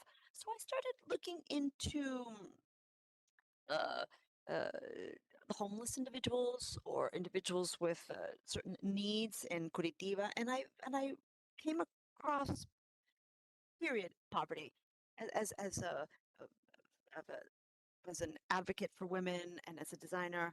And I'd really never stopped to think about that, and I realized that no one had actually thought about that, and this was one of my key motivations back in 2018 when no one really talked about period poverty anywhere. And I decided that that would be my project, and I wanted to do something about it. Pero sigue siendo muy importante. Thank you. This is a key issue today. I think we are having an interesting conversation in that both of you have very different projects, but I do see that there are crisscrossing points. So I would like to ask both of you, in hindsight, what type of support, either human resources, institutional, financial support, really made the difference in a decisive point in time during your project? I don't know if Mariana would like to address that question first. Yes, well, I think uh, the the company that was significant, the support that actually was the best in my career was my parents. The way in which I was educated, traditional education, was a type of education in which I was allowed, since I was a girl from first grade, I could explore ideas and to turn them into research projects. Of course, at that level of schooling of a first grader, of course, I participated in school fairs, and that support from my parents, from my family, uh, they actually helped me connect my subjects in school with projects, and that was always the case. It was always present from my parents, both of them, especially from my mom. After a while, when I reached my last year of school, the project that goes on and on, as with all the iterations, every grade and every year. But there's a very significant clash, which is when you join college, because you don't find that methodology of teaching. I mean, so that's when you really find that individual, which is like somebody who supports me. We're going to go into a new teaching method, and as I said before, mm, there's not much about intellectual property or innovation. Uh, in countries such as Latin America, but because of my own initiative, we kept the project alive and it became a product. And today it's a business, after all. So I think that was the biggest support and the individual that I believe was my base and my foundation to keep on going. It was great to have your family backing you up for this big project that has become your professional project. For you, Rafaela, what kind of support was the biggest one in your case? I think just like myself, other people are shocked when they saw realities. The biggest support that I received was from the people who ended up connecting uh, with this ecosystem. These were people who worked in startups that connected, that were institutions that wanted to sponsor.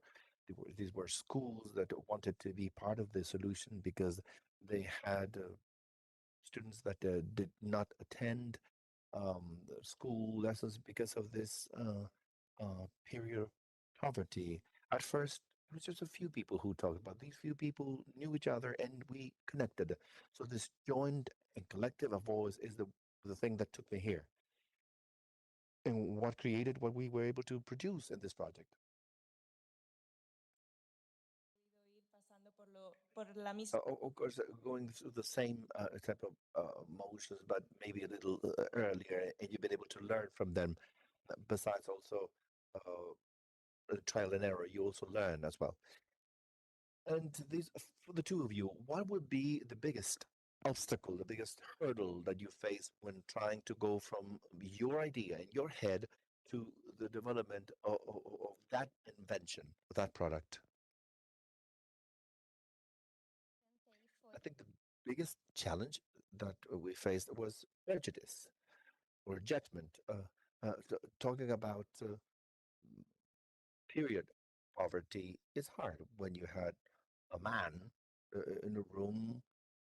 It was hard to make them understand, and of course we had to find a solution. So at some point, I went and talked to the mayor in my city, and I had to hear, oh, okay, I have to be concerned about menstruation from now on. And that was very hard to hear. That was a significant barrier along the way. Showed up in many occasions, but I think I was able to turn that obstacle because last year I was able to include a public policy in anyone who is in social vulnerability is able to get pads for free in pharmacies, and it makes it all worthwhile, of course, in Brazil. So from hearing people saying, I'm not concerned about this topic, and now they are being distributed nationally, it's a major achievement, I believe. It's now it's it's interesting to see how that prejudice didn't paralyze you. And you said, I'm going to fight for my idea. I'm going to fight for these people who need it. And I will achieve everything that I will be set out to. Congratulations for that. For you, Mariana, what was the biggest obstacle that you encountered along the way? Well, since I at a very early age, the biggest challenge was to present this idea anywhere. It could be a small company that could have a tangible problem or present it to an investor, to a bank in order to get financing or wherever. The fact that a very young woman showed up in an industrial context, which is more mechanical, if you wish. Inventions are very much focused on industrial mechanics, of course, but it wasn't easy to believe this woman was the inventor or that the product worked. So having to explain the concept, besides, it's a brand new concept, something complex to explain in regular words. Getting to those worlds and being a young woman, I'm still young now, but I was even younger, much younger at the time, and being 18 or 20 years old and standing there and explaining a project that is usually explained by expert engineers, I believe was the biggest shock that I experienced, or the biggest challenge that I had to go through. And since I am slightly older now, it's easier to make them understand, to make them listen to me. And it's not much of a problem right now. But really, I believe age was something that I had to face for many years. And of course, the fact of being a woman in a man's world in this context, of course, it was difficult. I'd like to stop briefly the issue of inclusion that we were just discussing with the two of you. The Patent and Technology Observatory of OEP published a study about female engagement in the STEM area. This shows that although more and more women are having access to these fields, it's just a few the ones that actually achieve a patent or an entrepreneurship or that have access to leadership positions. From your experience, how, maybe with some practical example, how has gender impacted your trajectory, especially since we are um, here with people who will do what they can to change that? How can we close those gaps? For example, Mariana, well, A practical example, let me tell you about the history of my business. I decided that my product, once it gets its patent, should become a commercial product, a feasible one, but through a company, and I founded a company with my father. That company is in charge of several environmental projects, but when offering this product out to companies, I had to go with my father, always supported by him. And I saw that because at a certain, whenever I sat with a table full of engineers, let's say 20 engineers, 19 of them are men, uh, sometimes 100% were men. So presenting as a woman in that concept created some problems in terms of reception. I noticed the change when I was accompanied by my father.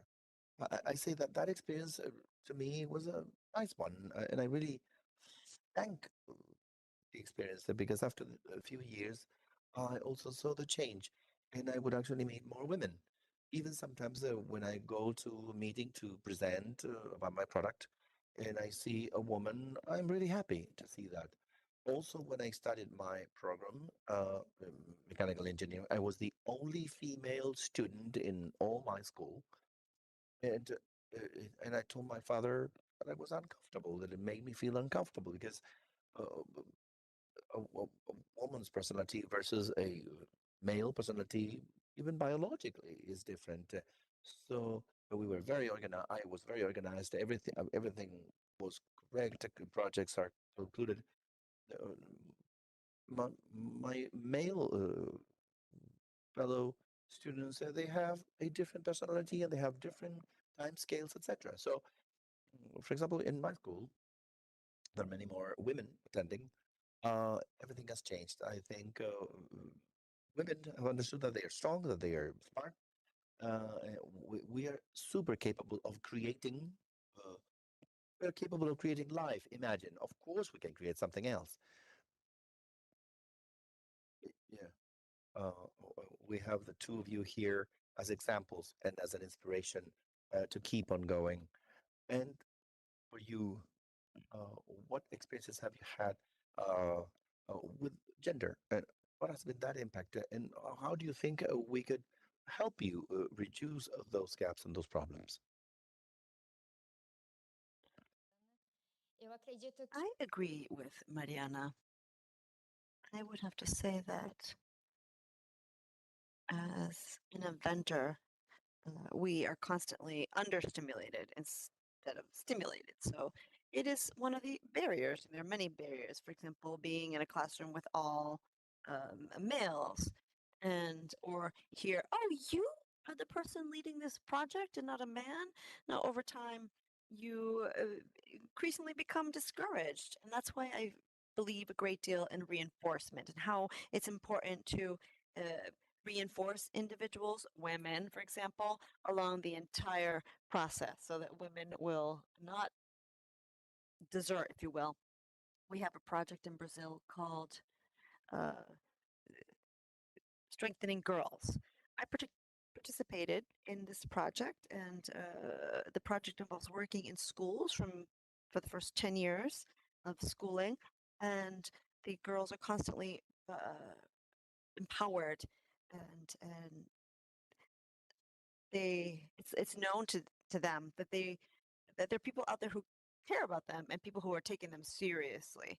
So when we find obstacles along the way, we should also make sure that we find trigger points to further reinforce what we do and provide us with the courage we need to go forward, because we will discover problems that only women deal with, such as period poverty.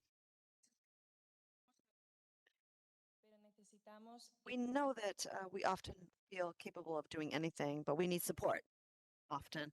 Now, Mariana, you live in the United States now, and that inevitably exposes you to very different innovation ecosystems. And as far as I know, you moved there for professional reasons. Now, could you talk about the how the Latin American and Caribbean systems could provide more support to young women and men to scale their ideas. You know, I came to the United States because I wanted to find a way to make the invention global. Because my invention it solves a global issue, not just a country, a solution for my specific country. And so I am always inviting other countries to allow intellectual property to reach every corner, all schools. And it's important to teach young people how to monetize their ideas. Me enfrentaba a cambios. I have faced the major change. I live in New York, so it's not just the United States, it's New York. And many of the projects have more of an economic approach versus in Colombia, where the approach is more functional or technical in nature. In Colombia, there's more concern for whether or not the project or the invention would work, versus in the US, it's more about how much, what's its value and how much does it cost. So I've learned from both perspectives. Now,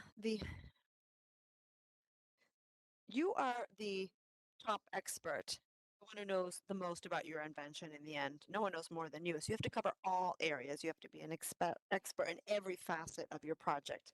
And of course, always being grateful. And if you have an advisor or a subject matter expert helping you, it's important to be grateful for that contribution. But I would have to say that our task, and I'm speaking on behalf of Colombia as well because that's where I'm from, but our role is to really promote young people who are involved in this and to use IP and figure out how to monetize this. Thank you for that. What about you, Rafaela, based on your experience? No, universities, innovation offices, IP offices, what do you think they can do? If they were to convey a message to young people, what would it be in terms of how best to support them? I would say that we should not just be seen as having potential for the future, but potential for today. And to sit down with us and decide with us, not just congratulate us for what we've done and then take the ball from there, but work with us. And together we can develop public policy and develop and grow the ideas and to move beyond the idea stage and make sure that we're involved in the entire process so that we can work in the here and now and in the future for transformation. And if institutions create these opportunities, these spaces for young female and male inventors to take our ideas and run with them, we will do that. And we need to know that we're being heard. We need to know that we're contributing together to the present and to the future. You're absolutely right about focusing on the present. Okay, so we've heard from both of you. And another question. Do you think there's something that you would say in listening to your peer, do you think there's something that you would fully agree with and say, oh, I had that same experience, or maybe something different that you didn't have but that your peer had? Aqui eu me identifiquei muito com a Mariana. I really identify with Mariana. I also studied mechanical engineering, and I was one of the only women, a female, in the classroom as well. And I know that we are treated differently. And everything is very difficult for us. It's made difficult for us. And over time, I saw that there were more and more women taking part in these programs, and that fills me with hope. And I also identify with Mariana in terms of her comments regarding family support, her father's support and omnipresence identify with them. My family was also very present. My father supported me and helped me with all the decisions. My other family members were always supporting me. At one point in time, I wanted to give up, but Sociais, muitas vezes a gente pega a dor do when you are involved in social projects, you really take to heart all the individuals' pain and suffering, and that was difficult. It was difficult to work with homeless people, and that's why it was very important to have my family support. So I would have to say I really agree with Mariana on those two areas. For example, at the university level, we do not have any female role models, as peers. There might have been one female professor, and then the family support was also key. What about you, Mariana? I have had the opportunity to engage with Rafaela on previous occasions, and what I admire most in her was her ability to find a solution for an uncomfortable issue for all women. And we have accepted this discomfort. It's a topic that's even challenging to talk about with your close family members, but and you've come up with a tangible solution. And I just wanted to thank you on behalf of women worldwide. No one has really ever thought to address this the scarcity of feminine hygiene products. So thank you for that. And you went through a lot of effort. You knocked on a lot of doors to explain what you're doing. And as an inventor, you need to do that. You want the world to understand your product and what you're inventing. You know it will provide a solution to a problem. And sometimes it's difficult to explain this to others, but you never gave up. You just kept towing the line and kept at it. So it's very admirable. And thank you for that. I would like to thank both of you as well. I think you have provided us with some very valuable remarks, and I would like to now close this session. But anyhow, your experiences remind us that innovations are successful when we are engaged in a context, an ecosystem that allows us to imagine, to create, and when we have the necessary support to take ideas to fruition and to go as far as we can. And thank you so much. You are very inspirational, and I think you will continue to inspire other individuals in the early stages. You have shown that young people can have a real impact when they're heard and when they're valued and when they have the opportunities to do so. So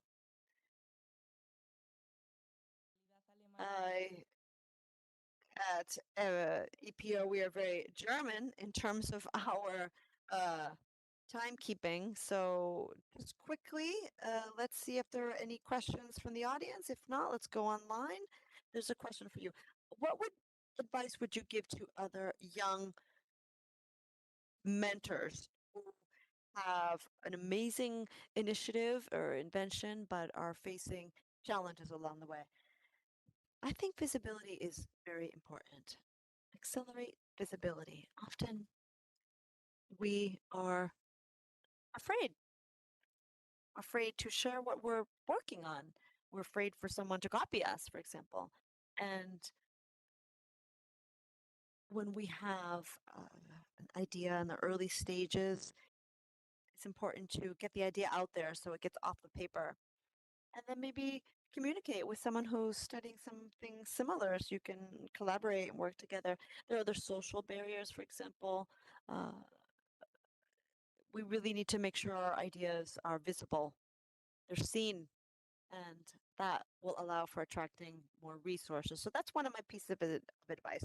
Do not be afraid to expose your idea to the rest of the world and to work with other people so that you can grow and not just really focus on your solution, but also think about joint solutions. Thank you. I hope your advice will be taken into consideration. What about you, Mariana? What would be your advice? I would say two words or two statements. It's important to be disciplined and to seek advisory services. Sometimes young people do not have enough experience, and that's natural. When you're young, you do not necessarily have enough experience, and experience is acquired along the way and from different avenues. And it's always a good idea to seek advice because that allows you to avoid mistakes along the way. And as far as the barriers are concerned, I think being disciplined is the best way to deal with obstacles. When you are disciplined, you will plan your course of action, and that will allow you to have a way to address these obstacles. It's also important to be patient, to know when to act, how to act. And as Rafaela mentioned, it's important to make sure that you are connected with other people in a network. We're not alone. There are many people out there willing to support you and to contribute to your idea from different perspectives. And I think that will enrich your overall outcome, your output. Thank you to both of you. There's another question. Let me give you some context first.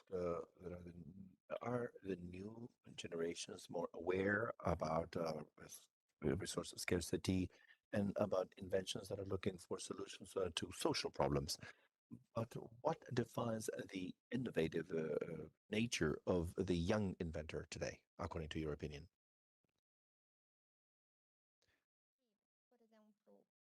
No meu I caso, think, for example, that in my case, that was a sanitary pad.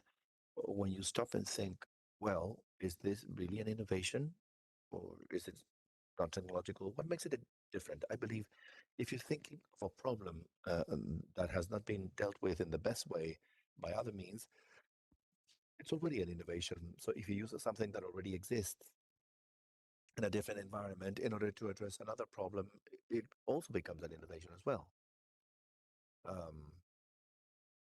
So it's very difficult to create something absolutely original. I believe in the combination of references in different contexts and connecting those references and repertoires. We can offer new solutions to problems that may also be new because society evolves and new problems arise as well. So I think that's the thing. Using something that already exists in a different context, and that is innovation as well. Por la explicación. Tengo una pregunta para Mariana. Desde tu experiencia desarrollando una tecnología vinculada a la captura y limpieza de contaminación del aire, ¿qué tipo de apoyo concreto? What type of concrete support should be available for more young innovators to go from a good idea to an actual solution for the market? I think, in my experience, the thinking of technology that evolves in an expensive context, financial support is essential on many occasions. Turning an idea from paper to a tangible product that is easily marketable, and even more so when you have to demonstrate that it works. And that it needs to, and you technically prove through lab tests. Financial things are really tough at those stages. Hopefully, banks, for example, as a research that everybody knows in all cities, you see banks. Hopefully,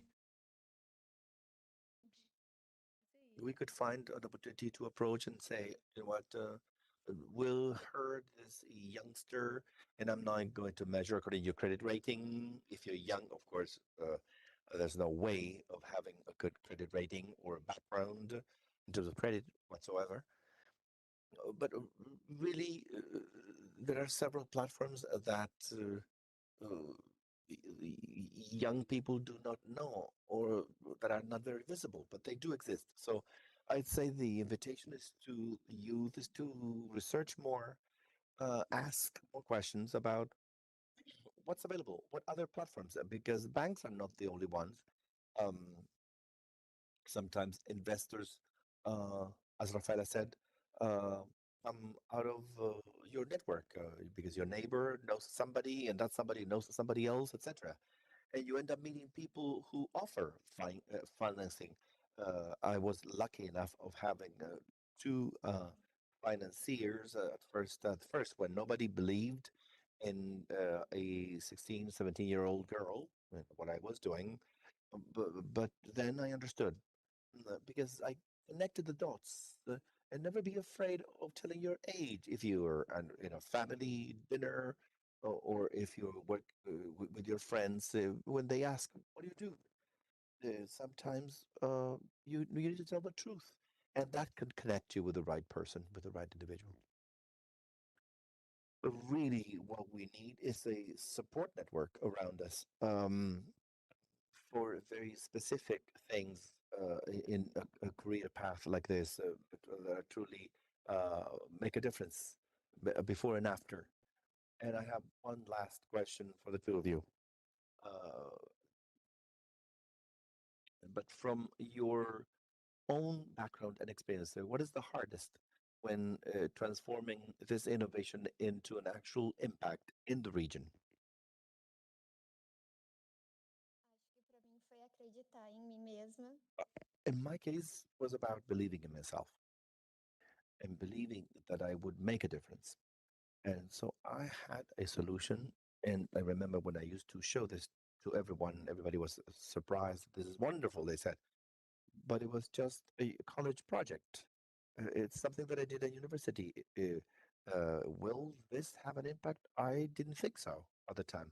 So until opportunities arise, I didn't really trust it. I didn't believe in myself. I didn't believe in the solution thoroughly.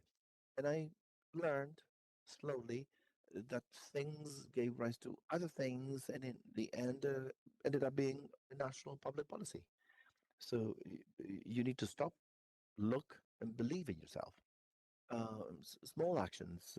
Sometimes it's possible through small actions to create a big impact. What we are communicating and what we believe, it goes beyond the product, of course. So it's way beyond the solution, and it's what we want to bring into the world, what we want to offer the world, for the world to be a better place in the end. Mariana, what about you? Well, precisely building a business, designing a group of people that are experts in your invention as well as you are. Besides, building a team is a difficult task, of course.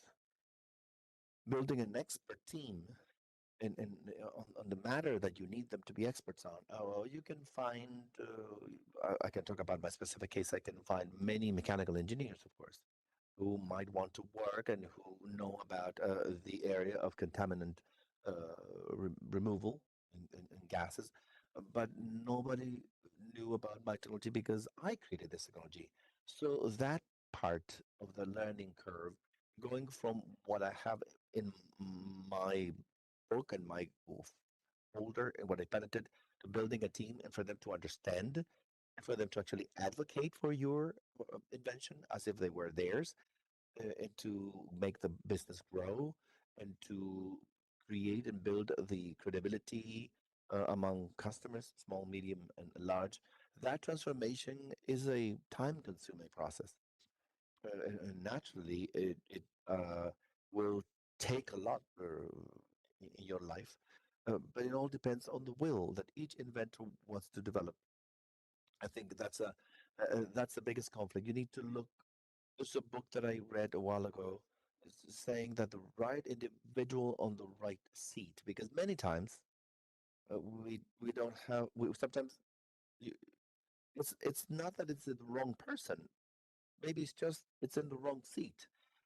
So it's about how to become go from being a creator and an inventor, which is the beautiful part. That is how I call it, to to become a boss and to lead and to manage and to be that part. That gap or that space has been the most difficult to cover. Thank you so much to both of you for your time and for your thoughts. I think we have so many things that we need to continue to discuss, but I don't want to take any more of your time. So, a round of applause for them. Thank you so much. And the offer floor is to our chair today. Thank you, Jimena, Rafaela, and Mariana, for telling us your experience in innovation. And with this, we're getting close to the end of the day. Last session, we have the third session, regional approaches to innovation, technology, and patenting. And in this next panel, chaired by Nicolaus Tardaliasa from the International Corporation of the Patent Property Office, we are going to touch upon topics that have emerged during the day, specifically from the questions that we've heard, also from those of you here and those online. Are there common challenges that may be addressed through regional cooperation approaches, for example? And in this sense, the experience of the European Patent Office, which is the most advanced integration effort beyond the ones that exist in Europe, Africa, or Central Asia, will be absolutely fundamental. So with this, I'd like to offer the floor to Nicolaus to introduce those of us who will be with us during this panel. Okay, perfect.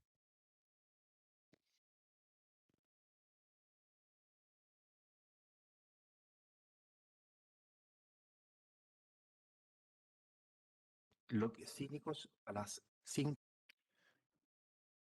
We need to close at 5 on the dot because of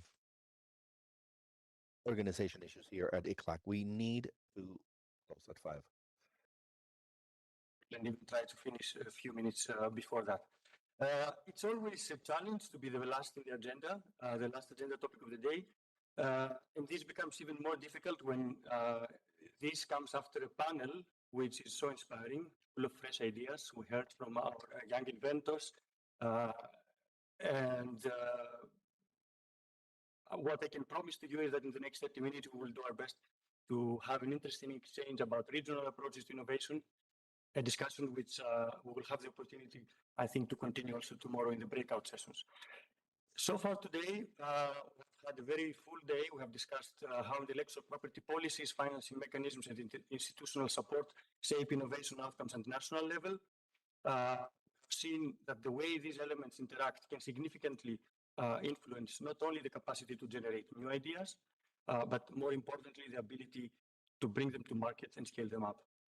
In this session, we will try to reflect on where similar challenges emerge across countries and what this might imply at regional level.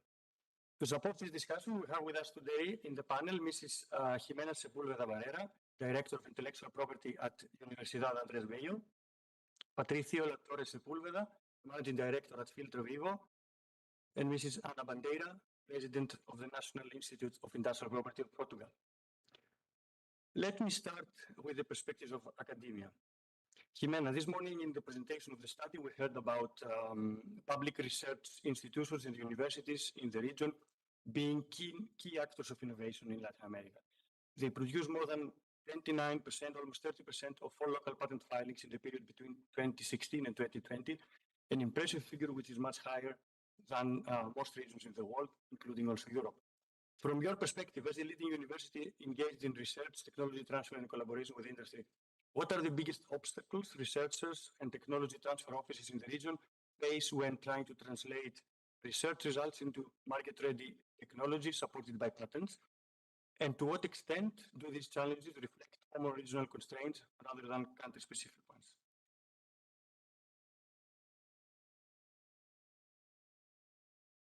Oh, thanks. Be here this afternoon. I will continue in Spanish. The problem is really a challenge with several layers or several dimensions. it is hard to summarize it in 5 minutes or 6 minutes. However, I believe I should start from the macro context, which is a common factor shared by countries in the region that unfortunately relates to low investment rates in R&D and the fact that there's a significant reliance on public financing. If we compare the percentage of investment according to official figures, which is not more than 0.57% of the GDP compared to the OECD countries index, you see an actual problem of lack of resources for research, lack of resources connected with the necessary guidance that is needed for research projects from the very beginning, maybe more focused on market needs, with intelligence applied from the very beginning when research project starts, regardless of whether that takes place in universities or research centers. And the second aspect, usually funded through public funding and not as it happens in the European context, where there is a higher degree of participation of private investment in these projects. This entails a problem, which is reliance of the innovation systems, research and development as well, on the politicians in office. That is the first consideration that we need to consider as an initial difficulty. Second common issue that most likely all the countries in the region experience is related to making sure we're able to cross Death Valley, what is the so-called Death Valley. Now, this is a resource issue, a lack of resource issue, that is, because often the technologies that are included under patent applications have to go from TRL 3 or 4. They have to go from TRL 3 or 4 and ramp up to TRL 7. So it's a capacity issue as well as other issues. For example, how can you, for example, technological management capacity. Sometimes the technologies are not appropriately developed in the regional context, or maybe there's this limited development or capacity. Another key macro issue would be the number of patent applications related to nationals versus foreigners. 70% of patent applications actually come from abroad. And that essentially speaks to how our countries in the region consume technologies that are developed abroad and not from within. Now, this is a vicious cycle, right? Because technologies are acquired from foreign companies, and if we do not have strong public policy to foster research locally, nationally, this will have a negative impact and further feed into this vicious cycle and lead to even more technologies adopted from abroad. There is also an inappropriate approach, if you will, applied to adoption, and that comes from the transfer model that was based on the Anglo-Saxon model. Maybe we don't have the most appropriate model for developing nations, which would involve fostering spin-offs. I think that would be more appropriate for our countries, where our ecosystems are not so industrially mature and we have low technology absorption capacity. Maybe you all would agree that in our countries we have weaknesses in terms of the ties between the business sector and universities. And it's not just in terms of the language we use in the different spheres, but also with regard to how our ideas are tackled. Generally speaking, at universities, research is conducted based on what the researchers would like to study, and the research is not necessarily linked to the needs of local industry or the market. Now, as a result of that, we see that there's a distortion in terms of what is produced and what is actually needed. And I think that needs to be corrected. Also, regarding the university realm, the realm in which I work, and by the way, these are general comments, not specifically related to my university. There are traditional approaches to scientific research, which is generally aimed at publishing versus seeking patents or seeking intellectual property protection. And we see that there are very few incentives that reward activities related to technology transfer. As a result of this, we see that within the institutions, there's a certain approach that does not actually foster or promote technology transfer. Now, when I was referring to the first point, I mentioned that I think there is a insufficient capacity within university technology transfer offices. The professionals do not have the necessary skills, scientific, negotiating, and technical skills. Now, we need to have a balance between these various skills to ensure that the technology leaves the university realm and enters the market. And then, regionally speaking, I'm sure we're all quite aware that there is geographic concentration in certain symmetries in terms of the countries receiving or having the most potent financing for R&D. Brazil, Mexico, for example. And there are other countries where there's a very low percentage of funds earmarked for R&D. And if that's the case, it'll be very difficult for us to make progress. We know that we need to have appropriate and enough funding to really meet what the market requires. So that is a very, again, very, very narrow summary of the challenges that I think we face in the region. It was very interesting. I think those issues that you are reporting sound very familiar also to other regions in the world. And I think also some of your observations also are very much aligned with the findings of the study of today. Let's now look at the industry point of view, where scaling beyond one market tends to make fragmentation even more visible. Patricio, from the perspective of Filtro Vivo, an innovative company operating internationally, how do international or regional patent frameworks support your ability to scale innovation beyond national borders? And where do you still encounter fragmentation across Latin American markets that affects your company strategy? Muchas gracias por la oportunidad. Thank you for the opportunity. I represent Filtro Vivo, a company that was launched 11 years ago.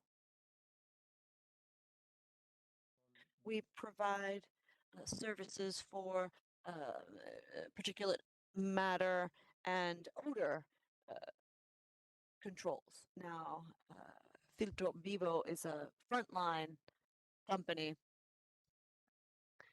I know that here I'm talking to individuals in the Champion League in terms of industrial policies in Latin America, and I am extremely privileged to be here.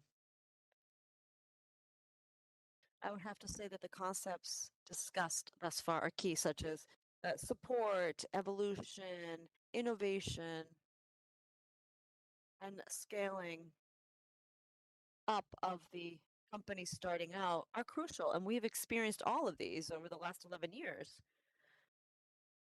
Fernando from Corfo is present here today. Saw him earlier, but Corfo helped us around 8 years ago when we were starting out. And now we have backing of the European Patent Office. And this really has been fabulous because we know that we have this tremendous support and backing. It's really fantastic.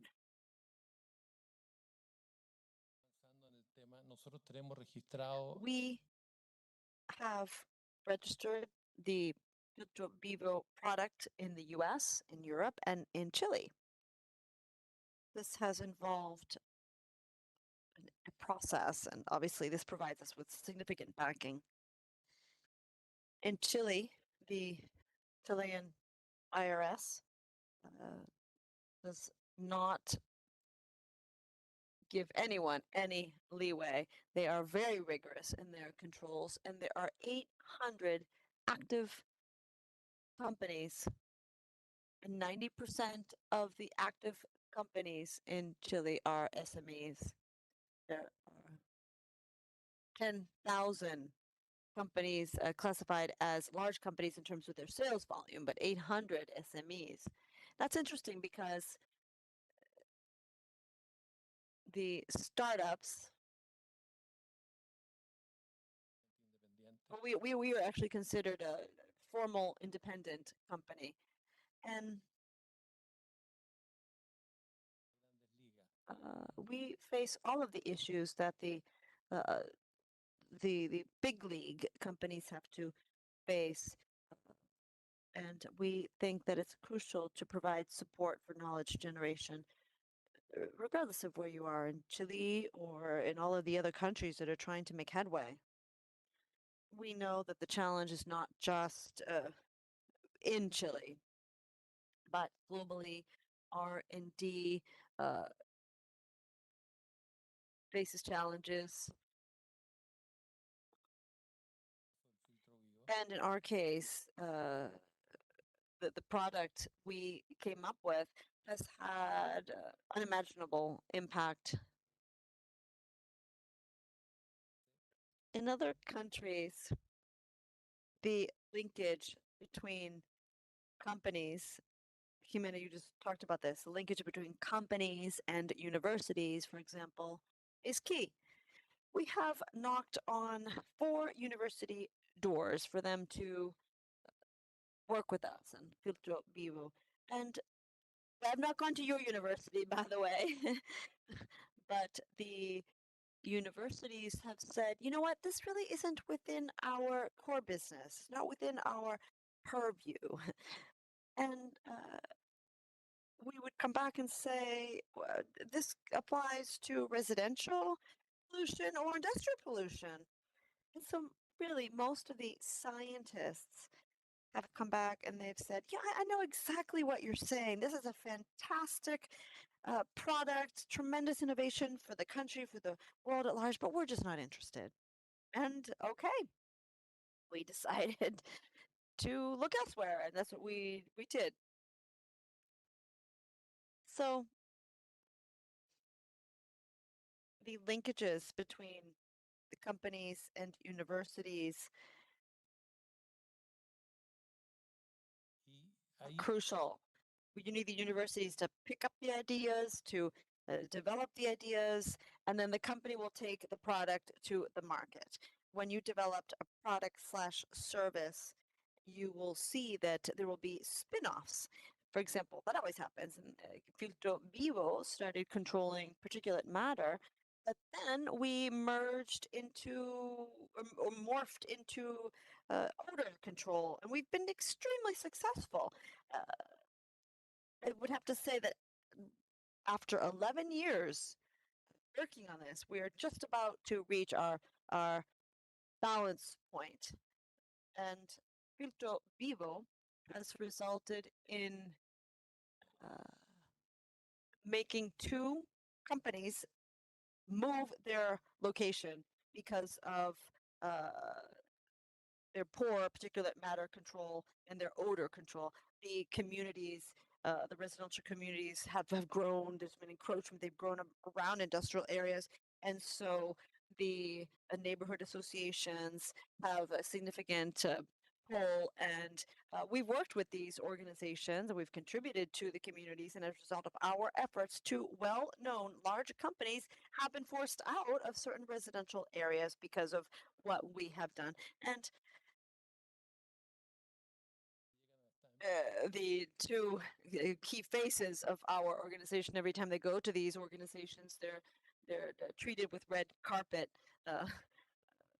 in treated red carpet fashion. So the Chamber of Construction compared Chile to South Korea. In the 60s, South Korea was 4 times poorer than Chile, but today it's much richer and issues 60 times more patents, 140 times more patents, that is, than Chile. And when we were interviewed, the question was, wait, 140 more patents or 140 times the number of patents? And it's 140 times the number of patents. So that's the difference between their evolution from being poor and now having this status. So essentially, how can Filtro Vivo grow and get into different markets? Well, we cannot do that without intellectual property. So how can we actually protect all the work that we've carried out over the last 11 years? How can we take a step into other countries and move into other markets without the fear of being copied? Well, I was trying to answer this question, and it's all about certainty. Now we know that the word certainty is a bit of a fad nowadays. And when you have a patented product, you will have certainty. No one can copy that. In fact, I was actually listening to an interview on French TV on an inventor who made like a little hook for a door, and he did great. And he started receiving complaints from everywhere. And he was wondering what happened. And I guess his production system failed at one point, and the product met all the standards, etc. And so he spoke to one of the customers and he said, "Listen, bring in the product. I'll give you a new one." And so she brought in the product, and she was showing the company owner how it was flexible. And so what happened? Well, essentially, the, he had a patent that was registered, and he realized that this woman was showing him a knockoff. And so this company coming up with a knockoff took 3 months' time to come up with something obviously with lesser quality. So it's important to patent your products, essentially. And again, it's about certainty. If you have no certainty, it's impossible to move into new markets. And I think that's the answer to your core question. How can we continue to grow, and how can we continue to scale up our products? Through certainty. Now we feel much more secure. We know that our services, our products will be respected in Europe and in every country where we have our patent registered. Again, this is a slow process. It's definitely not fast, but if you're wondering whether or not you should do this, I would suggest that hands down you do. And that is my quick summary in terms of our experience as Filtro Vivo. Very interesting.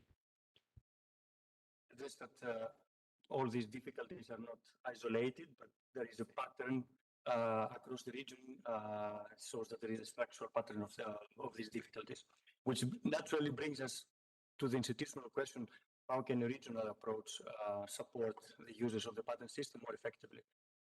In this context, and before I pass the floor to our third panelist, I would like to say a few words about the European Patent Organization, which is clearly a success story of regional cooperation, a success which, however, did not come very easily, did not come overnight. It's a process. Organization has evolved gradually. but always the guiding principle was to respond to shared needs and common interests among countries. In Europe, more than 50 years ago, the European Patent Convention was signed in 1973. 8 countries with similar challenges and ambitions chose to work more closely together while preserving their national systems. The family grew gradually as more countries shared the same vision to the 39 member states we have today, soon to become 40, I think, as of 1st of June. This approach allowed the participating countries to benefit from economies of scale. I think Anna will tell us more about this later today. Shared expertise, greater consistency, without always losing the national capacity or strategic autonomy in the field of patents. The national patent offices are represented in the Administrative Council of the EPO. They play a leading role in guiding the organization, but at the same time, they remain at the core of their national innovation ecosystems, maintaining proximity to users. They speak their language, they understand the local needs better than anybody else, and they are playing an essential role in fostering innovation at home, where innovation is actually created.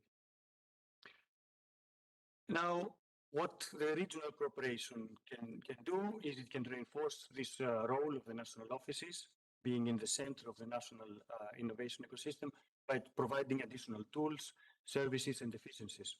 For example, shared search and examination work, IT tools and databases, capacity building and technical support, quality standards, and convergence of practices. But as I said, the things are never static. Things in Europe continue to evolve to always better support the actors of the innovation ecosystem. The best example of this continuous evolution in response to user needs is the unitary patent. I think Antonio, our president, also mentioned this in his opening speech, which was launched 3 years ago and very quickly has proven to be a major success. The aim of this new filing route was exactly to reduce complexity and cost of validating and maintaining patents country by country. Although there was the regional component already, there was still a need to continue to provide a more cost-effective protection across multiple jurisdictions while still maintaining the national patent systems. So the unitary patent came as a complementary, it complements the national systems and offers to the user more efficient routes for broader patent protection, while national patents remain fully available, given flexibility depending on the applicant's strategies. And it has been proven to be particularly useful for those that are more in need. So universities, small entities, SMEs, who do not have the capacity and the resources to maintain their patents in many countries. Now, with the unitary patent, they can do it with one fee, one code, and one procedure. I will not say much more about that. We have here with us one of our members of the Administrative Council of the EPO, President of INPI Portugal, who can best describe how a national office operates as part of a regional system within this framework. Mrs. Bandera, Anna, from your perspective as a member of the European Patent Organization, how has participation in this regional cooperation scheme helped your office evolve over time in terms of services, capabilities, and most importantly, to support Portuguese innovators? Muito obrigada. Antes de mais, começo por agradecer o convite ao EPO e à CIPAL para Portugal aqui estar presente. É um gosto podermos partilhar as nossas práticas aqui. Eu pediria agora, antes de responder diretamente às questões que me coloca, para passar o vídeo só para os presentes perceberem o que é o Instituto Nacional da Propriedade Industrial em Portugal. São 2 minutos que facilitará depois a sequência. Se puderem passar o vídeo, por favor.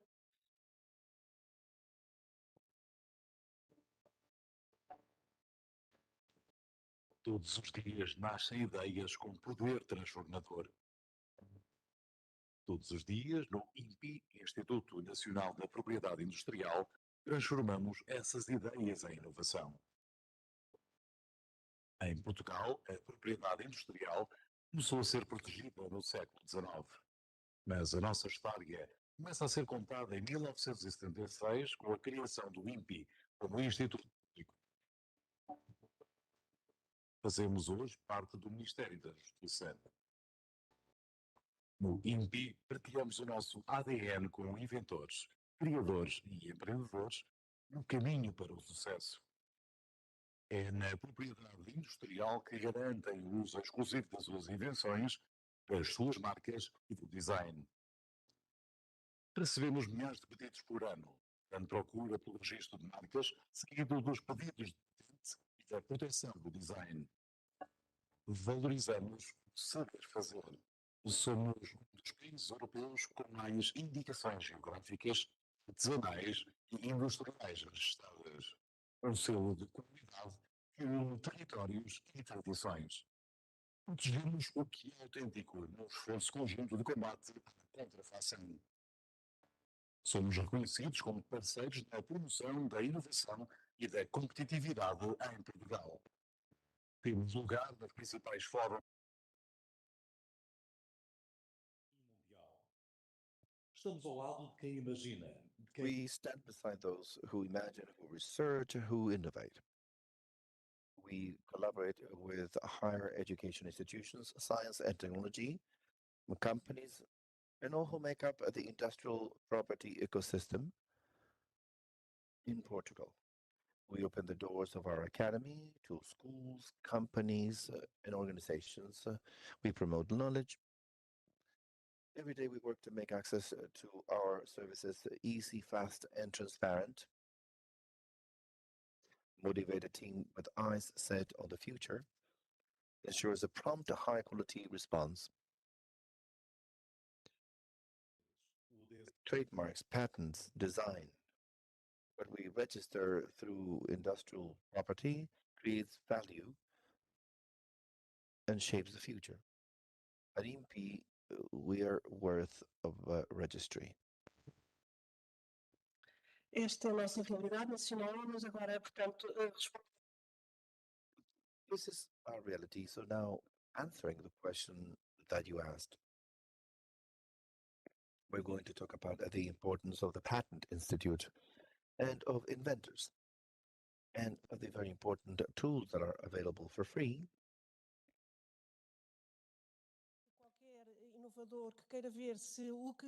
They're signed immediately and for free, so inventors can innovate and to make their inventions into a reality in a tool that is available. And everything that is invented there will be produced. And this means that at a first stage for an inventor to get to know the technical requirements. Also for free, there's a tool that offers a automatic selection. The result of the any patents is also identifiable in order to produce. Isso é uma grande vantagem que o EPO, regardless of whether it's Chinese or Japanese, and this is also available for everyone.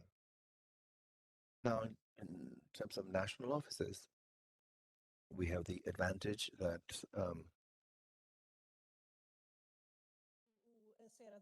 the inventors use the same tools like the system. So designers use tools for technical research, automation, and others that are for the member states. The level of these more technological tools, together with the advantage of our practices as well, Portugal and other member states participate in different committees. So we feel that we have an active voice in the creation of practical guidelines. And also in management boards, which the member states find strategic agreements and action plans and different documents. So member states have the opportunity of documenting and giving their opinion. I'd like to talk in this very short period of time because I cannot identify all the implications we find. I'd like to identify one of the most important lines in Portugal and with other member states, but I'm here talking as a representative of Portugal, which is a project that started this year, which talks about. So for 3 months, they are in the member states, and they are practices that were very useful in Portugal. This disseminators that helped the inventors to control technical matters in Portugal. So the INPO had the option of innovating and working together with a number of institutions. So Portugal still benefit from those projects. We can also quote components in training, such as the training that we offer to our examiners. And I remember that I've been working in this office for 37 years, so I started my career path as an examiner, and 6 months down the road, the INPO at the time provided training, and I myself took that training, and the other examiners actually went through the same type of training. I had the privilege, therefore, of taking 6 weeks to discover how examiners at INPO did their investigations and how examiners Obviamente os tempos são outros. currently INPO does not train anymore. Times have changed. Although, well, now there's many. We used to have face-to-face sessions where we had to. In fact, something beneficial for the member states. Another initiative in the field of collaboration, which is very important, is the traveling exhibition of the importance of patents associated to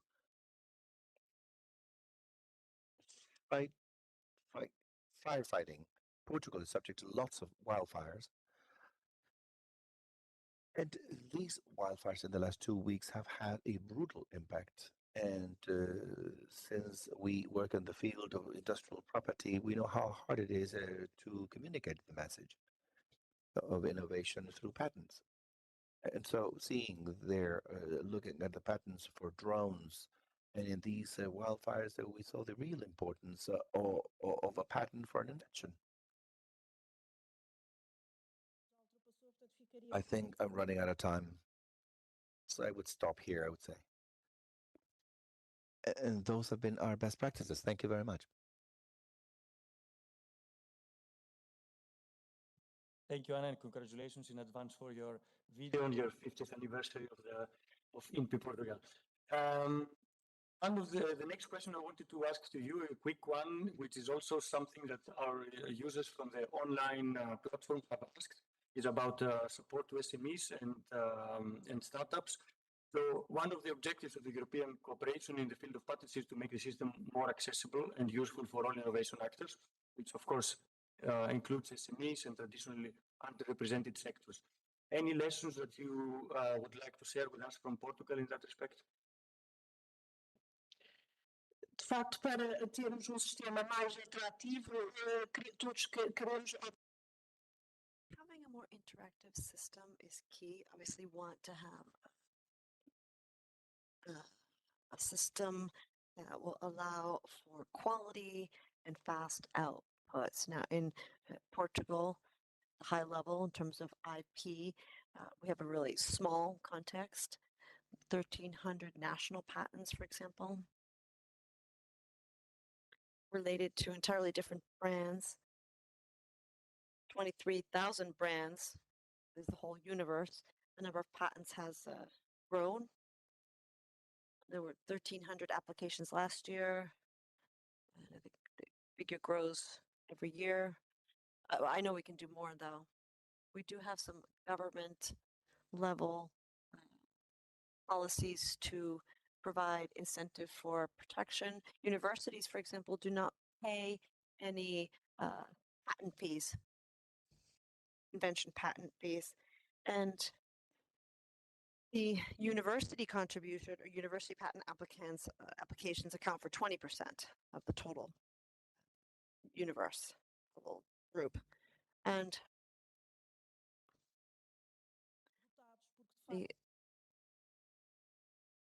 voucher system works in that they're automatically depleted.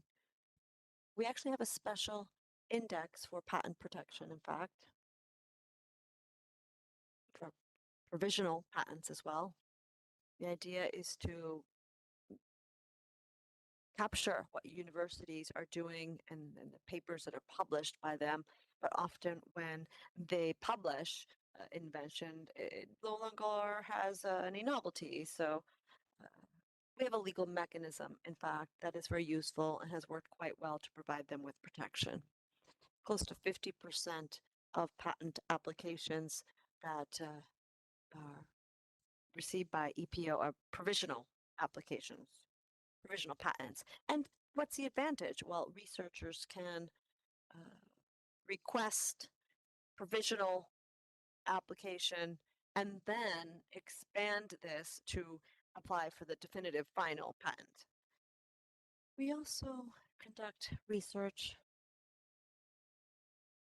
related to quality level. That's very relevant. We do outsource some of the research components, and a lot of foreign institutions have expressed a great deal of interest. We have this unit patent as well, and the unitary patent. We have seen a significant development there of the national participants, thanks to that.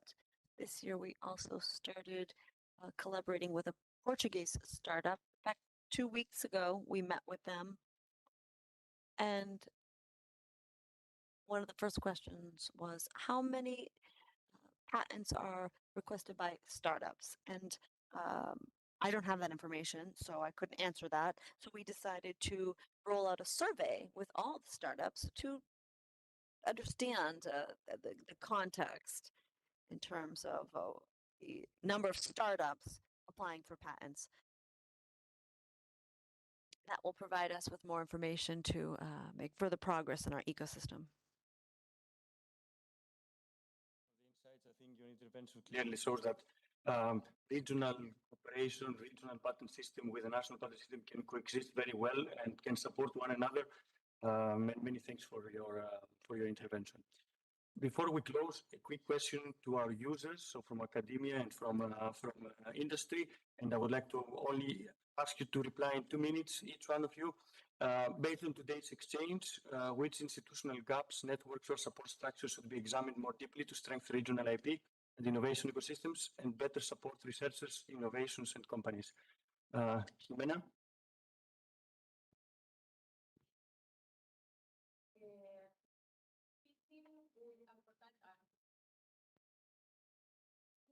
I apologize.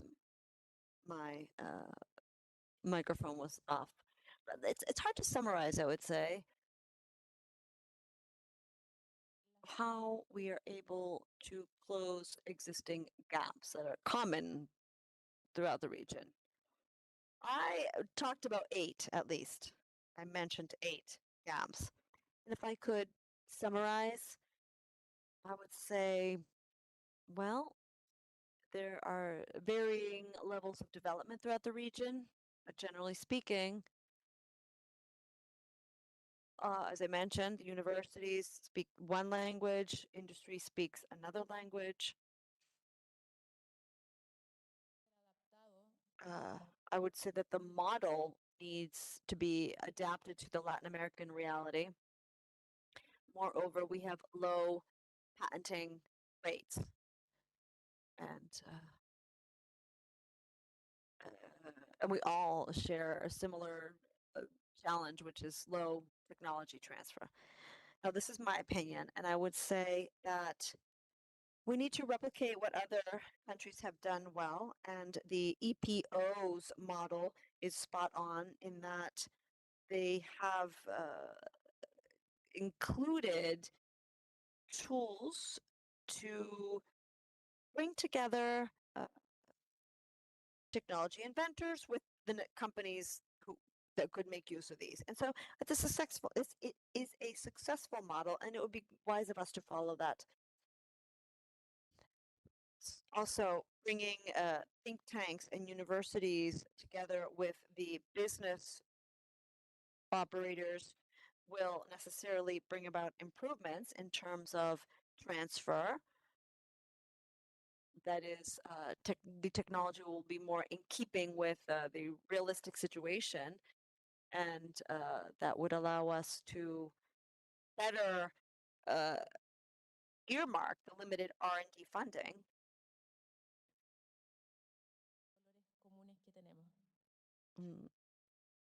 And this would help us overcome many of the pain points. Now, from the university perspective, it's very important to somehow formalize the various the role of this third mission of universities, which is knowledge transfer, right? Some universities only validate the teaching and research roles, and in practical terms, the research career is not well recognized, and that is an issue. I could go on until 7 p.m. if you wanted me to, but most likely I would be escorted off the premises. So that's what I have for you. Yes, in 1 minute, I think there are challenges in terms of legislation in Latin America. We are focused on those of us working in the realm of pollution. I don't think there are any penalties or punishments for the contaminating parties. And that's an issue. Now in Chile, we are actually moving forward with the second stage of emissions control legislation, and we are fine-tuning the regulations and emissions control in Chile. And if we know that if you pollute in Chile, you're off scot-free. There's not a culture to penalize this. There's not a real environmental care or protection culture. I have other issues I would like to mention, but I don't have time. But I think it would be a contribution to mention that when you register a patent in Chile, you don't have to go to Brazil and to Argentina to do the same. Now, if you in Chile, it's a unique system, and if you register in Chile, it's considered registered in other areas. So hopefully the other countries would replicate this model. This is for the big leagues, right? Thank you.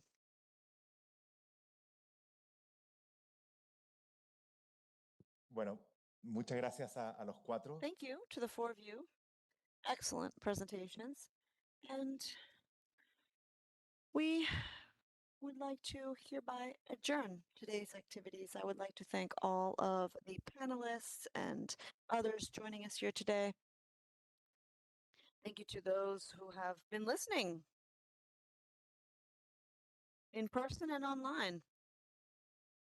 Now, my takeaway from this discussion is that patents and IP are key development tools. They will also allow the companies to be more competitive as long as there are other supporting policies for enabling public policies and other technology policies. Now, the EPO ECLAC study was fabulous. I really enjoyed it. And I think that will provide us with food for thought for many years going forward. The idea is to have greater technological sophistication, even though this is focused in certain areas, and greater productivity for well-being. Now, clearly, there is a gap between patent production, we know this is very low in the region, and technology transfer. And in the end, what we have experienced today, I think, could be the beginning of an interesting partnership, as mentioned by the ECLAC Executive Secretary. And kudos to ECLAC for organizing this. Hopefully this will not be the only activity, but the first of many. Now, fortunately, we are not just joined here with innovation and technology offices, but other university representatives and representatives from the business world, etc. I think this panel was quite key for the discussion and has provided us with an interesting segue for the closed discussion we will be holding tomorrow with government agencies. And with this, I would like to conclude. I hope to see some of you tomorrow. And for those of you who do not join us tomorrow, I wish you a safe return. The recording will be uploaded to the EPO and ECLAC's websites. Thank you very much.